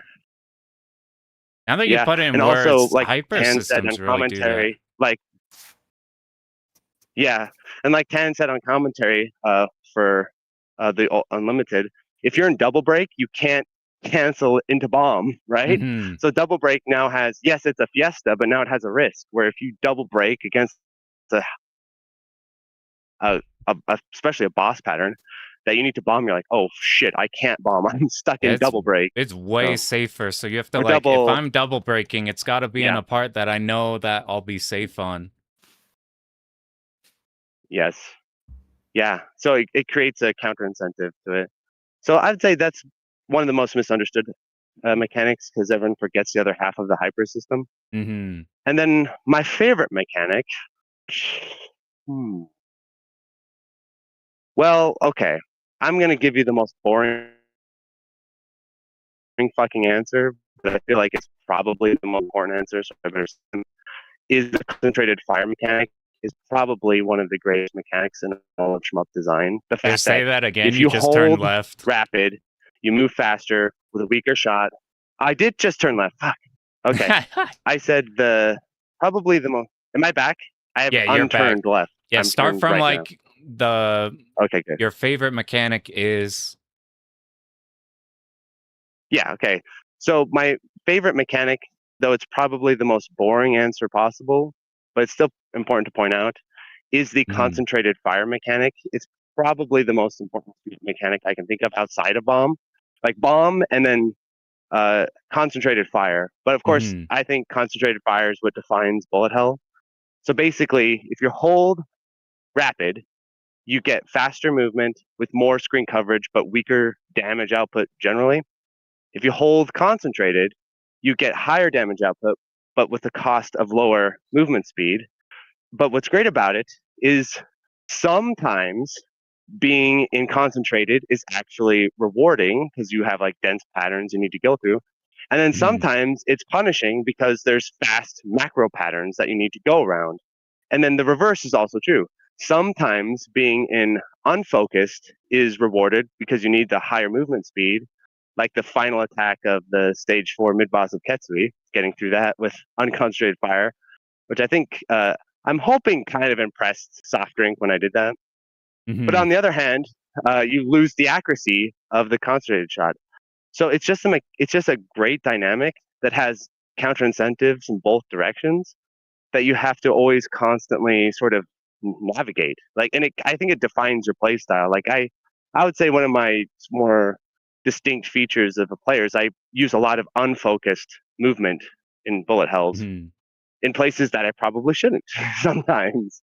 Like, I think even Soft Drink said I did some unfocused movement. He's like, I've never seen a guy unfocused dodge this attack. But so that's probably my favorite mechanic. But also there's like variations of it, like the laser, amazing. The lock-on, amazing. So yeah, that's my answer for favorite mechanic. Concentrated versus rapid shot. What that made me think of is like when people talk about something like fundamental that you're doing all the time that dictates like the entire game. Like when people talk about the movement of a game, like the thing that you are actively doing all the time, I think about that with like the concentrated versus the not.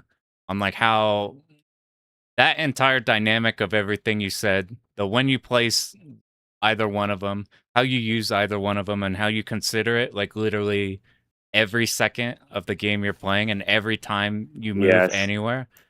It's like, I think that's comparable to like any like FPS movement. It's the same thing. Like them figuring out like the concentrated mechanic to open up like a whole genre.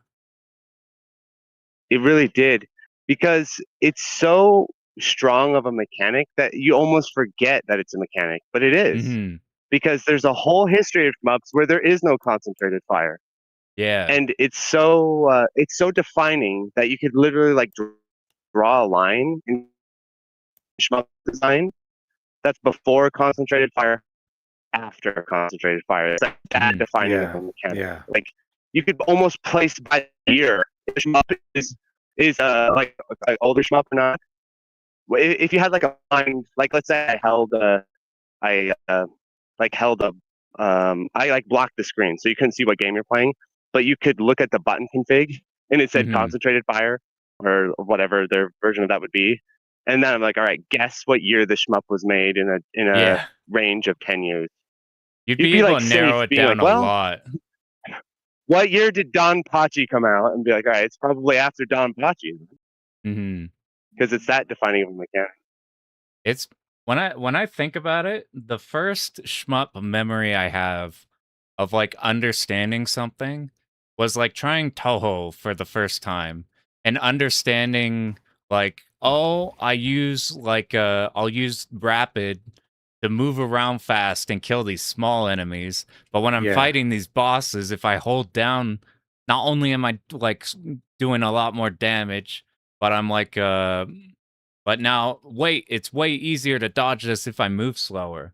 Like, that just small thing that's so fucking obvious because, like, it's so fundamental to these games is, like, the first, like, initial, like, shmup thing you figure out that, like, feels good. All right, Kirby, you're up. You're up. What's your favorite shmup mechanic? Not to be basic, but I kind of agree with Mark. The focus shot is such a core defining feature. But you already said the praises. I totally agree. I think that I'll bring up something a little bit. I'll bring up something a little spicier, something that people probably don't think about too often, and that's there's a version of rank that I really appreciate, which sounds kind of weird, but everybody knows, my first shmup was Triggerhard Excelica. The way that rank works in that game is the more score items you have, the more forms the boss will have. And so the only way to like fight the true forms of like the stage 1 and stage 3 like bosses where when you beat the boss you fight like a mini version of the TLB, like you meet up with that TLB like 3 times throughout the story. The only way to do that is by scoring enough. And so when I play the game and I'm trying to like 1cc it, I'm not playing, avoiding the rank items because I want to defeat all of the boss forms. I want to see what everything has to offer. I want to survive all the patterns, do all the things. And so it feels really bad when you die because when you lower your rank, it's like, oh, well, now the boss is just going to explode after this pattern. Like there's no form after it. And so I find myself actively chasing score even more because I want to say, hey, I defeated all of the bosses. That's really cool. I didn't know that about that game. It's cute. The game came up with its own acronym for it. They call it I think it's like VBS. It's like Variable Boss System or something like that, and it says it in the tutorial for the game. Yeah, that's cool because you're like I love when games play with boss forms. That's like a very tangible reason. But like that's like, oh, I don't care about 100%ing the game, but if you 100% it, you get the secret boss that you wouldn't otherwise be able to fight. That's the impression I get. You get like naturally pushed into maybe you didn't score, but damn it, I'm gonna learn now because I need to see the content. I want to see the full form. Yeah, I think that Cyvar made has like something similar with the checkpoints too, with the score thing, whatever it does. Well, I didn't know you that probably one know did better either. than me because I've only started playing it. Yeah, it's like in order to get to certain stages, you need to be at a certain like rank level or something. It's pretty cool, pretty interesting. I guess there's like a Raiden Fighter's Jet does that, but depending on your performance, you get different routes, and if you play shitty enough, you don't get like the whole game. Like getting the full game, is hard. That's very racing game, right? Like every time I play Initial D, I barely get into stage 3 because I'm not driving fast enough. All right, so I only have a tiny bit of time left, so I want to chuck in one more thing. I talked about the best mechanic. I want to talk about the thing I hate in every single shmup without literally everything. I think I think a lot of people don't like certain things. I think people don't like checkpoint games. I think checkpoints are fine. There's something else attached to things like checkpoint games. I think people would like the people who don't like DOJ would appreciate DOJ a lot more if it didn't have this one thing. I think people What is it? I'm fascinated. The mechanic that's fucking in everything, and I can't stand it, is power loss on death. I fucking hate R-Type. Wow. R-Type. Oh, very SDOJ of you. SDOJ doesn't have power levels. You're right. SDOJ, DFK. So I respect the fact that like you need if you just die and come back and you're full power and like there's little consequence, then I think that's bad design. I think that's technically bad design because then you just don't you don't have as much stakes because you just come back and then continue along your route. So as a player, I'm like, that's cool because but I respect his design. That's probably bad, but fucking every fucking game that's checkpoint like R-Type, if it didn't have the power loss, checkpoints would be awesome because you would just have a chance to get back on your route. Like checkpoints are totally fine. I don't think people care about checkpoints. I think people care about power loss. And like it's not just like the R-Type style of game. It's like I want to play Shodia in DOJ. But if I die, the bosses get so goddamn hard that I lose motivation to play the game. I've seen that one before because they're like, I hate how if I die, then I just have to reset because I can't kill the bosses now. Or there's like Psycho has this in times where it's like your power level in some games like Gunbird 1, your power level at max power is extremely strong. Your power level at anything other than max is so shit that you are so underpowered that taking one death isn't like, now I'm down a life and whatever 9 bombs, because if you die in Psycho, you always die with 9 bombs in stock. But like it's like you die in Psycho, you've died like you're risking dying like 3 times in Psycho. Yeah. And like even like Cave, which like it doesn't matter as much. Like Dodonpachi, like it doesn't matter that much. You see, we died in my run a bunch like that. So it's like there it doesn't matter. Yeah, they actually turned down the power loss in loop 2. You like lose less power in loop 2. Yeah. So it's like that is fine. I think. Yeah, go ahead. You could go ahead because I suspect that like as a player I hate this, but there's probably like very, very good reason for why everything uses it. I will totally respond after Mark. Go ahead, Mark. Well, in terms of Dodonpachi, DOJ, Tetsui, there is no reason. And that is why I think they ultimately drop it. Yeah, am I turning left again? Son of a bitch. You're only turning left slightly. Turning left there. You took a soft left. Am I returning? Like 75 degrees to the left. yeah. It's like what? 8 o'clock or something. I don't know. I remember. But I think that's way off actually. It's 10 o'clock. Okay. Yeah, I like it like a nice like 10:30. Yeah. I think in DDP, DOJ, Ketsui, when do they eventually drop it? DFK, is that where they drop it? Yeah, DFK, no power. Yeah, so in all 3 of those games, there is no point to the power loss system, which is why Cave are like constantly undermining it, like in every way possible. Like for example, I don't know if people know this, the actual statistical drops between the power levels aren't really that meaningful. Even though the sprite looks like it's like tiny and shitty, like it doesn't actually lose that much damage because obviously that'd fuck up the balance of the game way too much if it actually lost that much damage. And then when you're at full power, you're not gaining that much damage in comparison to like a Gradius or something like that.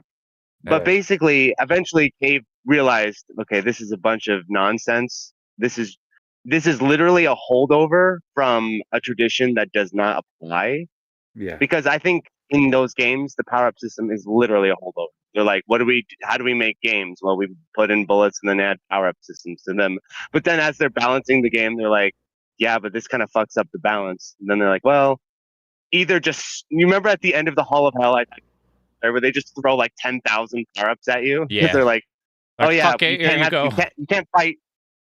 you can't fight stage 5 boss with one level 1 power. That would be ridiculous. So let's give a bajillion power ups to you. Yeah, just keep an eye on it. You can see again in Loop 2 they reduced the power level loss. You can tell in those games that they actually don't want power loss to be meaningful. Like they don't want it to have any sort of importance, but it's there because I guess they figured it's some kind of tradition or something. But then you notice eventually they just drop it. DFK, S2J, there is no power loss. So yeah. And I think in those games it is legitimately, it's bad. It's poorly designed because it's like at best never used, right? Like at best, I can't even think of what you gain full power after like the end of stage, halfway through stage 2. So it only affects stage 1, and stage 1 isn't hard to begin with, and then in the second loop you're at full power anyway. Yeah, it is, and it doesn't feel. It doesn't feel good. It doesn't feel good to power up. It only feels bad to power down in that situation. Yeah. Because the power up, the full power is actually just default. Full power is default. So less than full power, which is good balance-wise, by the way. Like if you're gonna do it, but then it's just inelegant. It's just you could cut it. You could just cut the whole system, and the game would be better for it, basically. Like for me, it's like the systems where like everybody you want power ups because when people talk about a game they like, they'll be like, "Ooh, I want to upgrade and get more powerful or like feel like I'm getting stronger." But the best example is like Gradius feels really fucking good to go from nothing to really strong, but it doesn't offset for me the difference of doesn't offset dying, getting rid of all of that, and now your run's dead. Far overpowers the joy of going from nothing to huge. Yep. Which is like Gradius 5, you upgrade and you feel good, or Salamander 2, you upgrade and it feels good, and then you die and you pick up like a majority of your power-ups and it feels good. Like whereas versus like a early Gradius, dying back to checkpoint, have nothing is such like overpowers the feeling of feeling stronger with power. Dying with bombs is power loss. Yeah. I don't want to say, because I don't think it's completely true, that like power up systems universally just don't work. Because there's got to be ways to make them work pretty well. I mean, I just theoretically you would hope, but I would say it's a mechanic that has caused more trouble than that has caused like good. It's like caused more trouble with your design than benefits of the design. Because again, Gradius, I actually have a real fondness for Gradius these days, but power up system fucks that game's design up balance wise a lot, because in both ways. Like, okay, so there's the one way we're thinking of where if you're in the end, like what's that stage in the final stage of Gradius 2, not the final checkpoint, because that's actually balanced to be doable at low power. Yeah.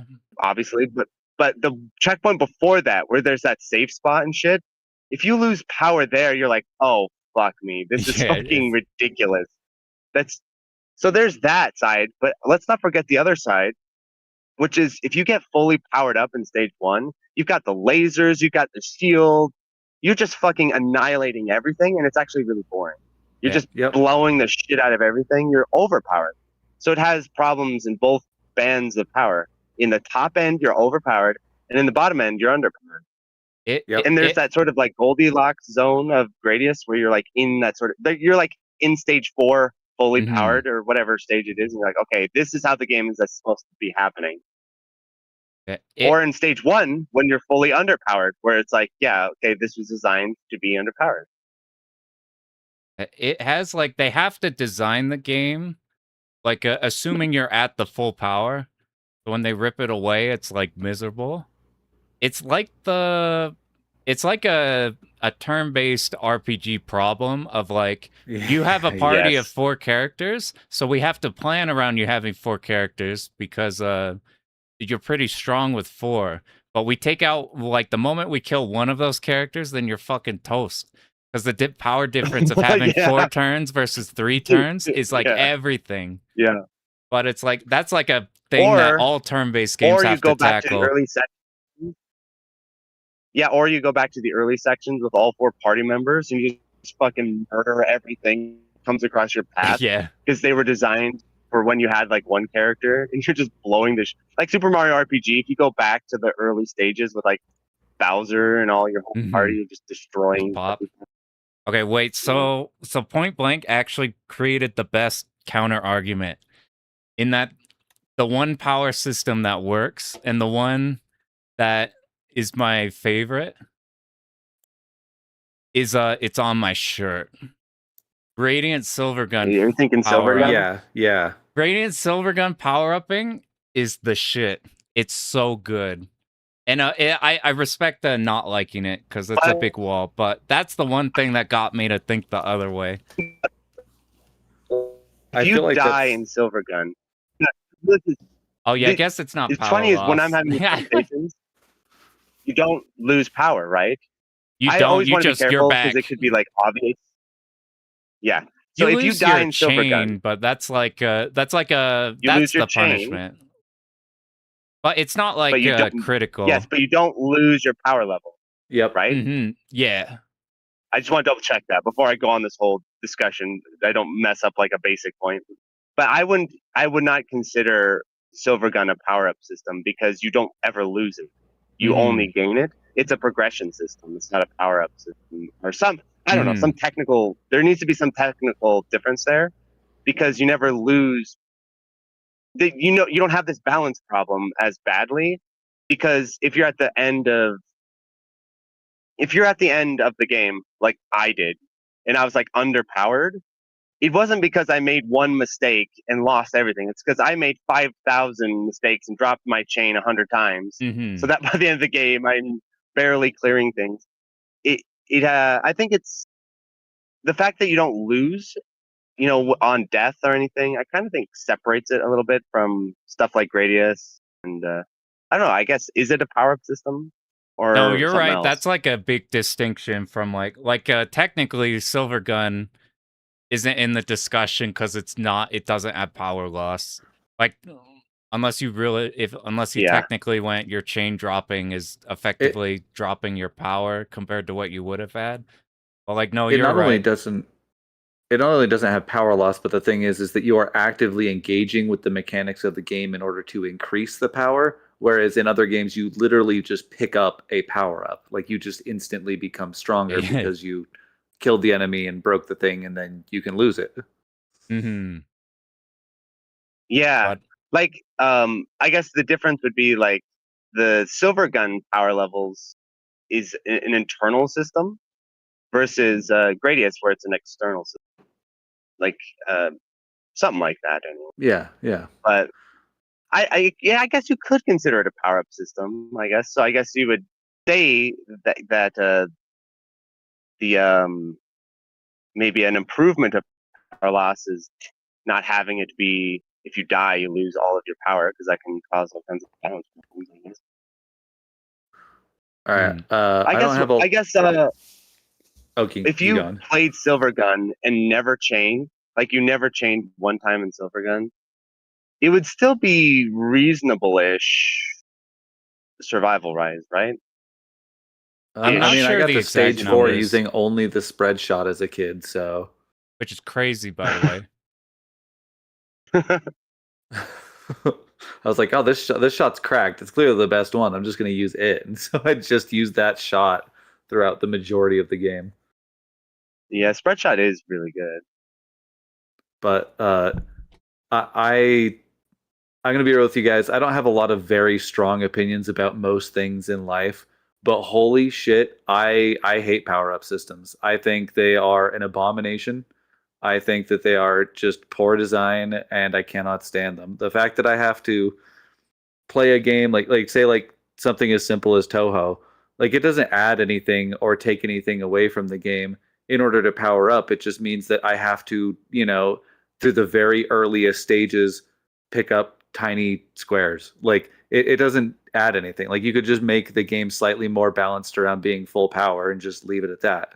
Same with, like you were saying, Pan, I want to play Shotia, but I die, and then all of a sudden my laser is dog shit, and it just, I don't know. I don't think that it's a good system or a fun system, and I'd rather just have something that is balanced for one standard throughout. And I understand that it's a relic of the past. I've played, Gradius and the like. And I do think that it does serve a place in that. Power-up systems. It's funny because power-up systems are more popular now than ever, too. It's not like they went away. I think they're actually increasing in popularity. I agree. The era where Cave were like, fuck power-up systems was like a moment of clarity, maybe we could call it, and then it dropped. Then it went away again. Yeah, that's something that I like about like Death Smiles and stuff, is that it doesn't have anything like that. Yes. Yeah, and I think actually the better version of most power-ups is bombs. Like if you think about what the design concept of a power-up would be, it would be like, well, routing, spending of resources. But like bombs do that so much better because it's discrete, it's contextual, and it's not something that you have to. It's not a prerequisite, basically. There's not a prerequisite that you have to bomb necessarily. Like it should be, even if it's really hard, like Hibachi, you don't technically need to bomb Hibachi. WTN has proved this, but but there's an incentive to do it. But at the same time, you do have to power up. That would be kind of the idea, right? I guess, or if you don't, then you just have to sit through long, boring boss phases till they fly away or until you kill them. But I agree with what Pan was saying, where it essentially just creates this scenario where the certain stages that are balanced around you having full power is just boring, and then if you die once, it's just over. Like it creates just only pain.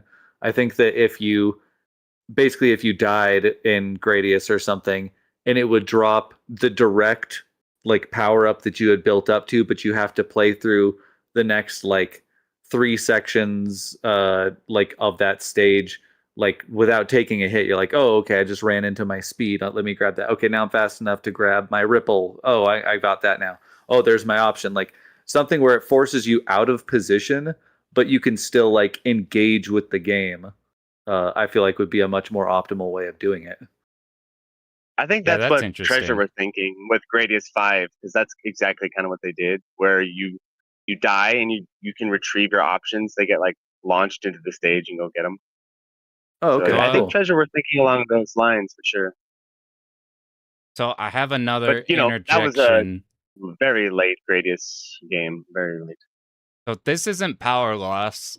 This isn't a power loss thing, but a general power up thing that I actually really enjoy, and it's something I've been doing a lot recently. That Bell 2 brought up.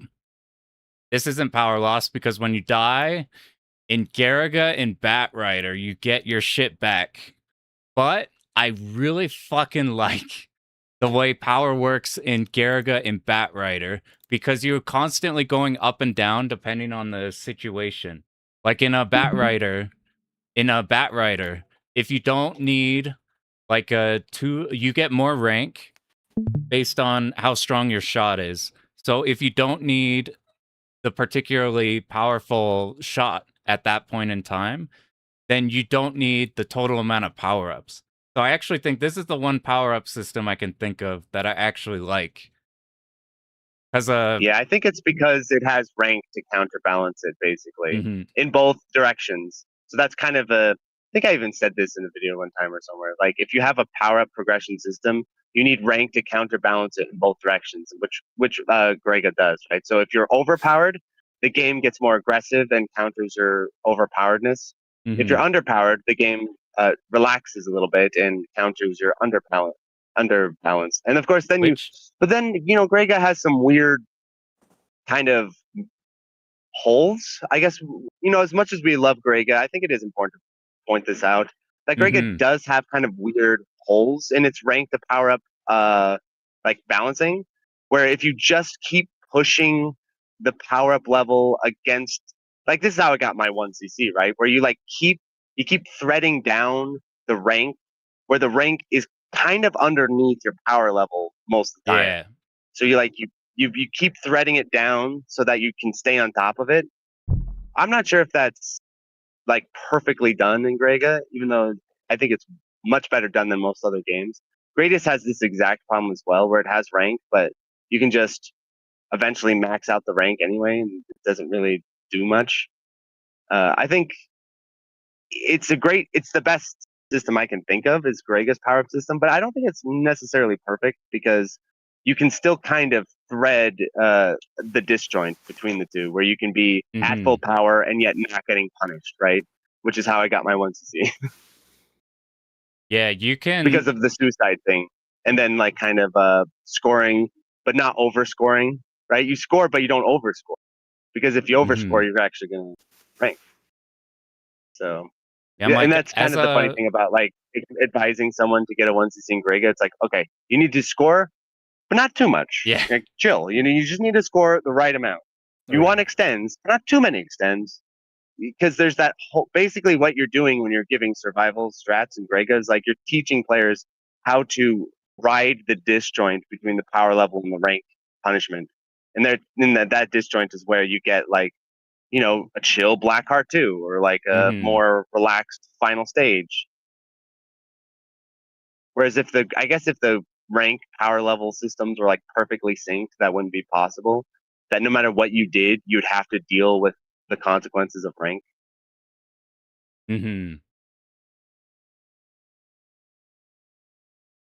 But that's probably the best one. There you go. Yeah, that's what I could think is the one that's the most like feels like you're interacting with it. Doesn't feel like it feels more interesting to mess with than it feels like annoying to deal with. But all right, it's become that time. You know what's funny though? Oh yeah, go ahead. This one guy I don't know if it was a slam, it was like a Kumite I did or something. One guy just straight up beat Grega without rank manipulation. He just fucking went through. Solo moded. There are like no miss runs. But like without rank manip is hard as fuck. Yeah, he didn't like suicide.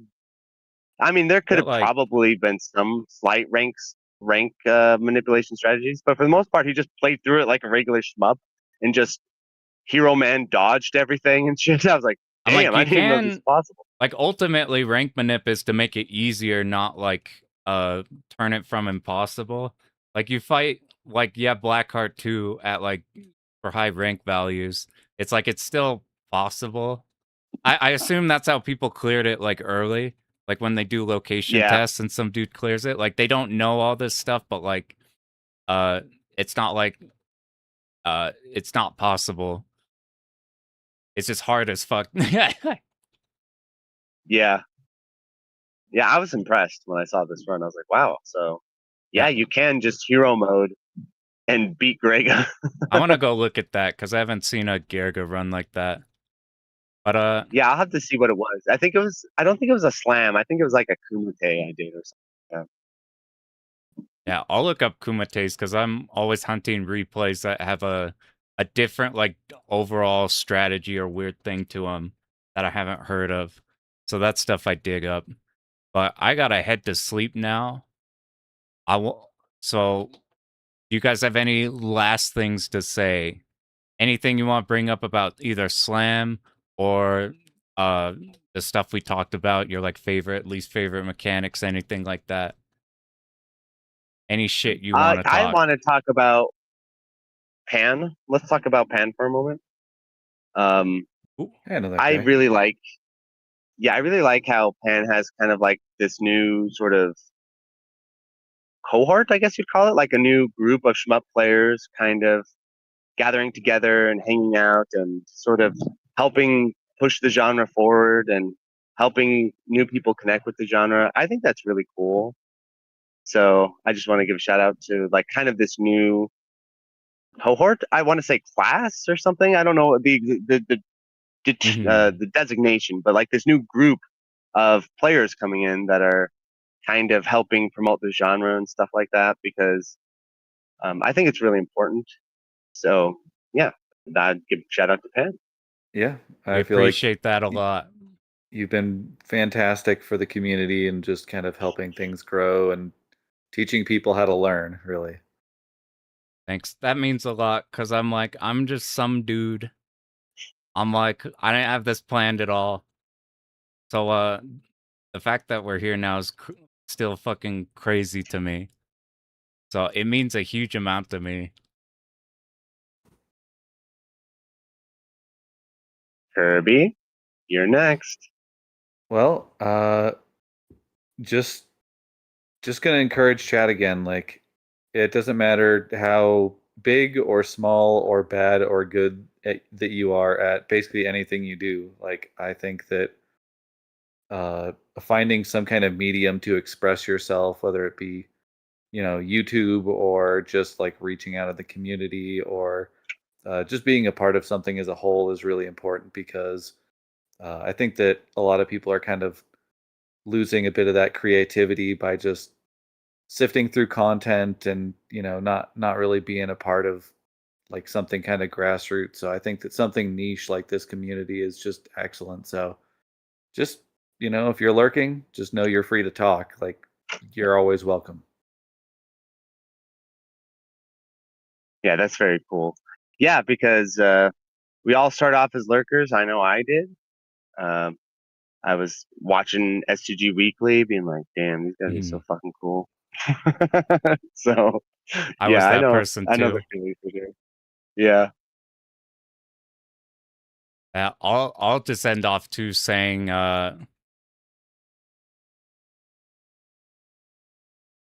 it's pretty much supporting off of Kirby's. Like there's a shockingly supportive community for a genre that should be full of like only elitists. But instead of going in that angle, a lot of people, we know it's niche, want to bring people into it. And there's so many cool people and there's so many different things people want to do. You should not feel bad about your skill level of the game stopping you from interacting with people. Like people do that in fighting games too. Oh, I don't want to play you because I'm bad. I'm wasting your time. That doesn't exist. Just hang out and talk. It's really actually cool. It's a ironic catch-22, because the best way to improve is through social motivation. But if the only way to achieve social motivation is to be good, then you have this sort of catch-22 where you need to be good to socialize, but you can't be good until you socialize. So just skip the whole paradox and just go right to socializing, and then you'll get good.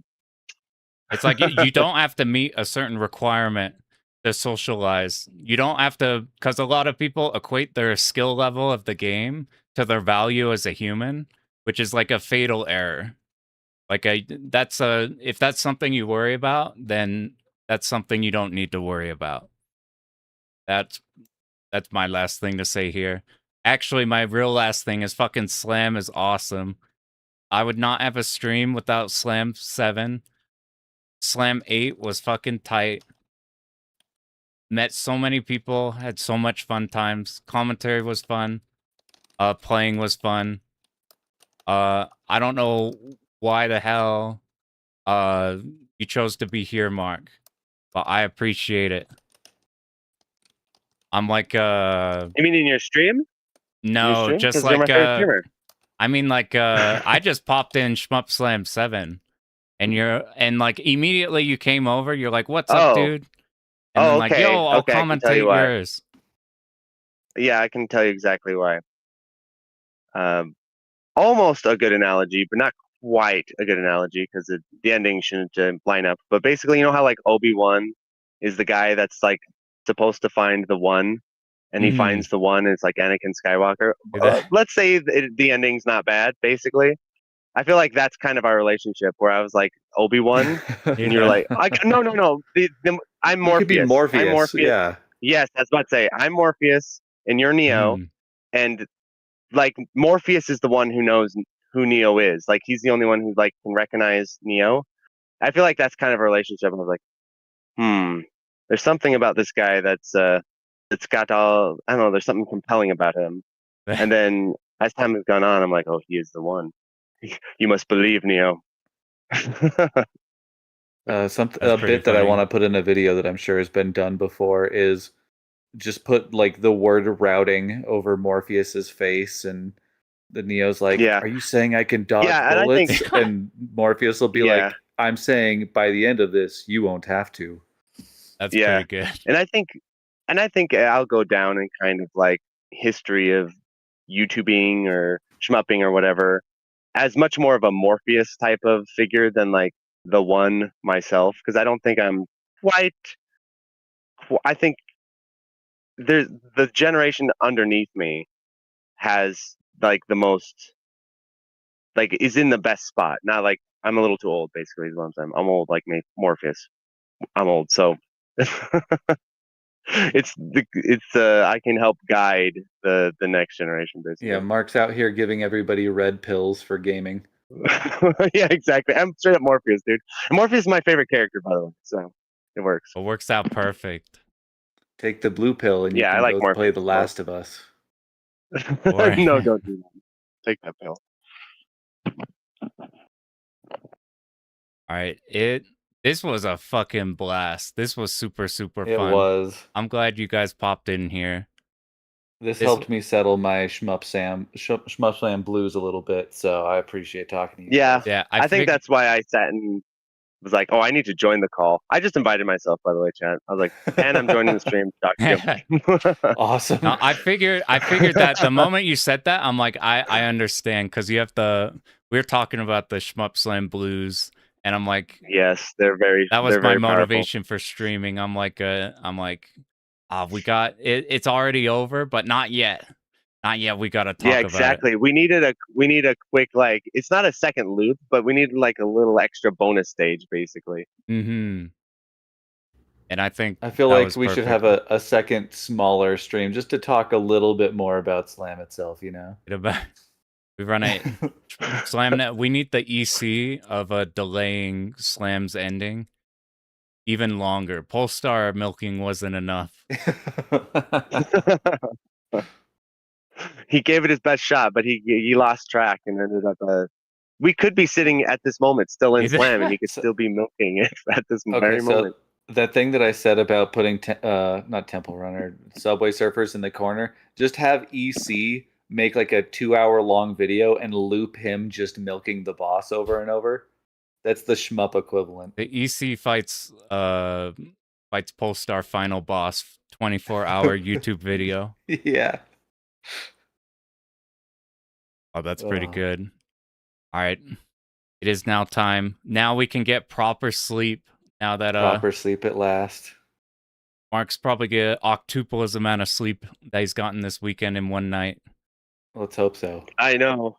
It's like a sleep overdose, dude. Yeah, I slept till like noon or like 11 or something today. Mm-hmm. Like, I've never so felt hard. this before.